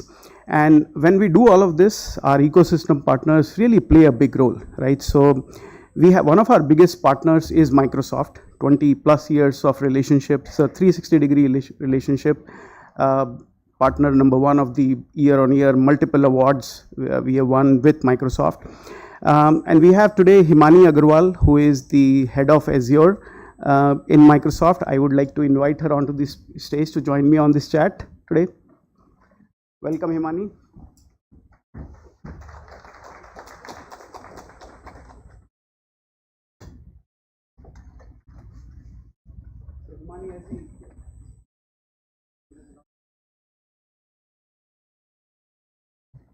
Yeah. Press the right button. So Himani, as we get started, why don't you tell us about your role at Microsoft? What do you do? Sure. So thank you, Puneet, for having me here, and thank you, FICCI team, for inviting me here. So I lead the Azure business for Microsoft India. And when I say I lead the Azure business, which means the entire cloud infrastructure, the data, the apps that go along with it. And as you spoke about ChatGPT or generative AI, the last few months have been very, very exciting part of the journey that we are on, given that it's really taken the world by storm, right? It's the fastest growing application in the history of internet, if I have to say. And I'm sure that all of us have used it for different purposes. Our kids have used it for writing some school things. We have definitely planned for some travel and all of that, many, many different things that we've used for. But ChatGPT, if I ask a lot of people, what is AI or OpenAI, people just say ChatGPT. But I just want to clarify, I don't know if anybody has, show of hands, who understands generative AI beyond ChatGPT as well. Okay? Okay, few hands. So I'll just go into a little detail about what we are doing with generative AI and what is it that generative AI is all about. So ChatGPT is just an application of generative AI, right? Today, if you look at it, the way our lives are, they're going to change totally. Whether it is about healthcare, telecom, transportation, travel, hospitality, education, everything. That's being changed in how we work, how we live, how we communicate. And that's being done by AI today. So generative AI is three models, I would say, that are there. And you would need to know, because as you look at your businesses and you look at transforming and innovating your businesses, those are the three things that you will need to keep in mind. The first one is GPT, the GPT-X model, as we call it, whether it is GPT-3, 3.5, 4, etc. And that's where ChatGPT. So this is actually a text-based, natural language-based model. So anything where you have to use natural language to communicate is what it is. So it could be reasoning, it could be querying, it could be summarizing, it could be just conversation that you're having with the chatbot. All of that is GPT models, which is there, which is what ChatGPT is based on. And a lot of our customers are today experimenting and Now they've actually moved from stage of experimenting to even putting it in production for their own customers, which is enterprise GPT models that they're building. The second model is the Codex model, so which is about doing the coding. So the platforms, the tech platforms that you are building, your developers are building those by coding in different languages, etc. So the Codex model allows people to write that code with the prompts that they're giving. So GitHub Copilot is an example of that. And we've seen that there is an increase of almost 55% in the developer productivity, right? So that increases the speed of innovation and agility and business that's happening. And the third model is image-based model, which is called Dolly. So which is used for creative content creation, right? And we saw a lot of creative content being spoken about, the creators, etc., who are creating so much of content that is there. So if you have to create, let's say, a very quick social media campaign, I mean, today the brands actually go brief the agencies, create that, or even, brief the content creators, etc. And there's a lot of work that goes behind it as well. And this model will actually help you create that on the fly, right? I have created some campaigns as sample campaigns, which takes me like an hour, and I give the brief to the model and it comes out with the response to me. I can create like, hey, I want to do a social media campaign on Instagram limited to 40 words with a headline called this because I am launching a new product in the travel domain, right? So appropriate image come out. I want to write 3-line poem in a different language because that's the audience that I am trying to address. So all of it with multiple iterations as well till time I'm satisfied. It takes a few hours only. So that's the kind of speed of business that's getting improved with the help of generative AI. And you know, it's all becoming just so interesting. So I'll take a personal example. I just went for a trek in Kashmir, Great Lakes. And earlier, before ChatGPT, I would really scan through multiple websites, what to do, what not to do, that kind of, it'll take some time to do that research. Now with ChatGPT, I asked my son to look for all the interesting areas in Kashmir, Great Lakes, and he gives me a summary. I said, very beautifully written, where did you get it from? And the answer is simple, ChatGPT, right? So that's how times have changed now. Now, coming to business context, Imani, Accenture recently did a survey with about 1,600 CX level executives globally, right? And what we found was that there are good 76% of these execs who are either experimenting early stage or who have a strategy in place but are still struggling to operationalize, right? So that is the market situation on one side, right? On the other side, companies like Microsoft is announcing one technology after the other every single day. You guys started with OpenAI partnership. Recently, you guys made a deal with Facebook on Llama. So every single day there is a news in the market. Can you help us put this into a perspective? What is the larger big picture view that Microsoft is driving in this market? Sure. So I think Microsoft so we are driven by our mission statement, which is empower every person and every organization on the planet to achieve. Right. We are a platform company. The only objective that we have that AI has to be democratized. Technology has to be democratized. AI is just one example of it. So it has to be in the hands of the consumers. It has to be in the hands of the users. It has to be in the hands of the developers or people who are creating that for the businesses. It has to be in the hands of the employees, in the hands of the businesses. So it has, till the time it is not democratized, it is not creating that large scale impact on the society, on the world. So that's the mission that we are on. So if you look at it, OpenAI was our first partnership that we announced. AI wasn't new. We've been investing on it for years altogether. There were a lot of products, not just from us, but from a lot of tech companies that are there in the market. But with generative AI, the first partnership that we announced was OpenAI. Right. We realized very quickly that just that is not going to be enough, because you need the entire ecosystem around it.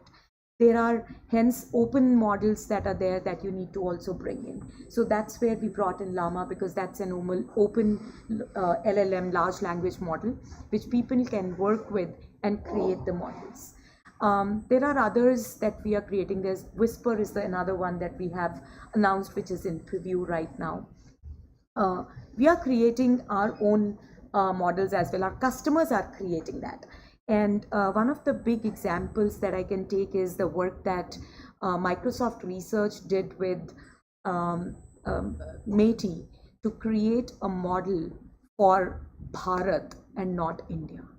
Right? We have 22 languages. We have enough and more dialects that are there. So Bhashini is what we created with them. We work with them, and it is an open model now, which is available to different agencies to pick it up and create that. One of the first application of it that we saw was creating a bot which is for the farmers, and for them to know what are the subsidies that are available. And a farmer who doesn't know how to really use tech, he can only speak in a language that he's in, and he's speaking not in a silent space, or he's speaking from his field, right? So the technology has to be powerful enough to capture all of that, translate, and give him the real-time information right then and there. So that's an example of partnership, or the platforms that are being built, models that are being built on the platform that we have created for people. Right. Another example that I can give very specific to travel industry is the APIs that are there. The same chat GPT API that has been used by them, we've actually, we are using that in TripAdvisor, Expedia, etc. They are leveraging the same API and putting it along with Bing, because OpenAI is extended to Azure OpenAI. We are bringing Azure OpenAI in every product that we are creating. So Bing has OpenAI now, and TripAdvisor, Expedia, Kayak, etc. they are communicating there. So customers who are coming in, people who are coming and searching there, they're getting much more conversational experience with them. Yeah. No, I'm quite intrigued by the term you guys use called co-pilots, yes. Right? So basically the word itself has a lot of significance, basically bringing humans and machines together in a very meaningful way, right? So that's the philosophy I think Microsoft goes with. Now, Himani, while there are lots of these positive sides, a lot of consumers are impacted by the technology, they're enthusiastic with the technology. I've heard our clients being sometimes very concerned about aspects of security, privacy, ethical aspects of AI, all of that, compliance and all of that, right? So what's Microsoft view to all this? So how do you see it shaping it up? Is there anything Microsoft is focusing on to make sure that our clients can adopt GenAI in a very, very confident manner without worrying about any of these things? So one of the basic principles that we have is responsible AI. And again, responsible AI did not start with OpenAI coming in. It was formed a few years back, I think 2017, when the Aether Committee was formed. What are the 6 principles of responsible AI? Fairness, accountability, inclusiveness, reliability, privacy, and transparency. These are the 6 principles that responsible AI has, and there's a lot of research that is going on a daily basis, and it keeps evolving. As the tech is evolving, as the policies of the governments in different countries is evolving, as the threat postures are evolving, the responsible AI is further evolving and innovating with it. Right. And it is not just the principles that we've created, but it is a way of life. There is a full unit in Microsoft which actually defines how it needs to be done. Any products that we are building with AI, for an example, the co-pilots that you spoke about, Teams Copilot, I'm sure a lot of you would have used Teams. There's a Teams Copilot that is coming in now in general availability. So Bing already has it. Windows Copilot is announced. So all the products with which the Copilot is coming, the engineering team has to follow all of these principles, and that's responsible AI principles. And if you look at it from a customer's perspective, because you brought that in, the security becomes a very important aspect for them. And enterprise security that we invest in, that's a foundational element. And I can give you a few examples from the travel industry. Let's talk about, let's say, Make My Trip, right? So Make My Trip, they were not, so when they actually started working with us and they started looking at how do I make travel much easier? It's very phone heavy conversation that happens with people. So I need to make it much more faster and easier for people. So they started working with us. They created Bharat Bot with us again because they wanted to do tier 2, tier 3 cities that they wanted to address. So the customer experience that they changed along with all the data that they brought in to answer those queries better, it needed security because there is customer data that is involved. And a lot of it, and that's a security layer that they actually put their confidence on. And different industries have different requirements, and there are many other things that we are bringing in, like confidential computing, which puts data at rest, in use, and in transit, all three to be secured.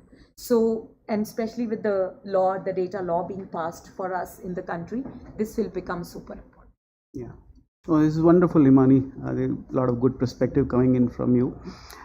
In fact, together Microsoft and Accenture have done some of our large early implementations on GenAI, Radisson being one of it, and then we have Amadeus, another one, and many more cases being built up, right?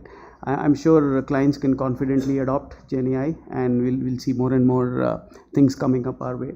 In fact, Accenture is invested big time. So we have created a repository of 300 plus use cases, very, very industry centric use cases, which clients can adopt to and then build using the GenAI, right?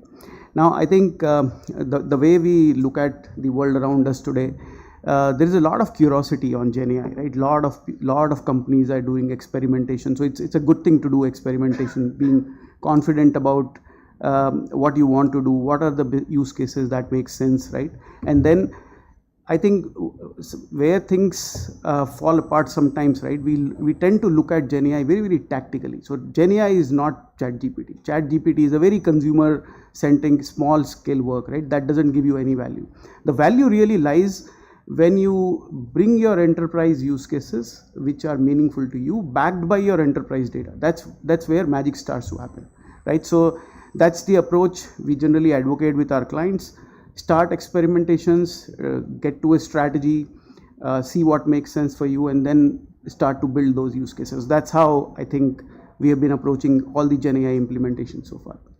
So I think very, very good perspective actually you brought in, Puneet, there, because especially, and I mean, it's true for pretty much every industry, but for travel industry as well, there's a lot of data that is there, right? So many different systems that are there. For an example, we were working with Air India to transform Maharaja Bot, which is so close to each of us, as they are transforming the airline.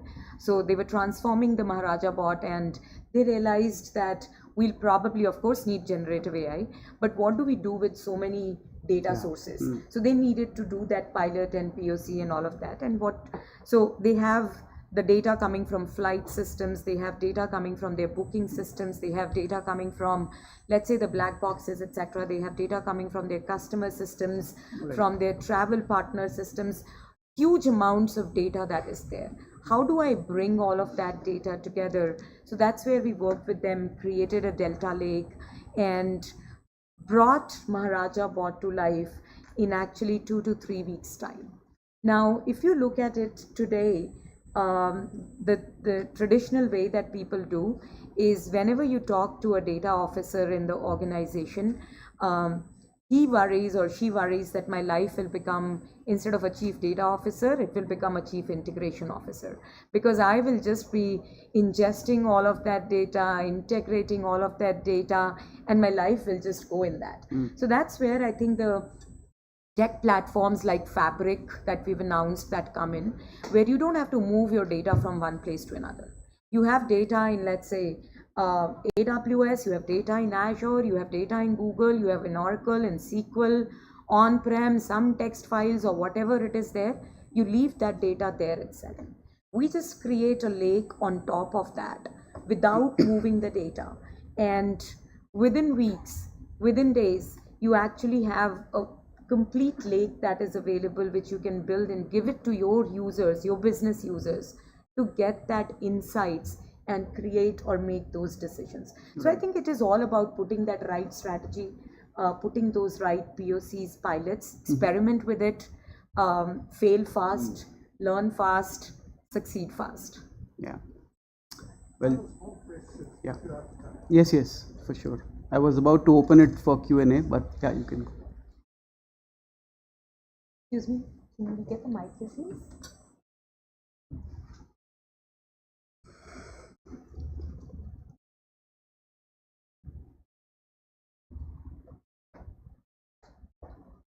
On the ethical side of AI, this mobile phone is ensured that nobody reads today. Nobody reads a book today. Will AI ensure that nobody starts creative work today? Would everything become mechanical with AI? No. That's my futuristic question, and it bothers me because I believe there's nothing greater than creativity. And would AI affect creativity is the simple question. Sorry to intervene. I'm here. As the president of the Publishers Association of India, I want to disagree with that statement. People do read a lot. Substantially reduced if you check the figures. So I think there are, different views, of course, in the room. And for any question like this, there will always be contradicting views. There will be a view in favor of it. There will be a view which will be against it as well. And there is an equilibrium that gets formed today. If you talk about just reading, I still want to hold the book, feel the paper and smell of that paper when I read. That's just me. There are people who think that, hey, Kindle or reading just on my mobile is easier thing to do for me because it's convenient. I don't have to carry so many books around. I can just carry 10 books in a Kindle and I can read it. But reading is still there. It's just the form and format of it that might have got changed a little bit there. From a creativity perspective as well, I am sure creativity will get fueled with it. See, when there are creators that are there, the people actually before me, Ruchita and the Google team actually talk about a lot of creators that are there. We always thought of creativity as when we were growing up or a few years back, that the creativity is only those few creative directors sitting in a who are creating some kind of short form, mid form, long format films that are there. That's creativity. Did we ever thought that the creativity of the people, normal people like you and I, will get so much accentuated by the tech platform, right? So I think it's about how we take it and how humanity evolves, how we get. And I'll give you one example. Coding, the codex model that I spoke about, right? People always say, hey, the coder has to write the code. Now, if a tool is going to write the code, what is it that the coder will do? The coder will actually, his or her job will become so much different. Honestly, I have been a coder. The documentation part of it, I hated it, and every developer hates it, right? You ask the developer that you have to do the coding and documentation, he or she will first do the coding part of it. If the documentation can be done by GitHub Copilot, I would spend more brain power in writing more complex code. I think it is just the evolution that will happen. Yeah, and sir, I will add one more dimension to what you asked. So the question that you asked about creativity, right? So I'll take my personal example. My daughter is in engineering college, right? So she was asked to produce a project report, right, on her topic. And the very first reaction was, let me get to ChatGPT and get it done quickly. That was the first version she submitted. I think some of what you're saying is triggering from those kind of examples. But very quickly the college recognized that, right? So there is something called as zero GPT, right? They've introduced into the system. So if any student is bluffing using ChatGPT, they'll get caught, right? So the facts that Himani talked about, those 6 principles, right? That is exactly about how people don't misuse technology, right? So if there is a IP that gets infringed from a producer of music and all of that, is precisely we have to stop. That is the ethical side of size of AI. That's how it is. And again, there is a lot of, just to add to this thing, right? There was a lot of fear around, oh, if Gen AI is there, will it take my job, for example, right? A lot of people ask this question. Again, see, technology has always been evolving, sir, right? So there were days when first time calculator was invented, right? And I read some documentation which said at that time, people were worried that a lot of mathematicians and people who worked on France domain, right, they will lose their jobs. That never happened. So as long as people could quickly adopt to use calculators, their outcome, their productivity, their innovation, creativity all went up, right? That's how it happened. The second thing happened when computers came in, right? Again, similar sentiment was there, but it took no time.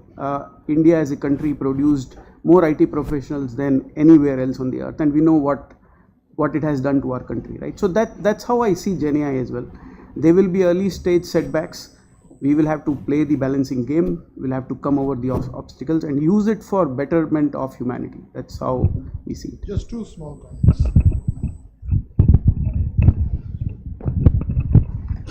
Number 1, to answer that gentleman's question, a bestseller was defined as 1 lakh copies. Today, a bestseller is defined as 5,000 copies. If you sell 5,000 copies, you're a bestseller. Yeah.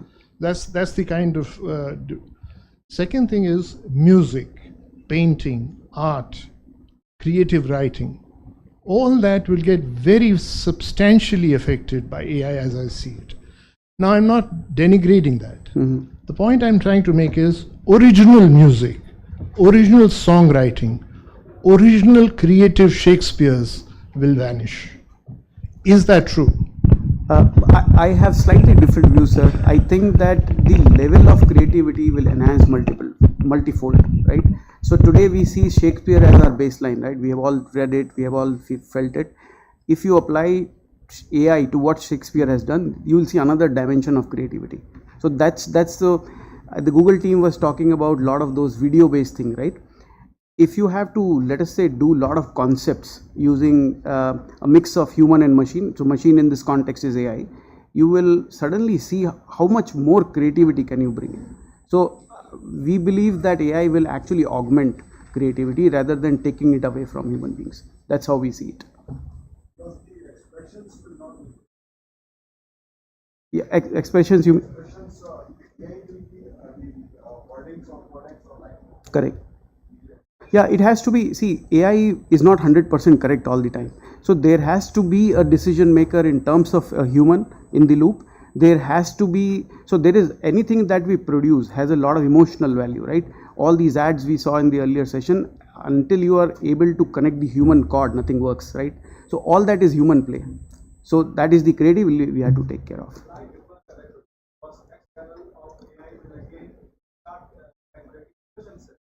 You're right. Yeah, it will move. And it will always be there. Always be the case. Yeah, it's always. That is right. That is right. We have to see the regulations by the Ministry of Information. Yeah. Regulations they come tap on the IPR, copyright issues, use information, and now they are working on the Indian version of the chat.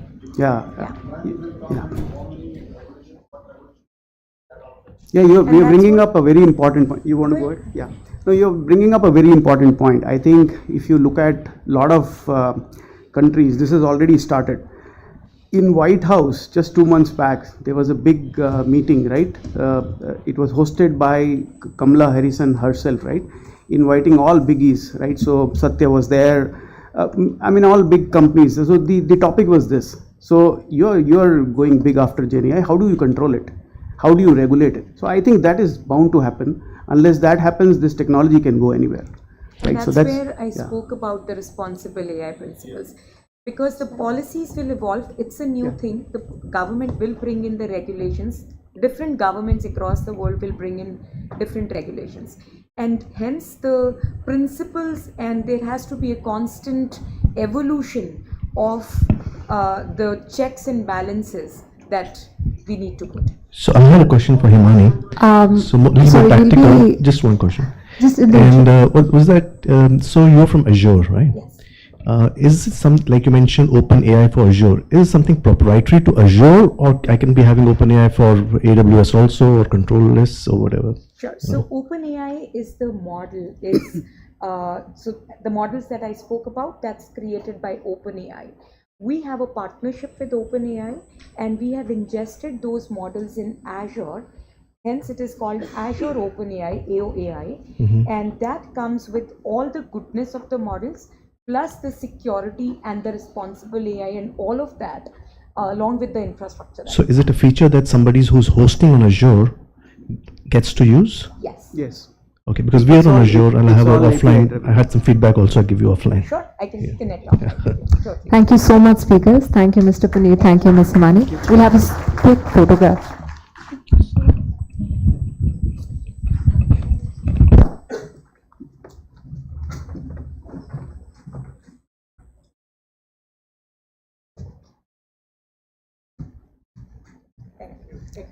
We'll proceed with the next session. We have the keynote address. As I told you, we had a little reshuffling of our events. Now we have the address by Mr. Vinod Bhatt, Chief Information Officer, Vistara, Tata SI Airlines, on key digital technologies shaping up the aviation industry for a seamless travel experience. Please, sir, the stage is all yours.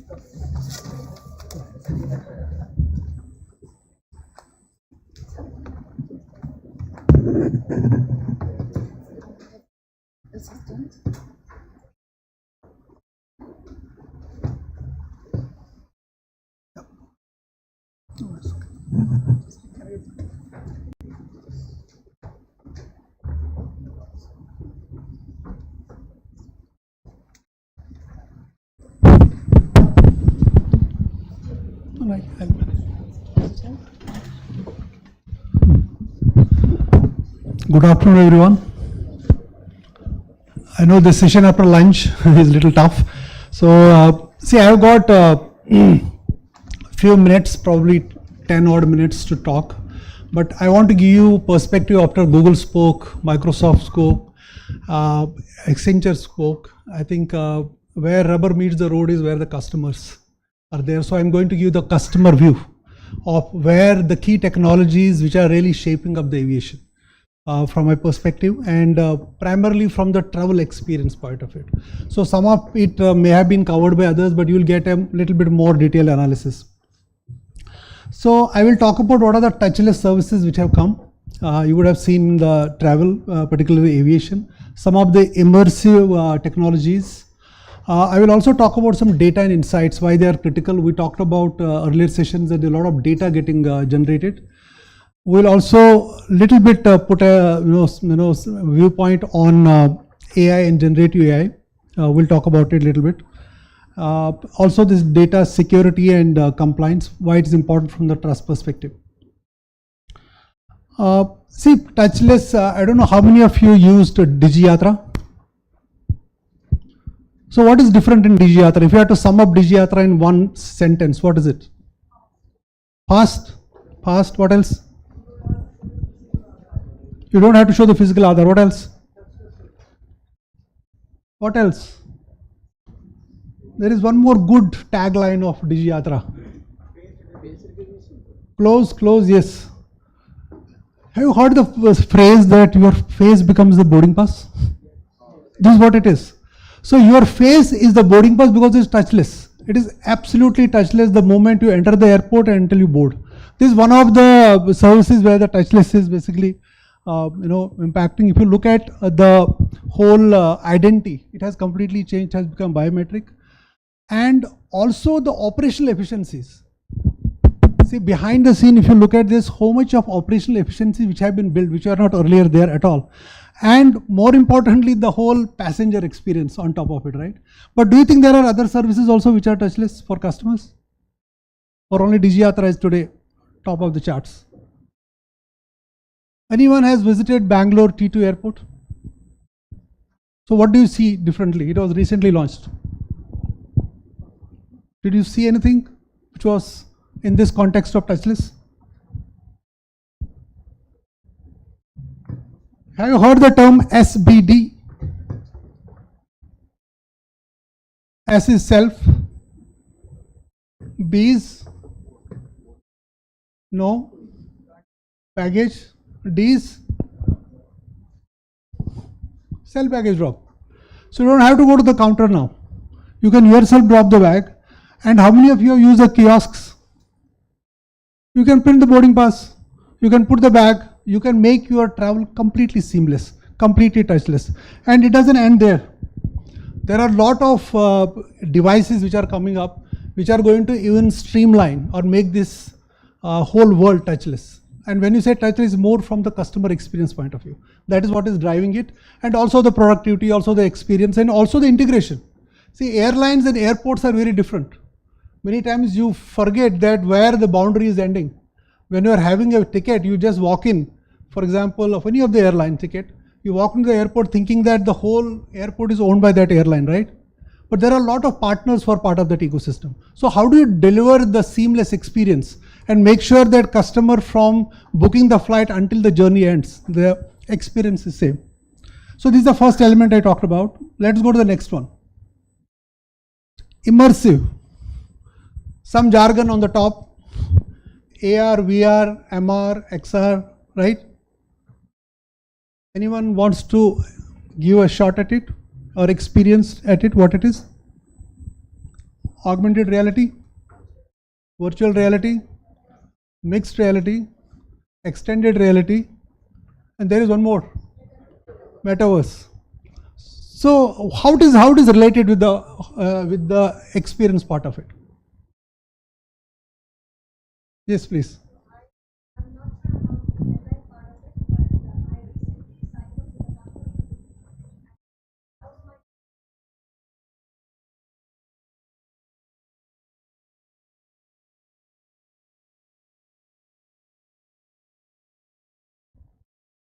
Absolutely. So just sitting in his office, he's able to see the hotel ballroom. Yeah. He's able to see the hotel rooms. Yep. And that is something that I've just started using. And I'm saving the client his money, his travel time, and a lot of stuff. That's the power of VR and AR in today's This is one of the industry. great business Yeah. cases. There are several, from the training perspective also we'll talk about what are the use cases. But imagine a person who wants to go to New York. Person wants to go to New York, how much hassle is it to get the visa? A few months back, the queue was for 1 year. Do you think the person who is getting vacation in May will wait for next May to go to US? No. So this is where the immersive or metaverse comes into the picture. You can actually visit Statue of Liberty through it. You can actually take pictures. You can actually post those pictures in less than 2 hours of time. You can actually get the same feeling. Exactly, you can go through the virtual world. So what are the use cases? Customer experience, of course. But training, you talked about the hotel, but the training crew as well as engineering. You can actually train through this, which can really save a lot of cost. You can simulate, absolutely you can simulate. You can do employee collaboration. I think we're talking about the avatars and all. It's very much possible now. Maintenance can be completely done through AR, VR. You don't have to, basically you can simulate that. You can talk about safety through this. And more important, it can be used for a new stream of revenue generation. Anyone wants to touch upon the last one? How can it be used for a new revenue generation? It's just an AR, VR metaverse. People who have spent a little bit of time on metaverse, have you realized that people are already buying real estate in metaverse? beachside view, sea facing bungalow, it's already happening. And now, if you put the Web 3.0 on top of it, you can actually buy your ticket as a token.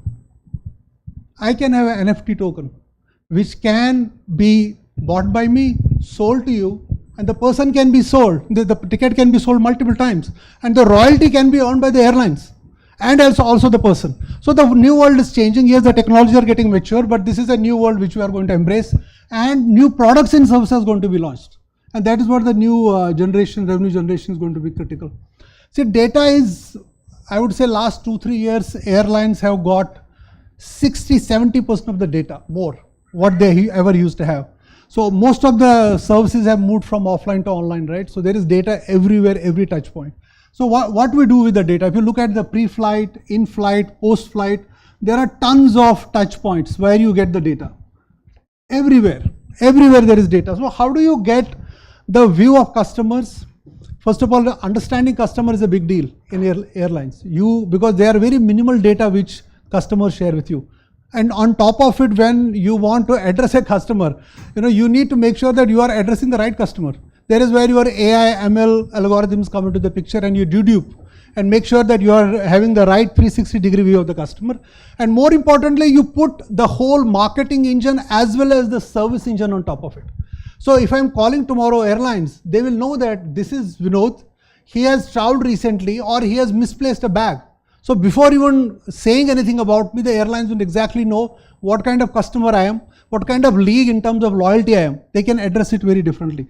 So it will continue, and it is a separate subject altogether, where you want to spend time and how much important it is from the customer experience point of view. The fourth lever we talked about, Gen AI. Look at these 80 billion numbers. I don't think we talked about these numbers. Can you guess what this savings is? Only in call centers, you have a potential to save $80 billion by 2026. And you know where the number is going by 2030? Look at it. It is so astonishing numbers. It is going to be $240 billion. So this is the use case we are talking about. And look at the other one. 2 to 15% what? Today we have only 2% of the customer queries or the traction is happening through call center by AI managed. It is going to go by 2 to 15%, and by 2030 it is going to go to 30%. Similarly, there is huge opportunity where you can save $60 billion of business because of bad experience. So important data points, important use cases for generative AI, where you can exactly know that how you can use these technologies not only to give better experience but also save money. See, this is how I put a traditional AI and a generative AI. Probably picture makes a little bit more easier. The traditional chatbot is mostly, if you look at chatbots, are not new. They have started in 1966. Many people don't know that. 1966 first bot was there, and that bot was keyword based, rule based. Then came NLP 2010, and then came a lot of things happened from last 2-3 years, 4 years, where you talk about the generative AI. So they are NLP based, they are LLM based, large language model based. So these are the technologies which I think the panel absolutely spoke about it. But there is a word of caution because these are not yet matured. You need to be very clear about your regulatory compliance, and also the security part of it. It will take time, but we have already started using it for internal use cases for generative AI purposes. See, this is a very classic case of Gen AI in customer support. See, when you get the feedback from the customers, it takes weeks, days and months to compile it. Generative AI is a perfect example of how to churn that data quickly and get the actions out of it, because it can actually scan through multiple channels, multiple data points, and it can tell us that what are the actions, and customer will be really happy to look at it. So this is a very good use case which is in the pipeline, not yet done, but it is because we need to make sure that we are not playing with the PII data and there are no non-compliances. The technology is maturing as we speak. See, data security and compliance, the fundamental is trust. How much of data you are going to play with from the customer point of view, how much compliant you are, how much audit regulatory compliance you have got, how much GDPR and other international compliance you have got. It's important to build the trust. And that's for building the trust. It's very important that we have policies around data privacy, data security, and compliance. So this is a fifth lever of data security and compliance. So if I have to really sum up, these are the only 5 levers. So we worry about that. What's my the touchless, which I talked about. I talked about the immersive one. I talked about data and analytics. I talked about Gen AI, and also talked about the data security and compliance. So I think my time is almost done. So I will be happy to take your questions.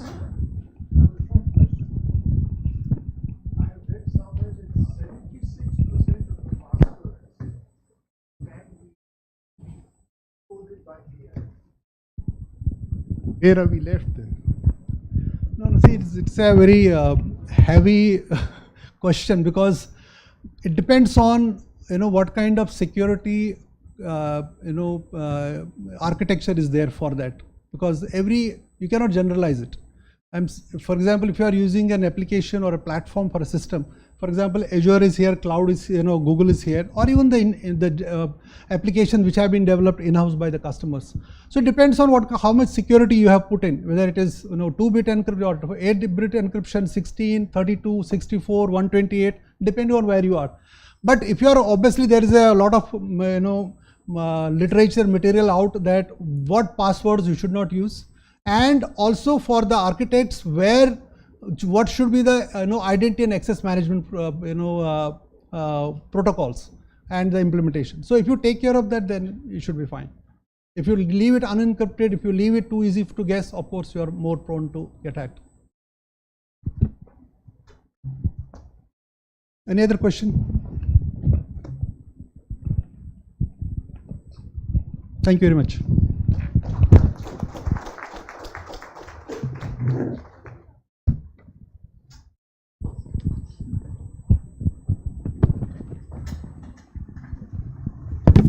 Thank you so much, sir. We'll quickly move on to the next panel discussion. May I invite on stage moderator Sheshadri, COO Page Magic, panelists Mr. Subramaniam Ganeshan, APAC Head and Center Head, Amadeus Lab, Mr. Indevar Rastogi, President Global Corporate Travel Business, Thomas Cook India Limited, Mr. Raj Rishi Singh, Chief Marketing and Business Officer, Make My Trip, Mr. Aditya Agarwal, CFO, Clear Trip, and Mr. Rajesh Lumba, MD, ECO, Rent-A-Car. May we please have a round of applause till our speakers join us on stage.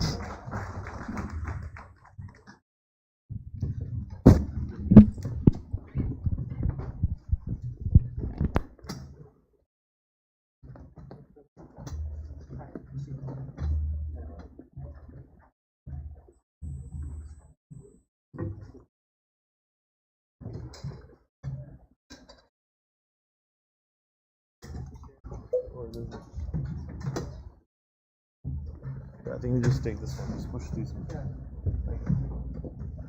Till our speakers are settling on stage, I'll request everybody in the hall to kindly keep their phones on silent. It helps us continue the smooth flow of the event. Good evening, everyone. I start with an apology of a delay of 30 minutes on this session. Please don't blame me for that. Large subject given to us in terms of travel as a business. But when I look at it, I think everybody understands travel and hospitality. So I have requested my panelists to talk about more on the innovation side and what we should be looking for and what we should be doing as we go in the future. There are complexities, there are issues, there are challenges, but one of the things I want to really mention, particularly is much more difficult when you want to talk after Google and YouTube and Microsoft, who have set high standards before us, is to say that it's not just all about technology. Travel has something that is also beyond technology. I think we have to take a clear note and not get overwhelmed by saying technology is going to drive me nuts or technology is going to make me grow. But there are some things that we need to address beyond technology as well. everyone, whether you're a small or you're big, you're large, the customer doesn't care. The customer just wants their personal experience to be as seamless, as beautiful, as enjoyable, as memorable as possible. So it's not about what your size of the industry is, though all the customer wants is a good experience. So consumer expectations, all of us know, we talked about it.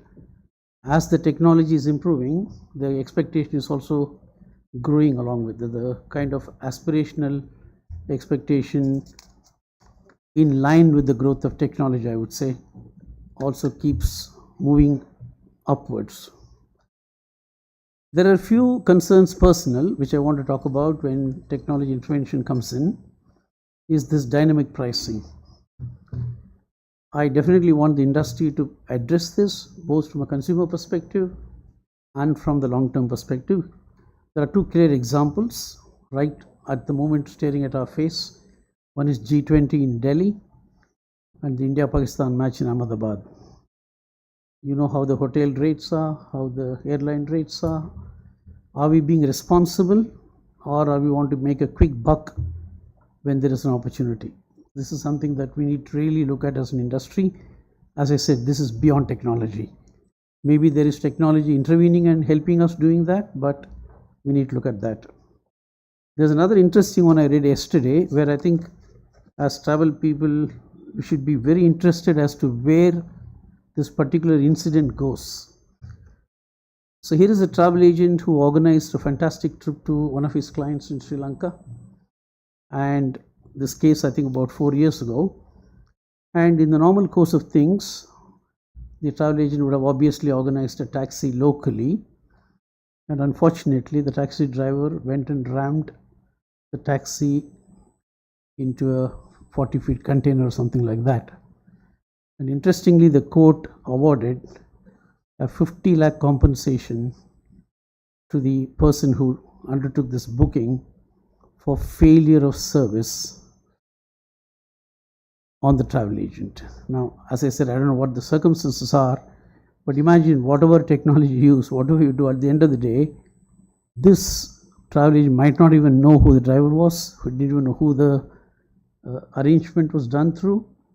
But was he expecting a 50 lakh fine on himself or herself for this person? Another thing that we need to think about, how do we manage these things?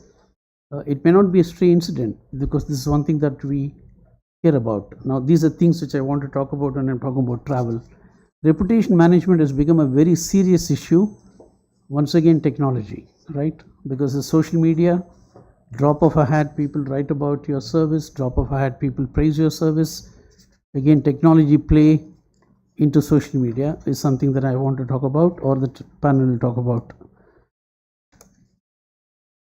The last one I want to talk about is, again, seeing it today morning, a lot of people talked about it. I saw one of the audience raise this question very clearly.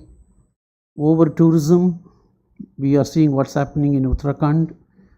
In fact, very interestingly, one newspaper writes and says, can the hill take the weight of people anymore? So I've been supposed to bring down the number of people visiting there, because let's say 50 kilos, 70 kilos average, how many people can it's come to that level of thinking in terms of, you also see in Europe what's happening. They're heavily putting new tickets on visiting some of the POIs, as we call it, point of interest, to reduce the number of people who visit. So in our anxiety to make revenue, are we leaving the planet for the long-term tourist, the long-term visitors? These are some of the thoughts that I want to share. And the way we're going to do it is that we're going to give each participant an opportunity to spend 5-6 minutes talking about their views, their ideas. We'll go around the table, and then there could be specific instances that they talk about, might bring in some conversations or interactivity, and we'll pick it up from there. Once again, thank you, panelists, for taking your time, and much appreciated. And we'll, along with the audience, I also look forward to hearing some of your views. So could we start from the left extreme, please? Thank you.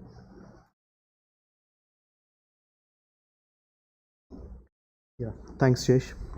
Thanks for setting the tone for this discussion. I come from the passenger ground transport industry, and I think it's not as widely discussed a topic as it should be, given the way that it is used. I was listening to the lady from Google. She was saying there were 880 million cab trips last year, which was an eye-opener for me. Thanks for that statistics.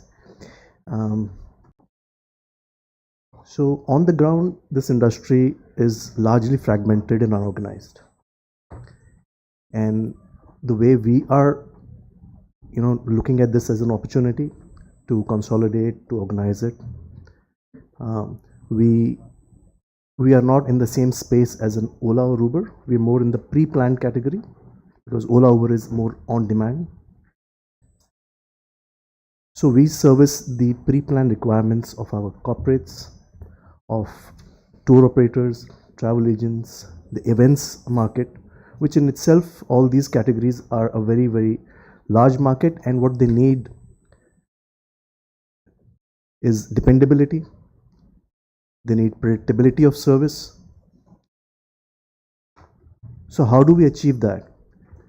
We are achieving it with using technology.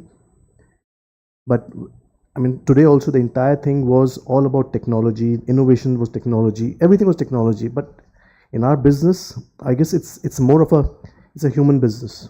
It's a high touch, high human touch business at the last mile, at the moment of truth. It's not technology that's going to really work. It's the person on the ground that's going to do what he's going to do. So along with technology, we are investing a lot. We have been investing a lot in very progressive HR practices, right down to the driver level.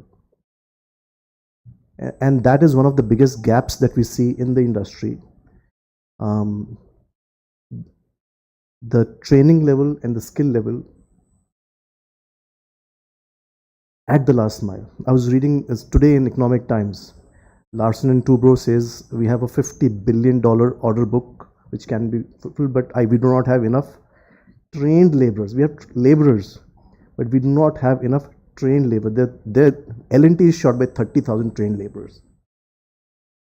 So we face a similar challenge in our industry also, where the drivers are plenty, but trained drivers, it's a long process to train them and to retain them, to ensure that they offer that level of service that we would want to give to customers. So that is from this building the service point of view. Opportunities for the ground transport with the exponential expansion of the road network, we are going to see a huge boom in road travel. I was hearing Mr. Gadkari's speech a couple of months back, where he's saying that they're going to stop short-haul flights. With better highways in place, you don't need short-haul flights, which will anyway it will become unviable, and they also pollute much more than taking a train or a bus from one city to another, which is maybe 200 to 300 kilometers away. It doesn't make any sense to go from Delhi to Jaipur, by air anymore when you have good capacity in rail and on road. So these opportunities are there, and as companies, what we have to see is how do we integrate ourselves into the intermodal ecosystem of the transportation on the ground. So that's going to happen. The integration will happen through technology, which we're working on. I mean, there are brilliant apps like MMT over here, ClearTrip, so which are also doing a great job integrating, from airline, rail, now roads, cabs, so that the customer has a more of a seamless experience. Thank you. I'm going to leave a couple of questions with you later on. We'll come back. One is, I see that Uber is already started in the US 1 month, 2 month advance booking. So whether that will sort of come in India and how it will sort of play out is something we can look at. The other thing I want to talk about is that you talked about human touch in the business, and I saw the Vistara speaker talking about touchless experience. So how these two will play, or parallelly, how can they run? Because he was talking more about everything doing without a human touch, right? Talking about the skills, the recent one I hear, all of us are talking about increasingly buying 600 aircraft, 700 aircrafts. The challenge that the globe is going to face is that we are going to get short of ATC employees. Typically, an ATC person apparently requires 5 to 6 years of training. So you can imagine if there is a shortage now, and if you don't get enough people trained in the next 5 years, you may have any number of aircrafts, but if you don't have enough ATC people to run it, that's something that we've been sort of writing about and thinking about as to how the industry isn't thinking about that aspect of that business in terms of skilling people. Please introduce yourself and then. Yeah, thank you, Mr. Seshadri. Good afternoon and good evening, everyone. This is Aditya Agarwal. I work with ClearTrip, which is one of the large online travel aggregators in India. We are part of the Flipkart group. Very excited to be here with this panel and on this very interesting topic. So as an online travel player, I believe that we and our colleagues like Mr. Raj, we have a key role to play in innovation. So as the sector is getting disrupted, we feel that we can bring a lot of benefits to the entire value chain by bringing in innovation. What I wanted to touch upon is sort of a slightly unique vantage point that we have at ClearTrip. Being part of a larger e-commerce player like Flipkart, we can bring some learnings from how e-commerce players have actually created massive scale in India in the last 10-15 years and solved for a lot of customer problems, and how we can take some of those learnings and apply it into the world of online travel. And I also wanted to maybe relate to some of the examples that you mentioned, Mr. Seshadri, in your introduction, and how they correlate with some of the innovations that we are trying to do in ClearTrip. So I think what we have seen, especially during the pandemic, is that there was a significant change in customer behavior across different sectors, but especially so in travel, because travel suddenly overnight became very different. Going to airports became a very daunting, overwhelming task. You didn't know whether the airport will be functioning, whether you will be allowed in, whether you'll be allowed to sit on an aircraft, not allowed. When you land at the destination, what the rules will be, and so on, right? So what we have noticed is that a result of that is that flexibility has become a key consumer ask, which was never really the case before. So a customer wanting to make a travel decision today knows that there are going to be uncertainties, travel plans may change for one reason or the other, and how can we solve for that anxiety? By providing them a lot more flexibility than they have demanded before. So go ahead, make your bookings, don't worry if plans change, we will take care of you. It's not going to be the end of the world, we will allow you easy amendments, easy cancellations. So when we launched some of these flexibility products during the pandemic, we saw overwhelming response and immense take-up of these products. And even after COVID, right, now it's been probably a year or so since things have normalized.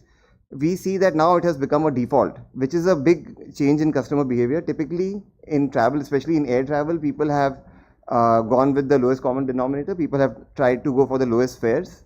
But we have seen that people are actually willing to pay a little bit of a premium to buy this peace of mind, which is that, yes, if plans change, they will still have the flexibility to make changes. So that's one excellent example of innovation that has happened in the sector in the last year or so. The other would be affordability. Travel is still seen, at least leisure travel is still a discretionary spend, and it's also an aspirational spend. So the person with a family wanting to do a foreign trip, right, can either go for years and years trying to save for that one foreign trip, or can we turn that around and say that we can bring affordability into the sector by taking a leaf out of what, say, the consumer durable players have done. what an Apple has done, right? The conversation around iPhone is not that it costs, say, 80,000, but it costs 5,000 rupees a month. So can we bring affordability constructs which allow customers to go ahead and make that decision without really having to worry about whether they can afford it now or not afford it and so on. One of the examples that you mentioned was of that incident in Sri Lanka, right? So I think there will be always unforeseen events because travel by its very nature is a dynamic beast. You have so many variables involved. But one of the things that we have done well as a sector and which we continue to innovate upon is bringing insurance, right? So bundling insurance in along with your travel product might take care of a lot of such incidents. Obviously, pain will still be there, but at least the financial burden can be addressed to some extent by bundling insurance into some of these products. You also mentioned about, for example, dynamic pricing. Dynamic pricing as a customer can be a big pain point if you're suddenly trying to buy a ticket, say during Diwali. I have been hurt, right? I have suddenly had to pay huge amounts for my family to travel back to my hometown during Diwali. But dynamic pricing is also a function of the market. What dynamic pricing allows is that while for some people it might end up being quite expensive, it also allows airlines and hotels to provide much lower pricing for people who are able to make decisions in advance about their purchases. If there are people who have made up their mind, who know that their plans are certain, or they have that flexibility option that they have through some of the flexibility constructs, they can benefit from the lower pricing. Also, again, Raj, bringing up your example and MMT's example, the specific example about Ahmedabad, right, about the World Cup tickets. I have seen my colleagues at MMT bring on more supply, right, in the form of homestays to address this spike in demand. So I think innovation is playing at multiple levels in the sector, and we feel that we can continue to play a big role there. Sure. As I said, I'm going to come back to you with one question. I see that flexi fare and not flexi fare, sometimes the difference is just 500 rupees or 300 rupees. Do we really need that? Can we sort of bundle them together and say everything is flexi? I mean, I don't see them thousands of rupees difference. There are marginal difference between flexi and non-flexi. So I can come back and ask you that question. I'm going to have a offline discussion about how come a 6,000 rupee hotel becomes 60,000 in Ahmedabad. I'm not going to take that now. Over to you, sir.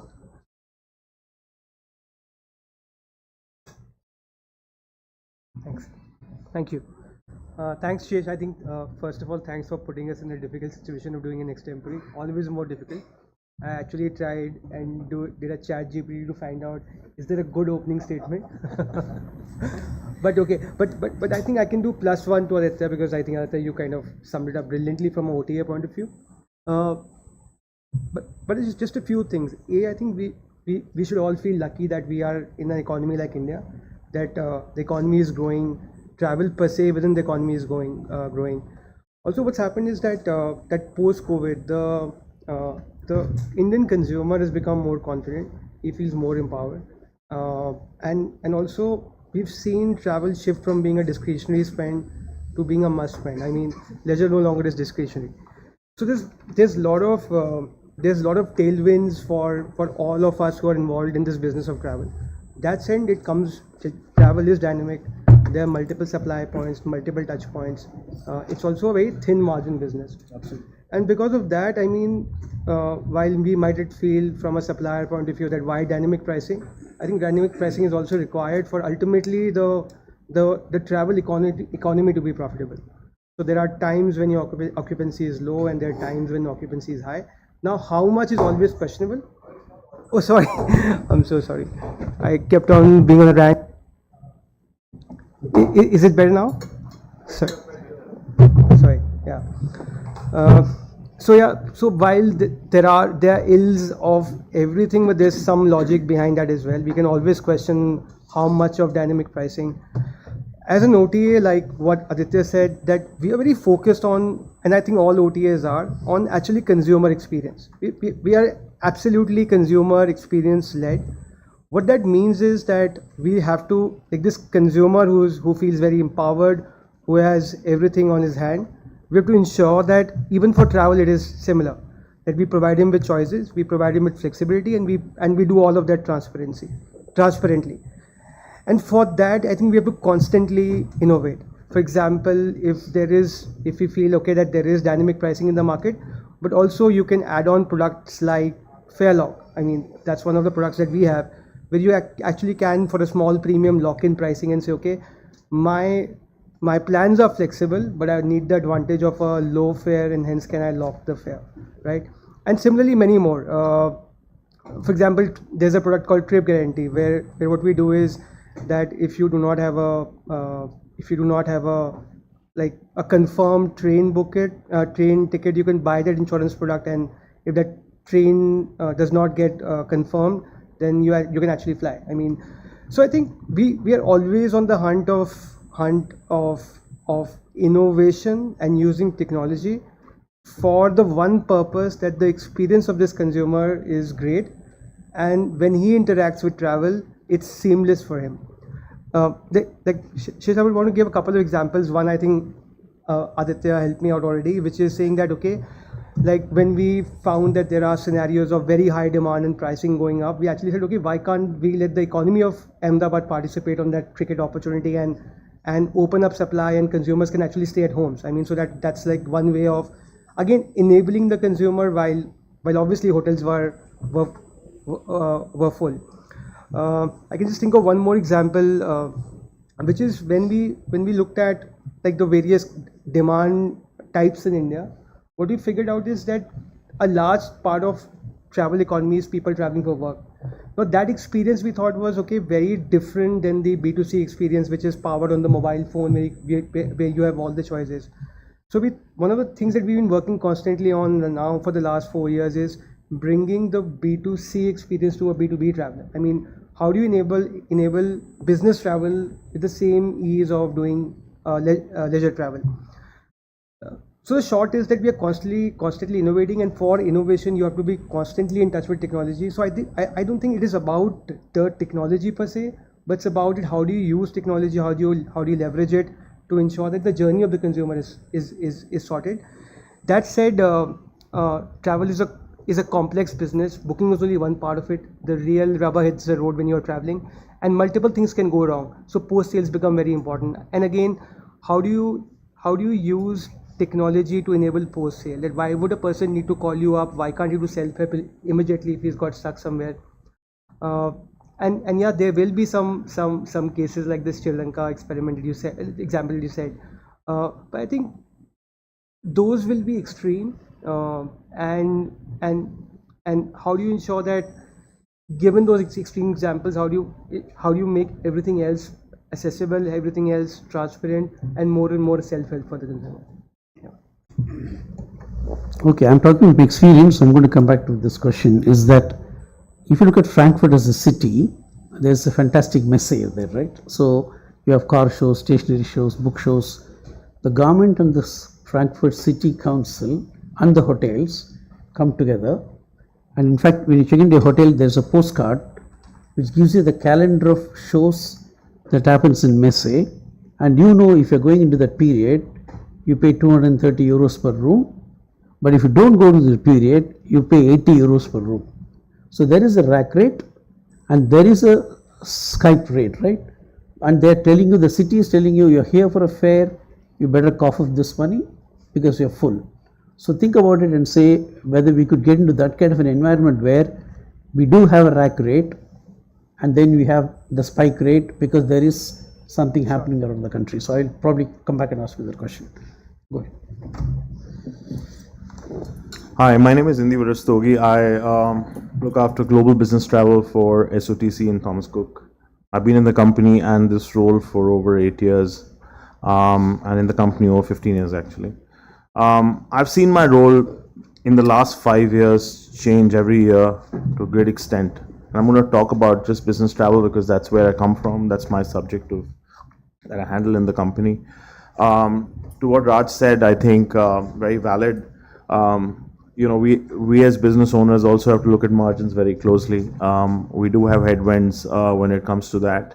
But I'm going to keep it to the subject and not just look at P&Ls in this discussion. What's important right now is that the traveler has changed. The traveler has multiple options to book from today. And he's looking at various sites before he comes to even look at his own closed booking tool. How do we give them the same experience? So that's the thing as we put on the board today. But having said that, when I say my roles have changed, is to make sure that the traveler that is looking outside gets various things today. It's not just about giving him a ticket and giving him a hotel and giving him a car through eco, all right? But he's talking about CO2 emissions. He's talking about his expense getting booked. His manager's talking about his expense being visible. So our role as a travel partner has changed so much. So when people say, what do you do in the travel business? And if anybody would just ask me, what would I do? I'd say, just don't book tickets. I have so many extensions to the role that we do. Because when you're managing customer budgets, you're managing them holistically. You're looking at various tools that you're able to capture all the spend. You're giving them options. Then you have the ability to give them better contracting, consulting, etc. So for us, for me, what I see today in the portfolio is a large part of travel is now happening on a booking tool, which is great. That means people are they're empowered to book their own trip. They're doing their hotels on their own. They're booking their cars on their own. But yeah, there are a lot of physical touch points, right? There is visas. Now, if you need to apply for visas, you need to have intervention. That means you need to have a team. So there is complexity, but it's a hybrid model in operating. And I'm going to keep it short because given the paucity of time. But having said that, the KPIs that we have said is how do we cater to the traveler, giving him the same experience that he would go to another website and take. The second is how do we give him complete visibility of what he's doing? How do we make content complete for him? When I say complete, that when he books a ticket, he should know the exact rules on it. And if he has to pay a little bit more, that should be completely visible, right? So for us is to make the information available. The decision would sit with him. The other ability is obviously to make sure that we give him a complete package on the attachments that we have, because he doesn't need to go out. He can get the visa done. He can get the assistance at the airports. The CO2 emissions, he can become a responsible traveler in making decisions whether he wants to choose ground mobility comparatively to compared to air. I think there are more questions being asked. So our roles as companies are changing quite a bit, and a lot of customers who sign us today look for these 5-6 parameters. Are you calculating CO2 emissions? Are you giving us the right fare? And obviously there are many answers to that. But having said that, I think the corporate programs in India have changed and they've evolved. They just don't sign you because you are a great banner or you've been there for 150 years. They're looking at various tenets inside that business, before they choose a program to you. It's highly complex, but I'm saying it's moving in the right direction. You've got GDS now that's distributing content differently, and our friend here will talk about that. And all that has some economic hits too. But having said that, it's an interesting time. I think we're in the right place. Like you said, India is the best place to be. Because we have seen great tailwinds on all sides of the business. Everybody's traveling. People are not only just taking one holidays, they're taking one big holiday, they're taking 3 small holidays. They're going to Dubai, they're going to London. But the good thing is that everybody's spending, and I think rightly so. They want better options to be available. They want to make sure that the accessibility to going to an Ahmedabad for a World Cup match, or going for a Wimbledon or whatever, the price points have to be somewhere in the right space so that there's access to everybody for events like that. But it's interesting times. I'll just leave that as my last point. Thank you. Yeah, I think what is important is both from my right and left, what I hear is that it's no longer a discretionary spending. It's now part of a spending budget. Again, another point that we must talk about is that it shouldn't be rocket science for us. There'll be more acceptance and embracing technology in the Indian travel space, at least, because 50% of your population is below 25 years of age, which means yes, absolutely technology driven population that's staring in front of you. So we must remember that. What you say? All right. Thank you, Saish. Happy to be here. My name is Mani Ganeshan. I head Amadeus in India. Amadeus is the largest technology platform for the travel industry. So a lot of you are possibly transacting your business on the Amadeus platform, and a lot of people on this stage too. In terms of just to give some numbers, we power more than maybe 750 million, 800 million bookings on the Amadeus platform, and maybe close to 2 billion passengers are flowing through the systems as you go through airports and get into airlines, aircrafts, and hotel chains, on a daily basis. For us, we see a few key themes that we focus on for the future. The first one is primarily what the other panelists also talked about is scale. Right? We see the industry recovering a lot faster than what all of us collectively are able to manage. We are all struggling with it. The flights are running full, the hotels are full, and so on. So, and it's all coming together in India. India is today already the largest, maybe the third largest travel market in the world today, and has the potential to become the largest travel market in the world. Right now, what does that mean? And we see Air India ordering a lot of aircrafts, Indigo is doing the same, and others are following suit. But it requires a massive transformation in the country with infrastructure that needs to cope up. The government is building airports.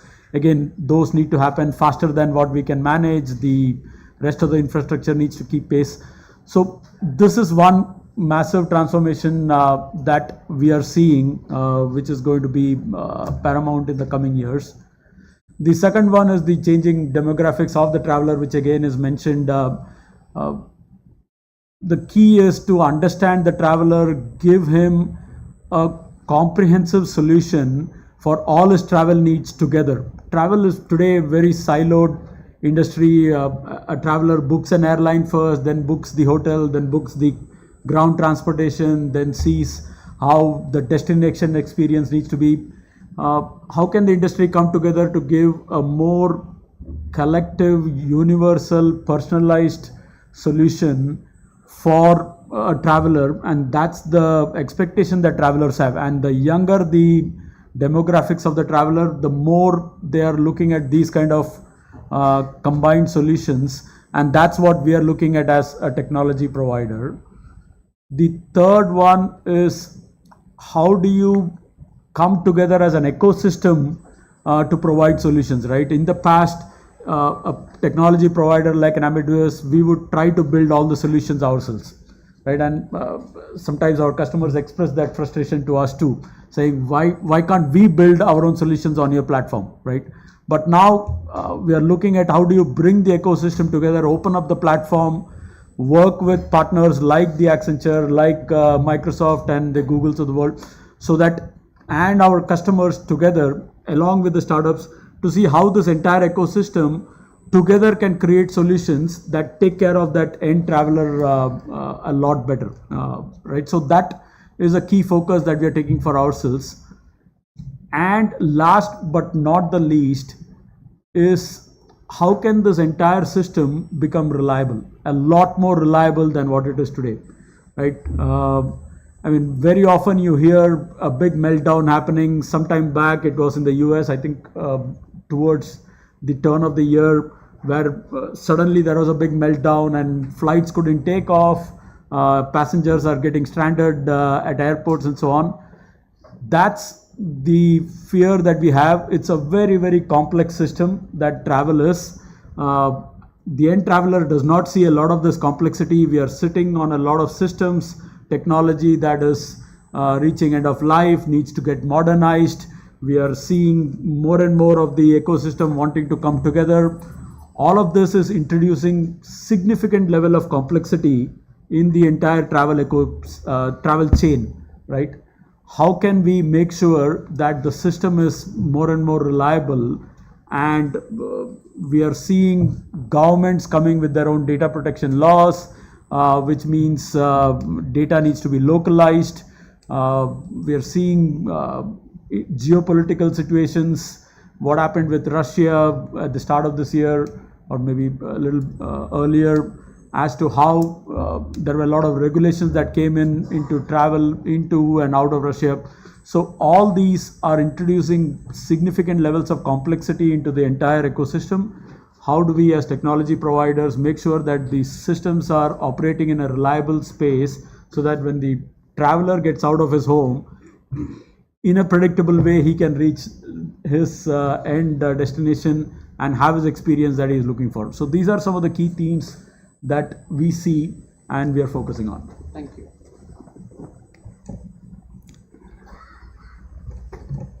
So what we'll do, take those questions, and also, you can also give your sort of 2 or 3 pointers in conclusion, so that we don't have to come back to you again. So over to you. So my questions were human touch and touchless. How do they travel together? So I guess there are 2 parts to it. One is the way that you generate the demand, right? So like what Raj said, so why use phone? Why can't it be done from the app? So that's the difference between a human touch versus going touchless, because everything, the human demand gets generated, the travel demand gets generated through the app or through the online channel. Now the other aspect is the rendering of the service on the ground.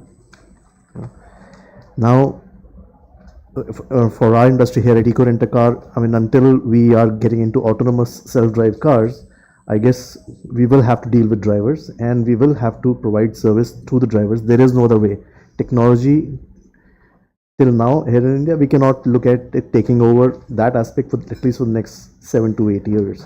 Eventually, yes, the way it is developing and developing so fast, things are changing so fast. I think in 7 to 8 years, self-drive autonomous cars would be the usual, the new normal. Okay. So, but till then, we have to constantly look at upskilling our last mile. So, be it drivers in our industry or the frontline staff in hotels. So the challenge here is, while the chain hotels and the big brands can do a good job of doing that, but it's the unorganized sector or the unclassified hotels, where there's a huge gap in the level of service, because they do not have the same tools, the learning and development aspect to train their people, and which is where the opportunity lies for all stakeholders, to consolidate, to organize sectors of the market which are still unorganized. Okay, anything that you want to say in your closing remark? I guess India is the biggest opportunity in the planet right now, and this is the best place to be. My son studies computer science in UCLA, and he wants to come back here and do, even if, I'm sure he'll get great jobs offers over there, but he wants to come back and build it out here. So that says a lot.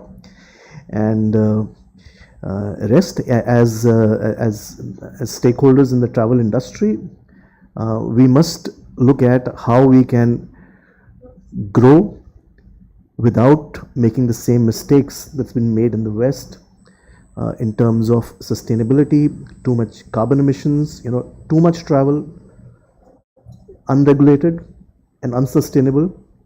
You're eventually looking at chopping, axing your own feet. So we should not end up doing that. And using technology, using this new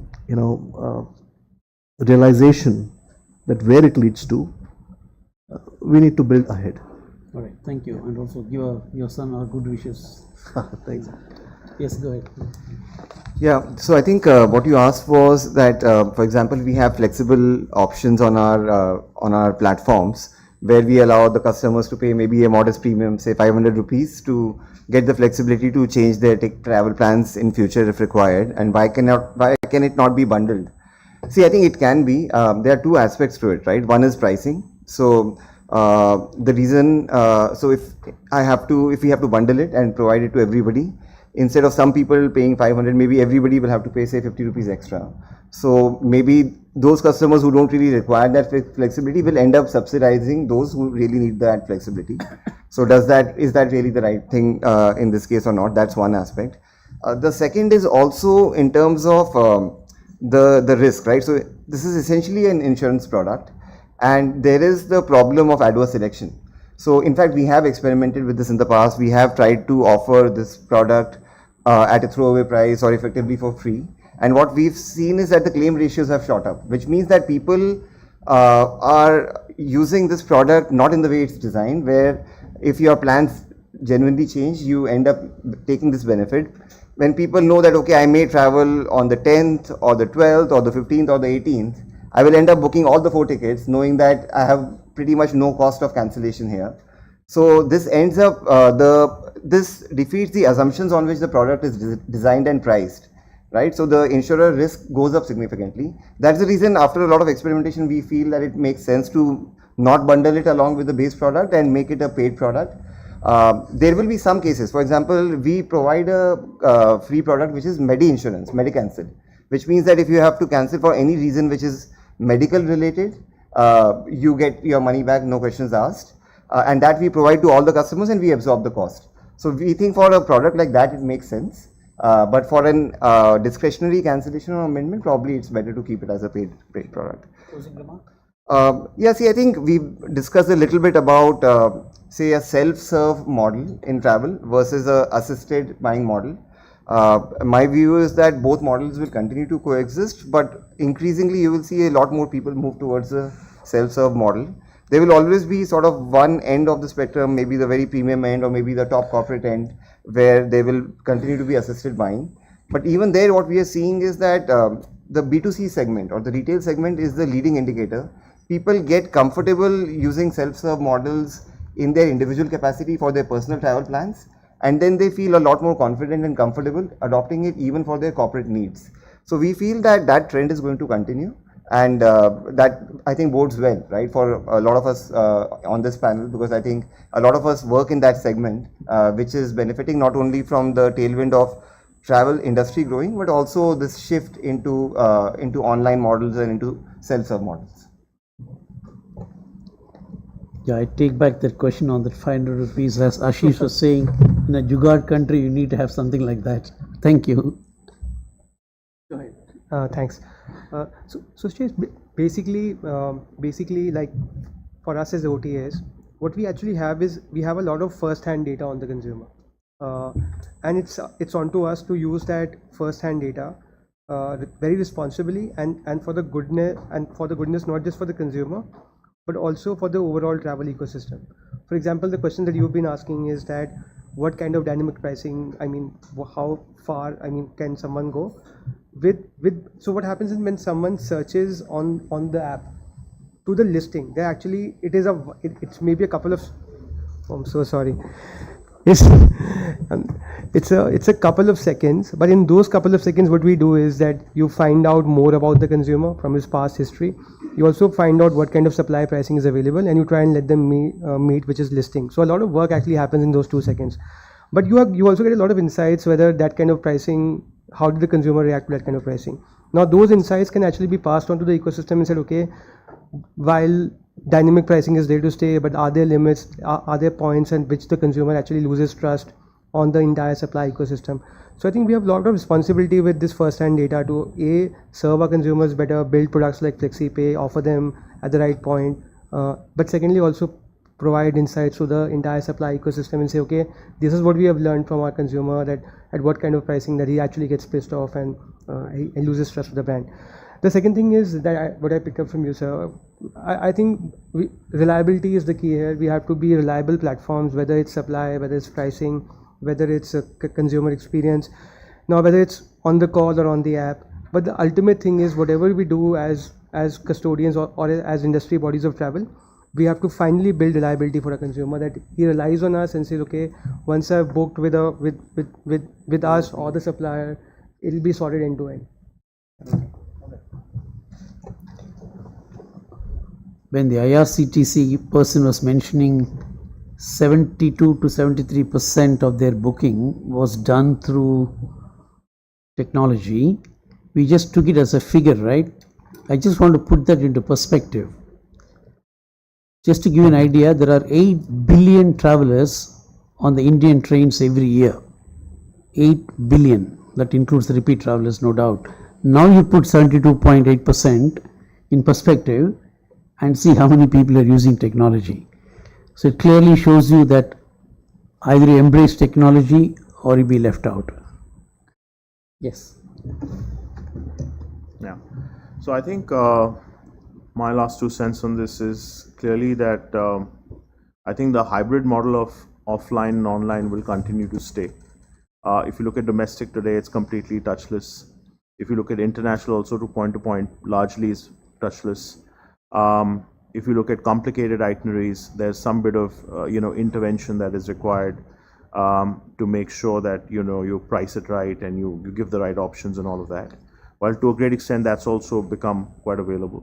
The interventions which I call, which is where somebody needs assistance with visas or anything that is required on the ground, we do see in our portfolio adoptions going up on all segments. When I say all segments, means domestic, international. It clearly means that people are now used to using the self-enabled tool directly to book travel. And it's good because that way they're more responsible for the decisions that they take on travel, and they are getting the choice directly listed up there. Now, I'm just giving you a simple example. You may have the best hotels listed, or maybe all the content of hotels listed on your booking tool, but sometimes there's one person who will call you and say, listen, I've got the content, but I need the corner room in that hotel. How do you do that? You need to make a call. Right, so there are some limitations on that. There are some areas where you need to take the phone. You need to talk to the traveler. It is an emotional product. It is travel. We see these behaviors as well across all our outlets, across even the digital point as well. That sometimes people do want to speak to someone to reassure themselves for what they're booking, because a holiday is a very important category. Right, the holiday is an important category. Even for their own business travel, we have seen a segment which has now come about, which is the Be Leisure. So if the guy is a Monday, Friday traveler, and he wants an extension of his trip and wants to invite his family and not, go back and get his family again, he then makes that attachment through making a trip or a vacation in the city that he's in to add an experience to the overall journey. Now, all these segments are coming up. Like I said, all segments in our industry are growing. It's about us and how we innovate in all areas to make sure that we create more listings. So there are now options where you come into a city and suddenly you get options about where you can go, what you can eat. Now, some may say, we can Google it, but sometimes people want to see it at the time that they should be surprised with it, and that is appreciated by the traveler. So we are innovating from all, and we have partners like the GDS, Amadeus right here, and various other GDSs who are actually helping us build a more wholesome content for the decision maker. When I say the decision maker, I say the traveler, in giving him more options. And I think that's what we've seen is the true value that we provide, right? And in our outfit, and I'm talking about business travel specifically, we calculate number of calls we get, the kind of calls we get, the kind of requests we get. Now we've got robotics and bots and all of that, which can enable a booking. But there is a little bit of, noticeably we see a large part of voice coming in to reassure somebody. And it's segments, right? Various segments. Like I said, the younger generation really doesn't need anyone to assist them. They can just get it themselves, right? Directly on the app, and they book it and they go. And when they land there, they change their bookings also, right? We see all those trends. But I guess these things will coexist. We still have a long way to kind of put everything online. But I think eventually we will see that thing. I think it's good for the industry as well. It's good from the economic standpoint as well. to say, more touchless you go, the better it is, which is where we're all heading. So those are my last conclusive comments on this. Thank you. All right. So if I were to summarize, I think we are in an exciting space. It is the fastest growing industry today, and we are in a country where it is growing leaps and bounds.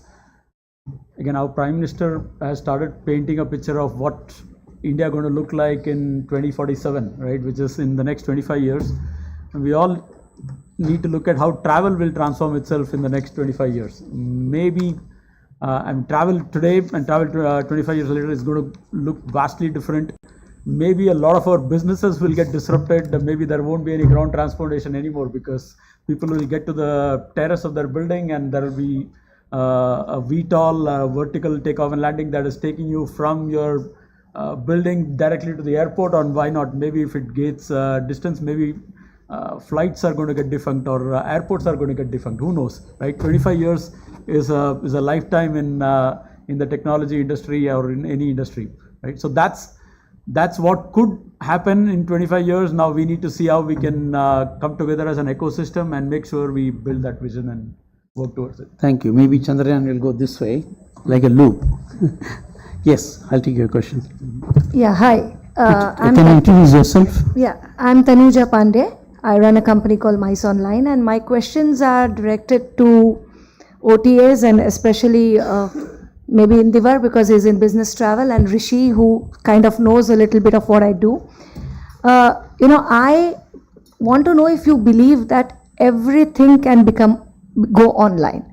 You said that we are getting there, but I think at this point of time, everything, the sourcing part of it can be online. Why can't we as a travel community be like the banking industry where everything happens online, and if you get stuck, there's always a relationship manager.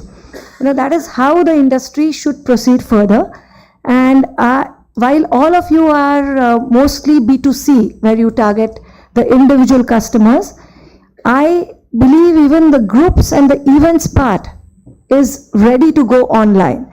And I've been doing that individually for the last 4 years now. Can you keep it short, please? Can you keep it short, because I already got all. So I just wanted to know that do my colleagues here believe that also is the future, that wherein even our group bookings and smaller half-day slots or meeting banquets, everything can go online. Who wants to take it? You take it? Yeah. I think it also because I know. I also know, like, I have some background what Tanuja does. Yeah, Tanuja, absolutely. I think the thing is that there's a cost of technology as well, and what happens over time is that the cost of technology rationalizes it gets rationalized by scale. Supposing the cost of technology is 10. And you start hitting a hurdle rate of 100 consumers and every consumer is paying you 1 rupee, then suddenly your cost of technology gets rationalized. So I think, like we have done for B2C, I think B2B is next. For example, our corporate solution, MyBiz, is doing exactly what you just said, that the entire solution is online, but if you get stuck, there is a relationship manager available. I genuinely believe that meetings and conferences and large-scale group events is after B2, the corporate transactional travel is next. The technology does exist. How do you leverage the technology to do it is the question mark. But absolutely yes, and not too long in the future you will see that happening. Yeah, because the cost of scale. No, I just want to. It has to close, sir. Can you take it offline, please? Sorry. No, it's part of this. Please. Yeah. Thanks a lot, sir. My question is to Rajesh, sir. What do you expect from the government, sir? Because first of all, congratulations for completing 50 years. When I went through your profile, being the chief driver, if I'm not wrong. So what do you expect from the government in the ecology and the responsible and sustainable tourism? Yeah, thanks for the compliment. So I was actually today surprised that there's no stakeholder from the government, because if we are looking at increasing tourism, which was most of the themes, the government is the most important stakeholder, but because one of the gaps and what we're lacking in India is the ecosystem at the final destination. So as travel stakeholders, there has OTAs, travel agents, car rentals, hotels, but really the tourist or the traveler at the end of the day wants to explore and experience a destination.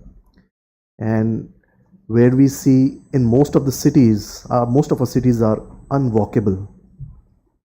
It's unjust, and how do you explore something if you just have to go there in a car or a bus to a monument and then in that same come back to your hotel? Thanks for mentioning that, sir. Yeah, please continue, because it's really important, because I belong to Varanasi, and many of the tourists, when they come to Varanasi, sorry to say it, but they complain about the traffic and sometimes the outskirts. So I guess this is what the we would this is the basics we would expect from the government, other than setting up special, maybe the way around it is setting up special tourism zones, where everything is built as per the needs of the traveler, since it may be difficult to rectify what is already there, which is what China has done and many other countries have done, and you go there, have a good time and come back. All right, thank you so much. We'll close the session here, but I thank all the dynamic speakers for sharing their insights. Thank you, sir. We'll be closing the session now. We'll just request you to assemble for a group photograph. Please come closer. You can find the speakers always during the networking high teas and lunches. We'll be breaking just for 5 minutes, so request all the delegates to please come back soon.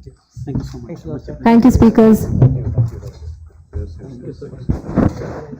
Just for everybody's information, the next session will be by Chief Information Officer, ITC Hotels, Mr. Amandeep Singh Sarna. Please do come back for this session in another 5 minutes.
CIO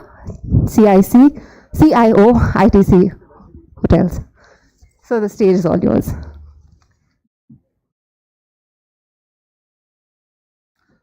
Thank you. Good evening all. Glad to see a lot of you did make it back. Typically after each break the audience keeps weaning off, so thanks for making it, I think, for the last phase of the day. My name is Amandeep. I am the CIO for ITC Hotels, and today a lot has been spoken about technology and almost similar technology, various use cases in the travel industry. So what I'm going to do is I'm going to focus on those technologies and the use cases thereof in hospitality. Yeah. So I think this line can't be true, more true than ever. Technology is certainly redefining the whole customer experience at the hotels. And in the previous two sessions, we saw a lot of discussion about the touch point versus the touchless. And I think hotels is a classic case of that. While boarding a plane, you might be in a rush to just kind of board a plane and reach the destination, but hotel is somewhere where you come to relax, enjoy, or kind of unwind. So it's very difficult to strike that right balance between the right amount of technology and touchless and the human intervention. So the way we are approaching technology, and I think the whole industry is to enable the people at the front, the shop floor guys, to deliver that next-gen experience to the customers. And in today's day, especially from when you see AI-powered concierges to the smart rooms, technology is everywhere and literally at every touch point in your journey at the hotel. The biggest thing is there's a lot has been spoken about data. Big data has been around for decades now. There's nothing new. But what's getting better is the data is getting richer. And at hotels, I think the amount of data we capture about our customers, disclaimer, in the rightful manner with the right acceptances from our guests, I think it helps us evolve the customer journey right from when they start looking for a hotel or a stay, from booking to staying and the whole checkout process. So traditionally, the data sources were very limited. It was from the booking source, your PMS, the ERP, and then you had the past data with you and you would do your intelligence over there. But today, the game has changed with the data available from publicly available sources, which can be ingested into the rich data lakes today, which do provide you meaningful and very accurate, foresighted information. Starting from the customer journey, like I said, so you build the rich customer 360 personas, which then allow the hotels to do targeted marketing with tailor-made offers. And these are getting more and more dynamic by the day. You don't need to have a targeted segment. It can be on the fly, like Uber is going down to the level of a particular customer. That's the level of advancement we are reaching with the kind of data we capture. Also, what's allowing us to do this is that there are digital touch points in the entire journey of the customer when they stay at the hotel. So that helps us capture the preferences and give that tailor-made experience for the customers. And thereby, large chains like ours tailor-made and customize our loyalty programs so that there is that stickiness for the customer so that we can provide the next-gen service. AI, of course, again, been there for a long time, but NLP and related tech, which ChatGPT, the new kid on the block, there's a lot of talk around the same. We've been contemplating that, and we are running certain POCs in terms of test cases of how we can use this technology to, again, empower our field associates to service our customers better. And what we are seeing in test is it's a mind-blowing result because, again, chatbots, like somebody mentioned in their presentation, it's existed for the last 40 years, but it was in a very, very Stone Age manner. You define the questions, and the chatbots were able to answer those limited questions for. But with NLP, making the whole bot, the whole engine learn about your hotel or the hotel chain has become much easier. It's as simple as copy-pasting about your hotel, your restaurant menus, etc., and that's it. Everything gets learned automatically. And what it's able to deliver, it's actually conversational agents and virtual agents, which is very close to how a human would respond. Of course, it's not being deployed in a large scale. It's being done in a controlled manner to see the responses, but the uptake is huge. From the conventional chatbots, which offered a single-digit closure, after 2-3 questions, they would certainly transfer to a human agent. With the automated bots and the voice agents, we are seeing that go up to 40-50% already, and it's just starting over there. So this can be a true game changer, not just from the angle of kind of reducing a manpower or reducing the number of agents, like we know they alluded to earlier, but it's also about providing that consistent experience. So that the key customer care executives can focus on helping the customers who actually need help. but the regular task can be automated. Moving on, in terms of identifying our customers, again, it's core to kind of making the digital experience more seamless. This is offered as a choice. Obviously, we are working more towards self-check-in. Hospitality has been trying to crack this for almost 20 years now. We started with those large ATM-looking machines with the key dispensers, etc., but they were very glitchy. But the good part is with advancement of technology and the adoption by the users, as airports get, your boarding cards or you go to a cafes today, it's your self-ordering. So I think the guest behavior is also changing. There's more acceptance today. So this is being offered as a choice, and technologies like facial recognition, etc., allow us to take that self-check-in seamless. And we are also working on technologies like walk to the room, where essentially in case someone chooses to, they need not stop at the front desk. Your entire check-in process, including your ID scan, matching your face with the ID, gets done on your device itself. And of course, things like voice-based commands in the rooms. Yes, there is a lot on securing the whole thing. We have tried, again, in a controlled environment. But it's a huge advantage because today the guest expectation is what they get at home. The same level of technology gets delivered to them at the hotel. Like I alluded to, self-check-in, which is we've been trying to crack it for the longest time, but the right technology exists today. And I think the last missing piece was the key to the room. Again, we've been trying for the last over 10 years now. The mobile key has been there with the mobile app, but it's not been very seamless. But with about 2 years back, when Apple announced that the hotel key will be can be part of the Apple Wallet, and soon the same will be available on the Android platform as well. I think that's going to complete that journey, make it ever so seamless for the customer to be able to check in and walk straight to the room. Another technology which of late, I think this became a major hit during pandemic, where the talk of the town was contactless or touchless, are the QR codes. I think they're the most underrated part of how they stitch the technology together. Everywhere you go, surely there's a QR code for you to scan it. Today it works like a charm, it's seamless, but at hotels, there are more and more use cases. We started off with a simple use case of you scan a QR at a restaurant, the menu pops up in a PDF format. But now we are taking it to the next level, wherein it's not just a PDF menu, it's actually an orderable menu. When you walk into your room, the default QR code on your TV allows you to pair your device to start casting your media seamlessly. Or if you have, like in our case, an ITC One app, which allows you to control all your room controls via the app. You just kind of scan another QR, you connect your mobile app, and you can control your lighting, aircon, etc., from the mobile app directly. So they are coming in very handy, and I think we can't imagine life without QRs now. Immersive experiences, again, augmented. It's something which we've been trying to kind of do it in the right manner for a longest time. But with Apple announcing the new gadget, I think this is going to change soon. And we are also seeing a lot of use cases. I think somebody in the audience mentioned how easy it has become for them to showcase the event spaces to their customers, even without them having to travel to that place, and see it in actual setup. So I think these technologies are far more advanced than they were.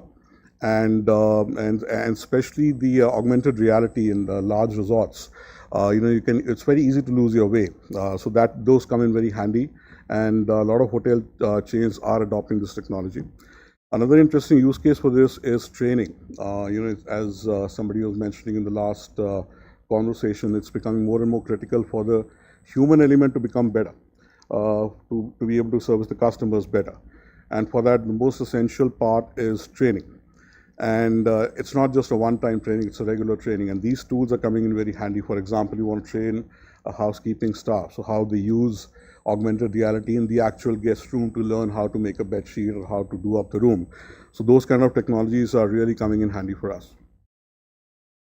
Rooms, a lot of it, stuff has been done in the rooms to make them smart.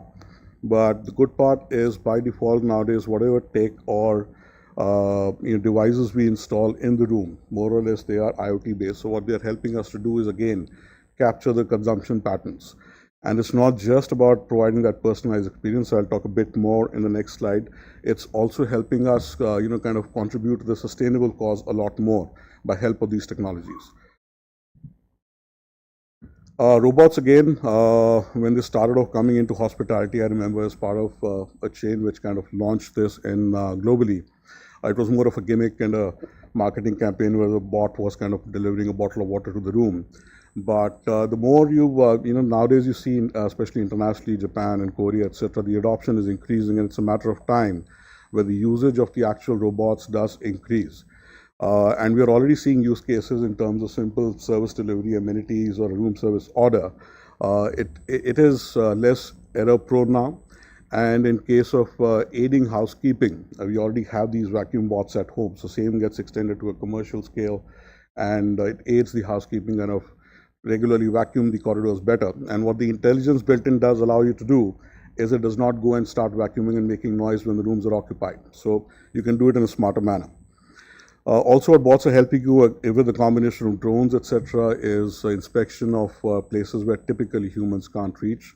That's another area where the bots are coming in extremely handy. Tech in sustainability, and this topic is very close to everybody at ITC, and we pride ourselves in being the world's largest hotel chain, with 22 of our hotels being LEED Platinum certified. Recently, we had a world's first 12 LEED Zero Carbon certified hotels. So there's a lot we do in terms of being carbon neutral, or rather being carbon positive, and sustainability is a big thing for us. And what technology is allowing us to do is, like I mentioned, the IoT-based devices. It allows you to control the energy, the water, the waste consumption in a much better fashion. And also based on your kind of occupancy stats, you can forecast and see if you're on low on occupancies. Automatically, your ERPs allocate rooms in a particular floor when it allows the hotel to shut down an entire floor and save energy. So those kind of things and the actual use cases are being built into the whole sustainability cause. Of course, a lot of tech, a lot of data. It does come with a lot of challenges and a lot of considerations to be kept in mind, because there are so many touch points about it. At times, it's difficult to take consent for everything. So for industries like us, we are being very careful and very mindful of what sort of data we capture about our customers, and as far as possible take consent. And we, of course, the endeavor is, and especially with the new data privacy law which came in with effect from 11th August, we are making sure that we educate our customers what sort of data is being held, and it's at their discretion and consent just to provide a better experience for them, and they can choose to either disable or delete that data. What's another challenge which comes in is the complexity of the whole thing, because each tech, each bot, everything, it's a new application layer, and it works well only if all of them talk to each other. So the entire application stack, while it sounds easy and everything is on the cloud, available as SaaS, but for a kind of chain like ours, or in hospitality, large chains, to make it work like one well-oiled machinery, it's a huge challenge. The last point on this one, I think somebody else also touched upon, was the return on investment, the kind of money you spend. It's endless. Every day, new companies and new tech is coming up. So where do you draw the line? So one needs to be mindful. So thorough test case and practical use cases need to be done before we start adopting technologies, and adopt only once it's stable and there is a solid ROI on the same. So just to wrap up, I think the next-gen technology in hospitality does promise us to provide unprecedented scales of personalization, and also enable us to deliver the same in a flawless manner and not depend on a last mile. And the endeavor is to provide this seamless online to offline experience, because in hotels, especially, offline experience is not going anywhere. The human touch will be there, but all this technology, all the data-led apps are kind of an endeavor to enable our folks to deliver that better experience to the customers. Thank you so much. Any questions? Happy to take. Yes, please.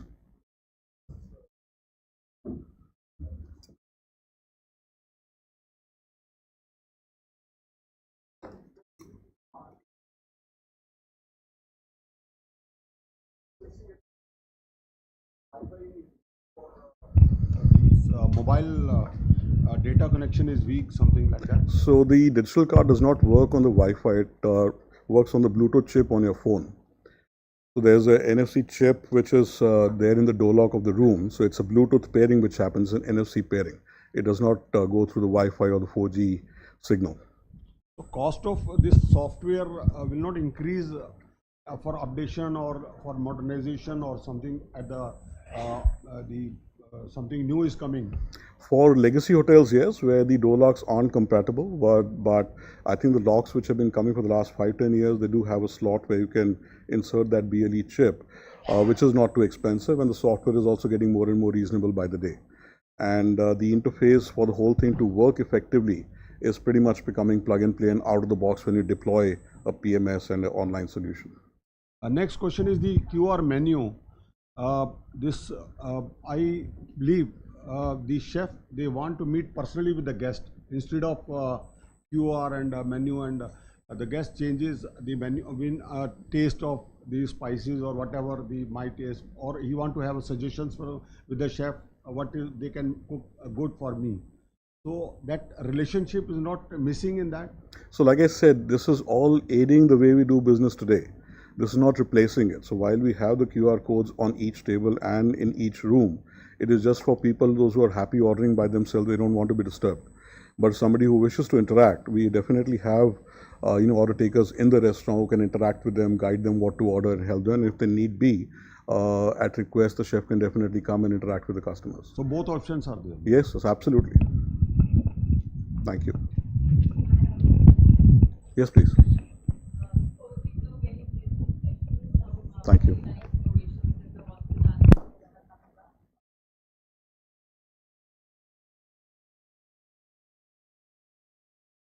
Areas where humans can't reach.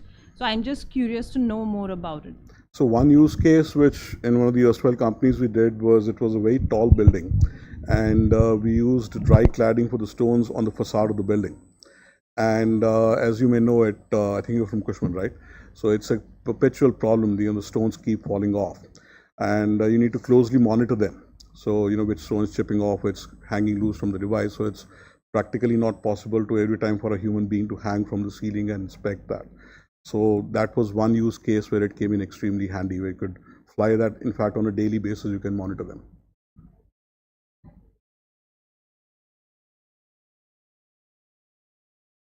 Thank you. That's it. Great. Thank you so much. Thank you.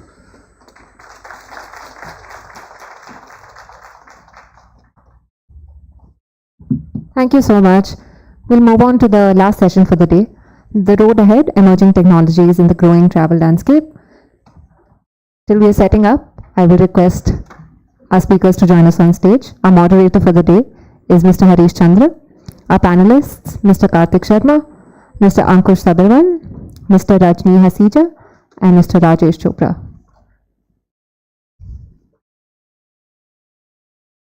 I correct myself, Miss Rajni, to kindly join us on stage. Can we have a round of applause till they join the stage, please?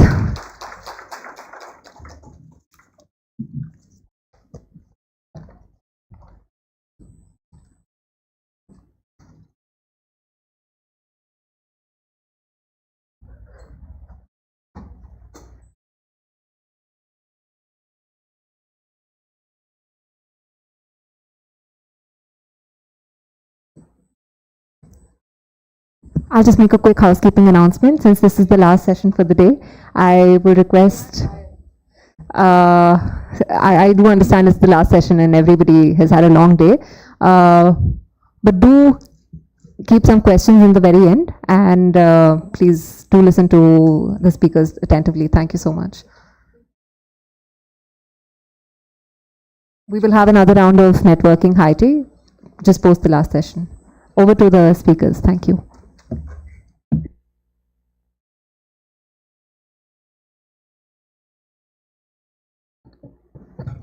Very good evening, ladies and gentlemen.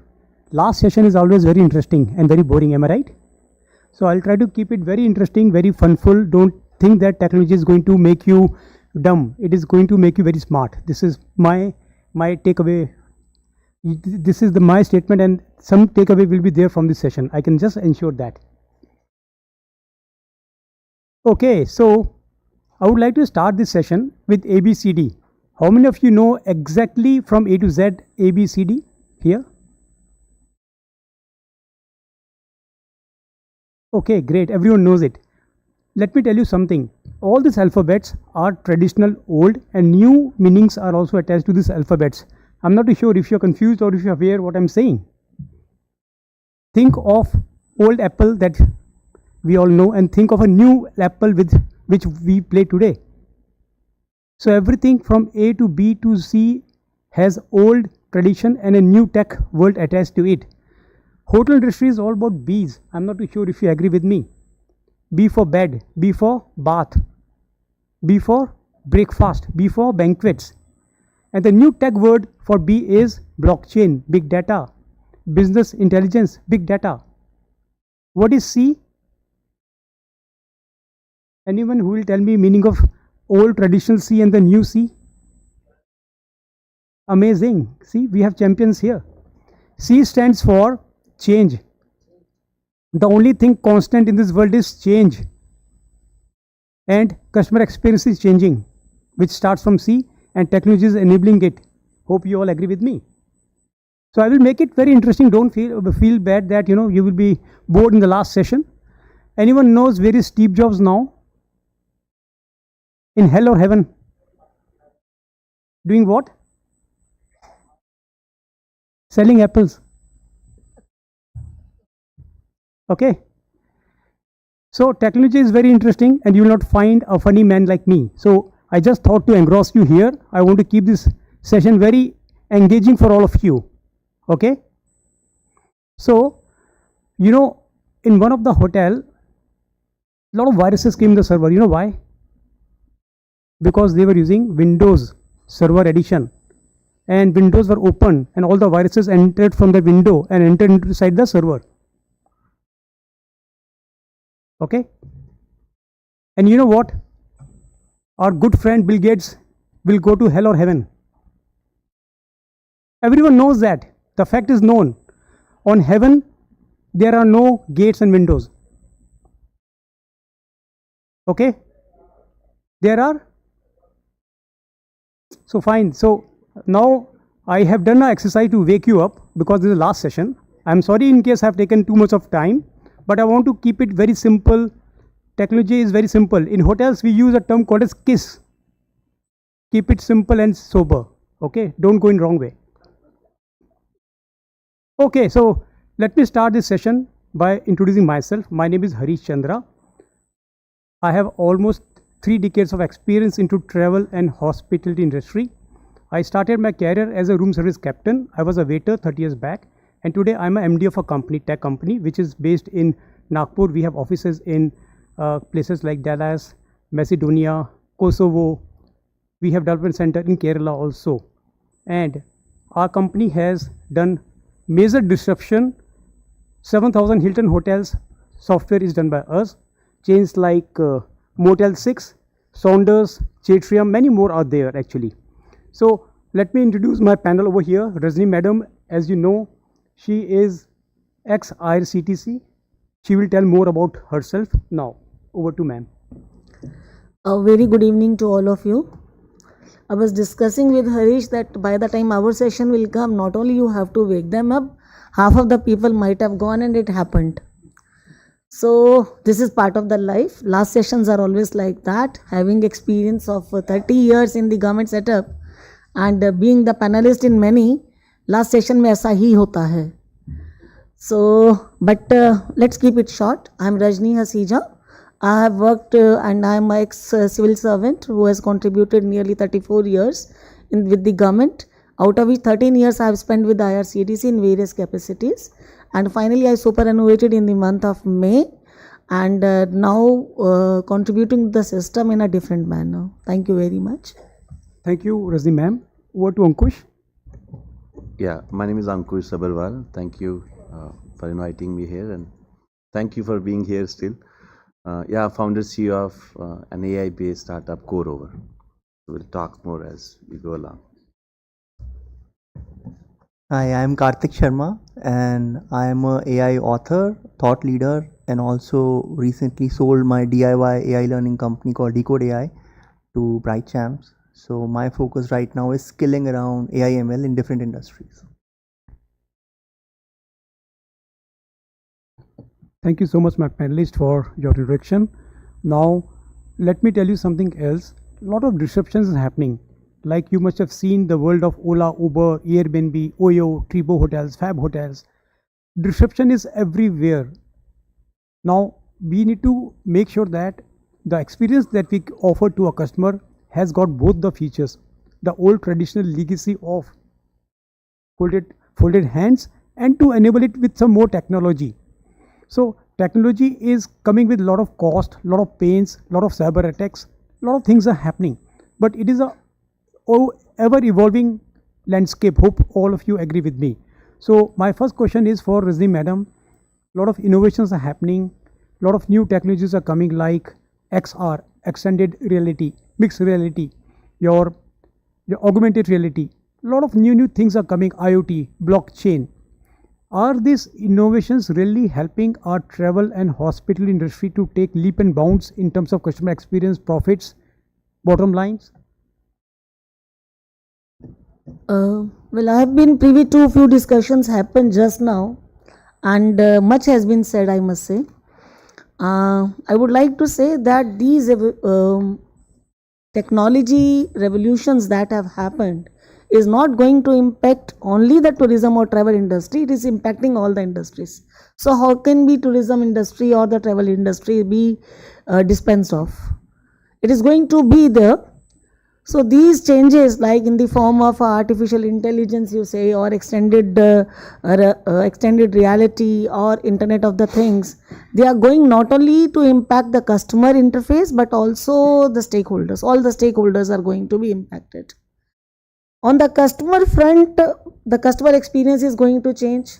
It is going to be more smart because he is going to get a smart recommendation, more personalized kind of a thing, because the information that is coming to him is in the churned form, and he is getting now informed decisions. So his choice is going to be better. So customer experience is going to be better.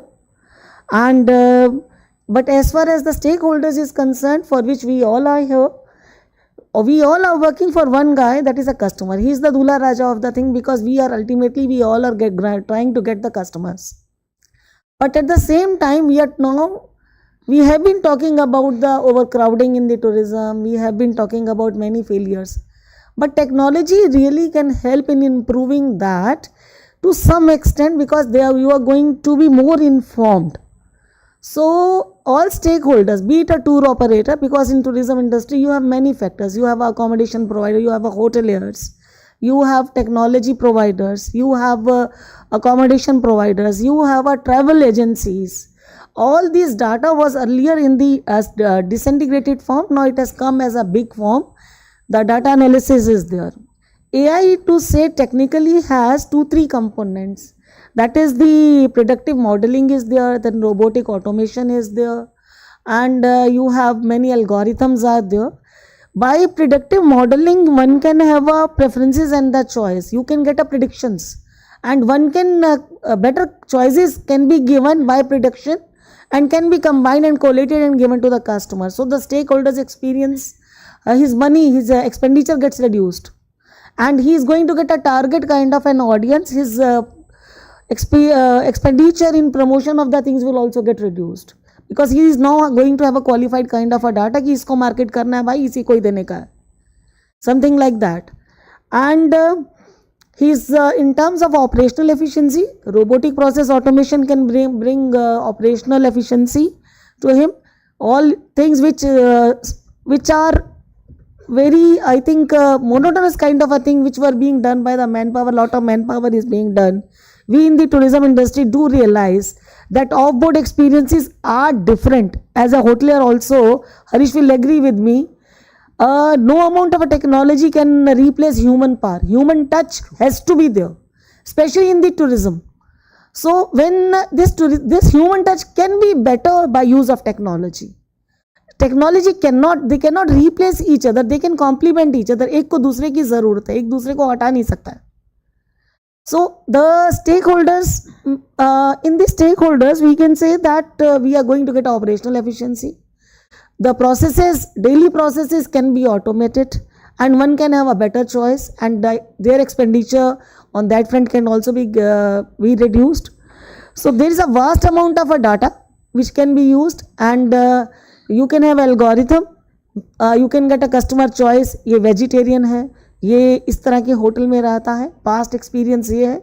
So all this data can be used in selling your things to have a better marketing. So tourism is going to be affected by the AI. I would call it need of the day, but at the same time, human element will also add a value to it, will add a color and a glamour to it. Thank you so much, Rajni ma'am. Let me add something here today. You know, what is the shortage in terms of technology today in terms of manpower? And where is a big scope in terms of career? It is big data, data science. We have shortage of good data scientists worldwide. There was a time when 30 years back we used to say IT officer, EDP manager. He used to print reports on 32 column printers. You must have seen that. After that he became IT manager. Then he became IT head. Then he became ICT, Information Communication Technology head. And then he became CIO, Chief Information Officer. His role is scrapped today. Today the role is of CTO, Technical Officer, someone who knows Laravel, Java, .NET, someone who knows what is MVC.NET, someone who knows what is React, how React is better than Angular, what is backend, what is front end, someone who knows the complete architecture of complete system has got power, not those people who knows Wi-Fi, telephony or hardware or servers, because everything is going on cloud. So this is what I want to tell you, something away from all these discussions.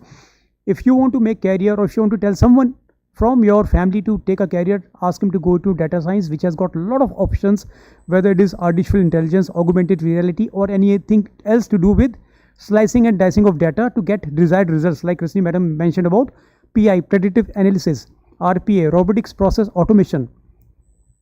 Everything is data driven today. All the decisions are data driven. But unfortunately, there's an acute shortage of good data scientists who someone knows what is Tableau, ClickView, how to slice dice, all the data. Okay, this is a takeaway for all of you. Trust me, if you feel that you are old like me and you want to do this today, if you will learn this, you will get double salary. Future is all there. Okay, now coming to my other panelist, Mr. Ankush, if you can tell something about the same, let's keep it open-ended instead of I run through a list of all the questions that I have jotted here. If you can put your insights over all the disruptions which are happening, new technologies, new age technologies which are coming, please. Yeah, so thanks for asking me this and giving that preface to it. I'll give you some numbers I know on the shortage of AI resources. As we know, in India, around 15 lakh people get graduated every year. And out of that, it's very disturbing number. Only 40% are employable. So 60% are not employable. So that's big worry. And 60% of the companies have reported the shortage of tech resources, including AI. And only 5.5% people know programming. All computer graduates cannot even program, right? So I'm not saying education is not good, or I'm not sure whether industry is leveraging the students or candidates well or not, but that is the fact.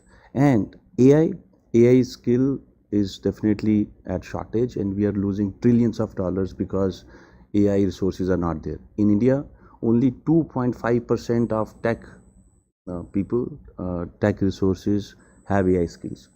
Huge worry to bridge that gap. Anyways, to come to your question about the emerging tech and all that. So see, I'll tell you, a couple of days back, I was talking to our investors and he was saying, Ankush, it looks like your technology is very simple. I said, exactly. So I think it takes a lot of time, experience to make the tech simple so that people actually use the existing tech simply. And see, most of the tech folks, if you see, I think here I really saw a little difference where we are trying, the focus is really on people. Ma'am also said the Dula Raja is customer, and I think that should be the focus. But tech people, I'm also a techie, we don't think that way. So we try to do innovations, right? And we sometimes lose the focus, like how do we get non-tech people, right? We do some user experience guys. Hey, we say, hey, that it should be good looking and it should be easy for user to use it. But I think most of us do not concentrate and see how do we get non-tech people in technology. So I was just talking to Mrityunjay Tiwari sir. I asked IRCTC how many users are there, and still around 6 to 8 crore users are registered in IRCTC. And as we know, it's kind of monopoly. Everyone has to book through IRCTC. Only fraction goes to the physical counters. So UPI most used, only 300 million users, right? Around 30 crore users are using UPI. And India population is 140 crore. How about the rest 110 crore people? So I think we should, I will not say take a break. I think 2 hours in a day, we should try to, all of us, try to think how do we get those people. Everyone travels, right? Even the data is 23 million users, 2.3 crore users travel Indian trains every day, right? But IRCTC, Indian Railways, I think the total registered users are around 8 to 10 crores. So, but all travel. So how we should do? Should we really invent a new technology, or we should just improve the existing technology? Like everyone should be able to use our technology, right? And see, we again, as I said, we are trying to be innovative. The user experience should be good. The look and feel should be good. I think we have to make things conversational way, and right, the look and feel should be there. This conference could have happened digitally also, but no one can replace the face-to-face interaction. No one can replace actually talking. I think we have to make the tech in the conversational way with video, audio, and various forms, various languages. And we are attempting that with Ask Disha and various other virtual assistants we created like DigiSathi, Pi. And yeah, so again, you might not believe we got around 130 crore users who have used the virtual assistants which we have created globally. So what I'm saying, the tech which I'm talking about is to get more users. I think any technology you are using, whether you are hotelier or any other component of the tourism industry, just see how do we get different kind of users. How do I get my mother, my grandmother using my tech, right? I think the success is when my mother uses my technology, not the other, my peer or the privileged people. We are privileged people, right, living in this metro city. And this is not the representation of India. Just see whatever tech you use, whether to improve your tech or partner with the companies like us. So we make the tech humane so that more and more people use, and eventually the revenue grows when more users come. And I think they still, if you talk to the business guys, they say that in India only 5 to 6 crore people we can make money from. I don't think so.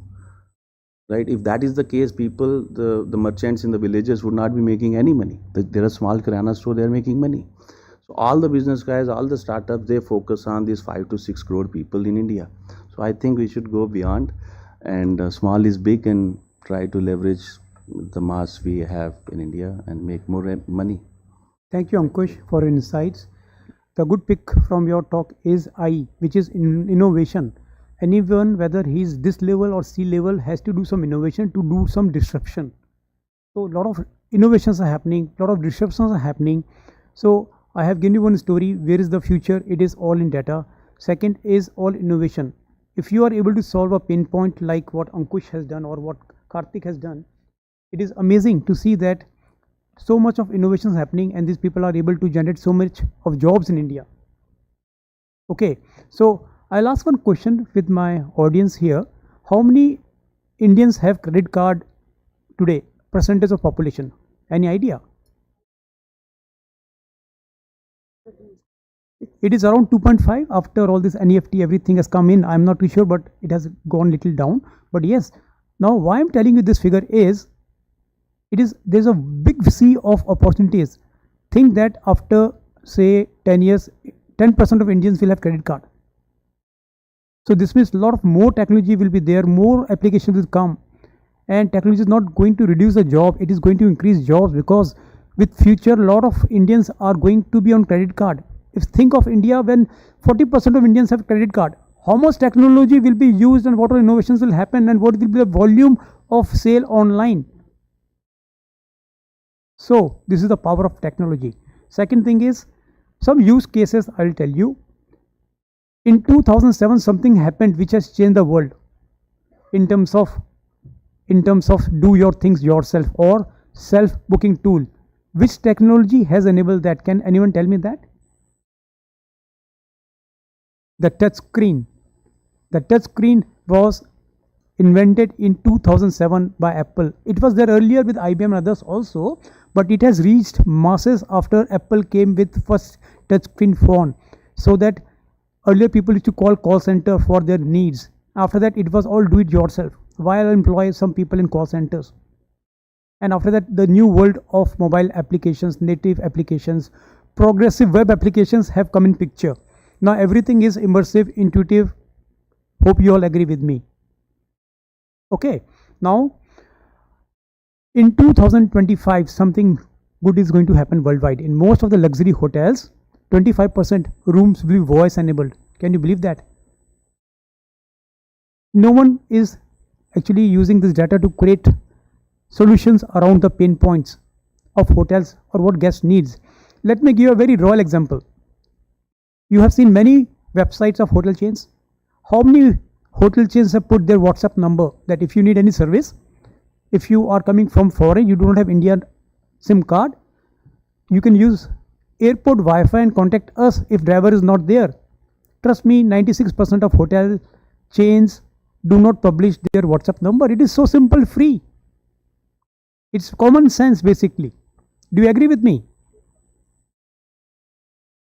There are many things. There are many hotel chains. You call them, the board number, after 5:30, no one picks the call.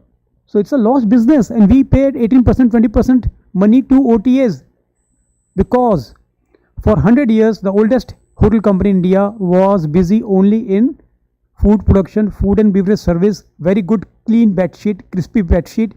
They never focused on technology. Do you agree with me?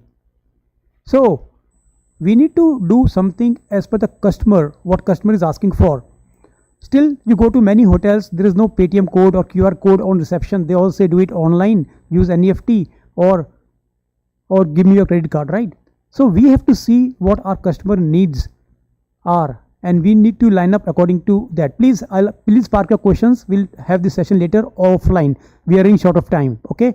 Now, Mr. Karthik, we want to hear your thoughts about all these discussions about technology, customer satisfaction. Sure. So I personally feel that travel is a very notorious sector compared to some of the other sectors I have experienced. And my mentor Ashish is sitting here. We've been partners in crime, and I've seen travel in close quarters for last 15 years. I take a very balanced view on tech when it comes to travel, and I'll tell you why. So if I take a contrarian view, you talk about so much of tech right now happening in travel, and I was talking to somebody outside as well. But if you see the genesis of a traveler or a travel even right now, and compare it vis-a-vis to whatever tech is available. Great, you book a ticket online on a mobile, but then you go to an airport, you have to still be in the check-in for whatever time. You have to drag along the queues in security, in immigration. Then the flight is late for whatever number of hours. The only tech you will get is just the notifications. So that's very smart, if that's what we call as smart, that I know my flight is at this gate, but what do? I am just pacing up and down and waiting indefinitely, right? Then I book a cab, I land, I can see the driver is there, I'll see the location, great, very smart, but then I can't do anything beyond that. He'll come when he comes. The car is clean, not clean, I can't do much about it. So my real travel experience, or even hotel, you go to a hotel, digital key, whatever, sir, the previous guest is just checked out, we need time, just wait in the queue, we'll give you a welcome drink. I mean, the real travel experience, if you imagine in your head, even as a traveler, you would see there is very limited which tech has done and in a way could do, because you can't make weather in the stratosphere better for flights to land always on time. So there's too much of interdependencies and play when it comes to travel as a sector. But if I take a more optimistic view, I feel that it needs to operate at largely 3 levels. So for it to really be wow and actually help a user. So whatever the use cases right now I feel are very episodic and are very small in the overall value chain as a traveler. And they don't make a significant impact in the life of a traveler. Like today I might have all the apps with me, so I consider myself a new gen traveler. But I just came yesterday from Bangalore and I really don't feel that, you know, I don't consider that journey as very tech friendly as such. So what I personally feel or imagine a future would be that at one level, I think unless at a national and international level, we have infra sorted. So when I talk about infra, it's about things like as simple as passport. Like why do you need physical passports? Or why do you need physical visas? Or why do you need a queue in immigration? Why do I need to show my boarding pass and then my face in DigiYatra? Because they anyways know that I booked those tickets. Who am I? So that mapping already exists. Why do I need to do those scanning at 4 counters in an airport and then thrice again while boarding the plane? So yesterday I counted 7 times I had to show my QR code, fancy, smart boarding pass. I had to show it 7 times. So it's worthless, right? So unless we solve those kind of challenges using tech, which is possible theoretically, but it involves a lot of stakeholder management across different countries and across different departments to use those technologies, right? So that's one. Second, I feel, which I feel we have done a good job, is creating horizontal application layers and libraries. So things like what Ankush does, right? I mean, NLP libraries. So whether speech to text, creating a chatbot, whether for lead acquisition or customer support, that too, let's say L1, L2, those kind of horizontal platforms we need to further mature. And I think that's something which we are doing well as of now. But then they cater to a very small part of the whole value chain, right?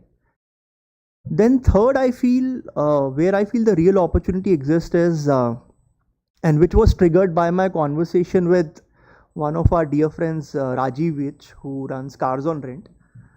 He said, I have all the tech, I have chatbot in my application, yeah, and you know, I get GPS enabled, whatever, but still 2 problems which he told me 15 years back or 12 years back exist, which is duty slip closure, leakage, and you know, parking and bills when you take reimbursement from companies.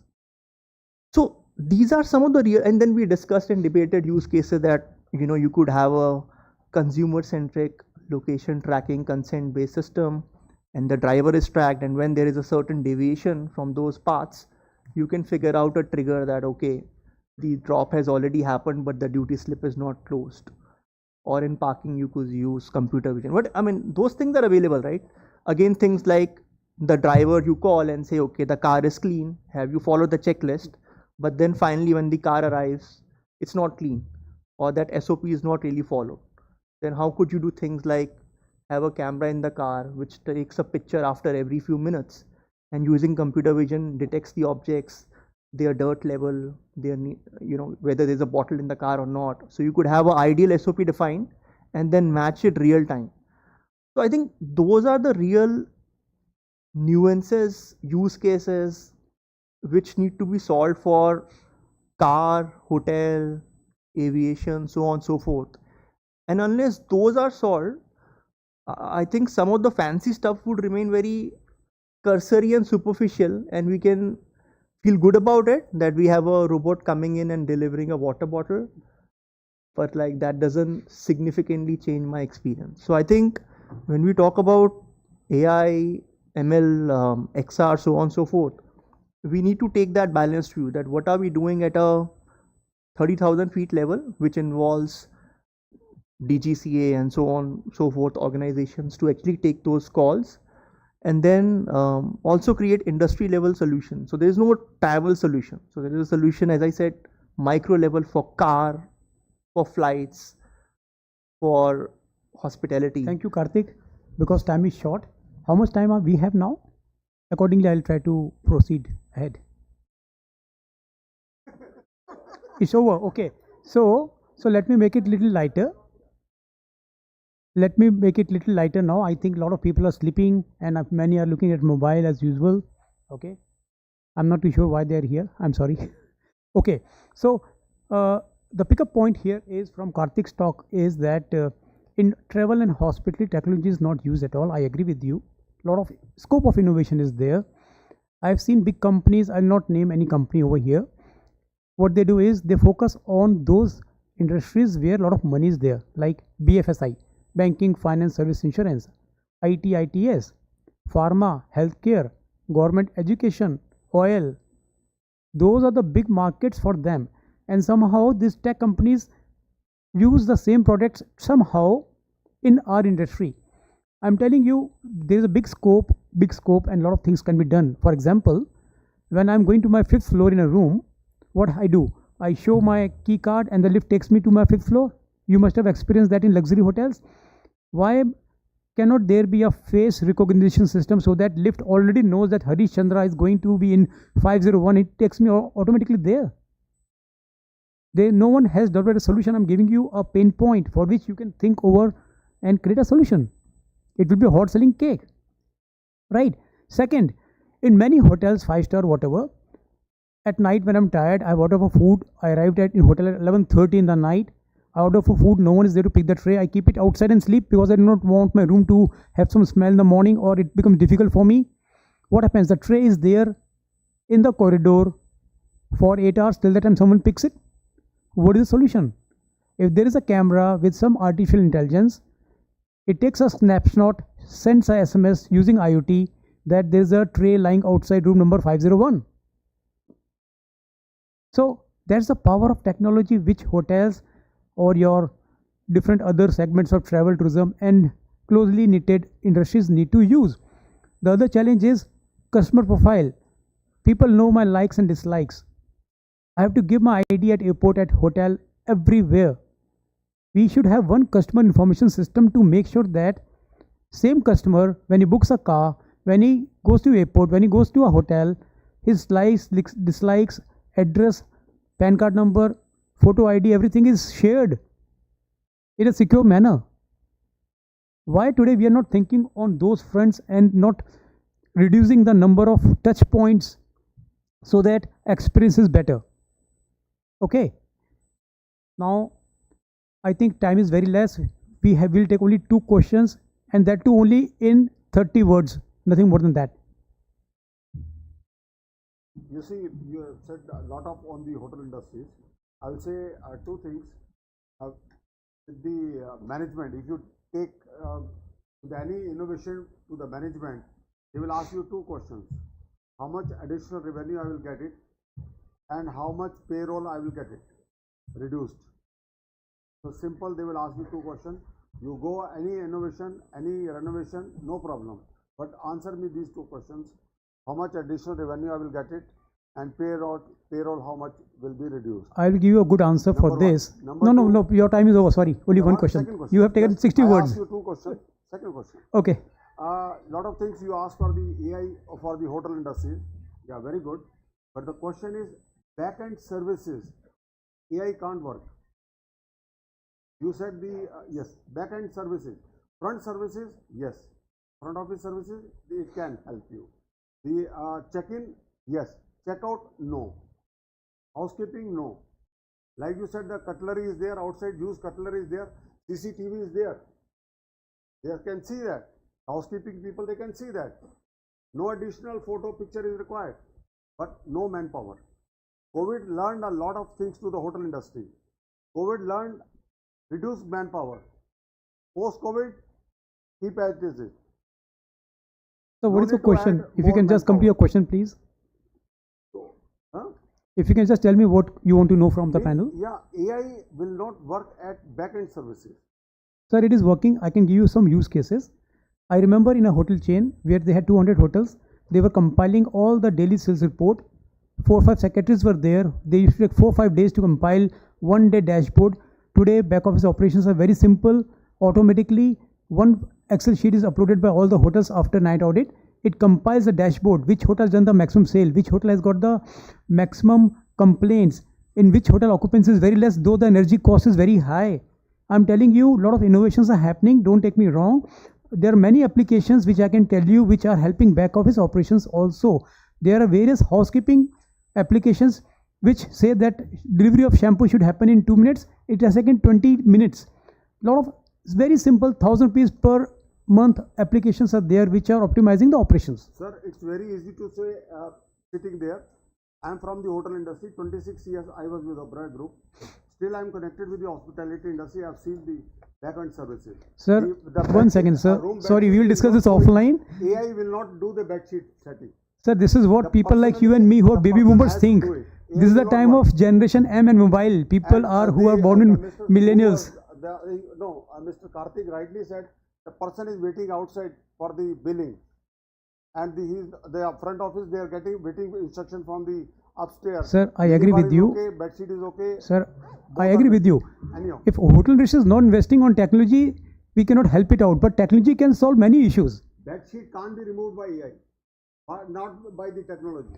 I agree with you, sir. What is the point of argument here? Our point of argument here is, please. Sir, just to supplement what my other panelists are saying, technology is here to support that thing. It is not going to wipe away. Exactly. In luxury, if you recall, since you are a hotelier, I have also worked as a tour operator. We had operated a Maharaja Express train. It's one of the luxurious trains. And no, Palace on Wheel is a little Maharaja is, yes. right. So we have noticed that nothing can replace human touch. Exactly. Hotel में भी वैसा ही है. It's something like that. I 100% agree. But at the same time, we have noticed that in Maharaja Express, when we used to make brochure, and we used to tell them today's itinerary is this, today's itinerary is this. We used to waste lot of paper. बड़ी सुंदर सी booklet बनाते थे हम लोग. But we got it replaced with an app, and we kept one tablet in each room. And we used to, every day, just with the morning bell, we used to tell them, message aata tha, message used to go that this is going to be the itinerary of the day. Then we automated the announcements.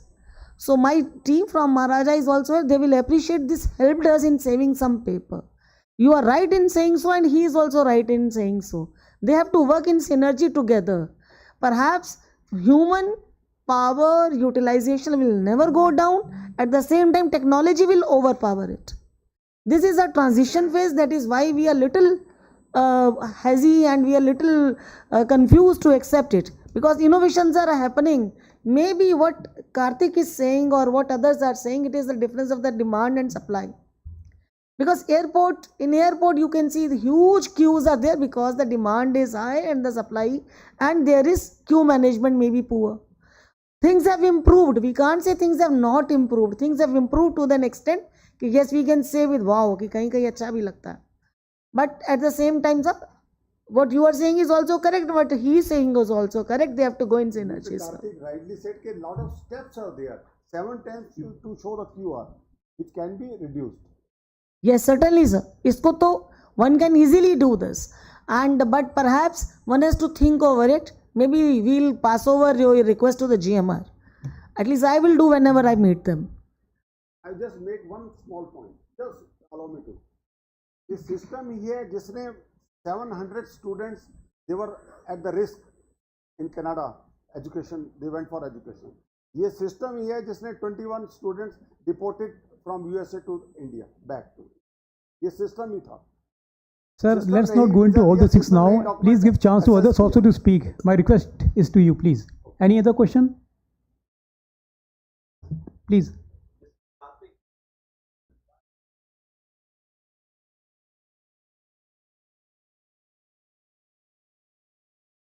Experience and everything which comes in, don't you think the price factor is also an important element, because nobody is ready to pay, and hence the quality of the car, does that matter, or can technology help in that? If I specifically talk about car, because we've done a fair bit of work in the car industry, the price premium is it's not significant if you have a clean car versus a non-clean car, because it depends. If I go into a very SOP level stuff, right? So either you do a changeover if the car is significantly unclean, but if you do incremental cleaning after every duty, it takes not more than 5 minutes. And anywhere between two duties, you get an off time of 5 to 10 minutes. Like even in Ola, Uber, it's not that you are doing duties back to back. You would have that changeover time where you just can quickly clean the car. But I think most of it, if you get into the depth, it gets onto compliance, skilling, and a culture aspect. So like you will see some companies, and I'll not take names, where you would see a significant portion of their fleet being clean.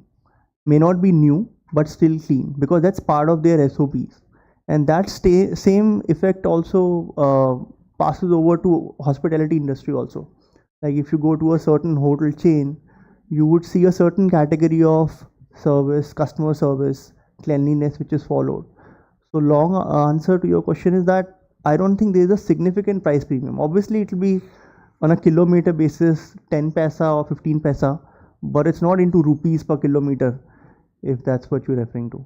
No, I was trying to say is like, say for example, you have two brands here in Delhi itself. One is the Blue and one is the rest of the apps. Blue definitely stands apart because of their quality of the cars. So, and their prices also on a higher side. So that's my question was, if the price variance, does it bring the experience better? But not a comparable example, because then their fleet is also not IC engine based, it's EV. So that's also a price differentiator. So it's not an apple to apple comparison.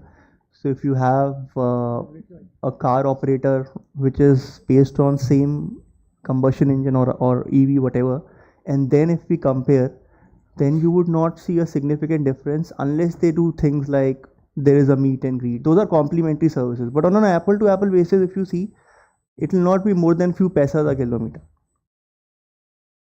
So thank you so much, Ashish ji, for calling us here.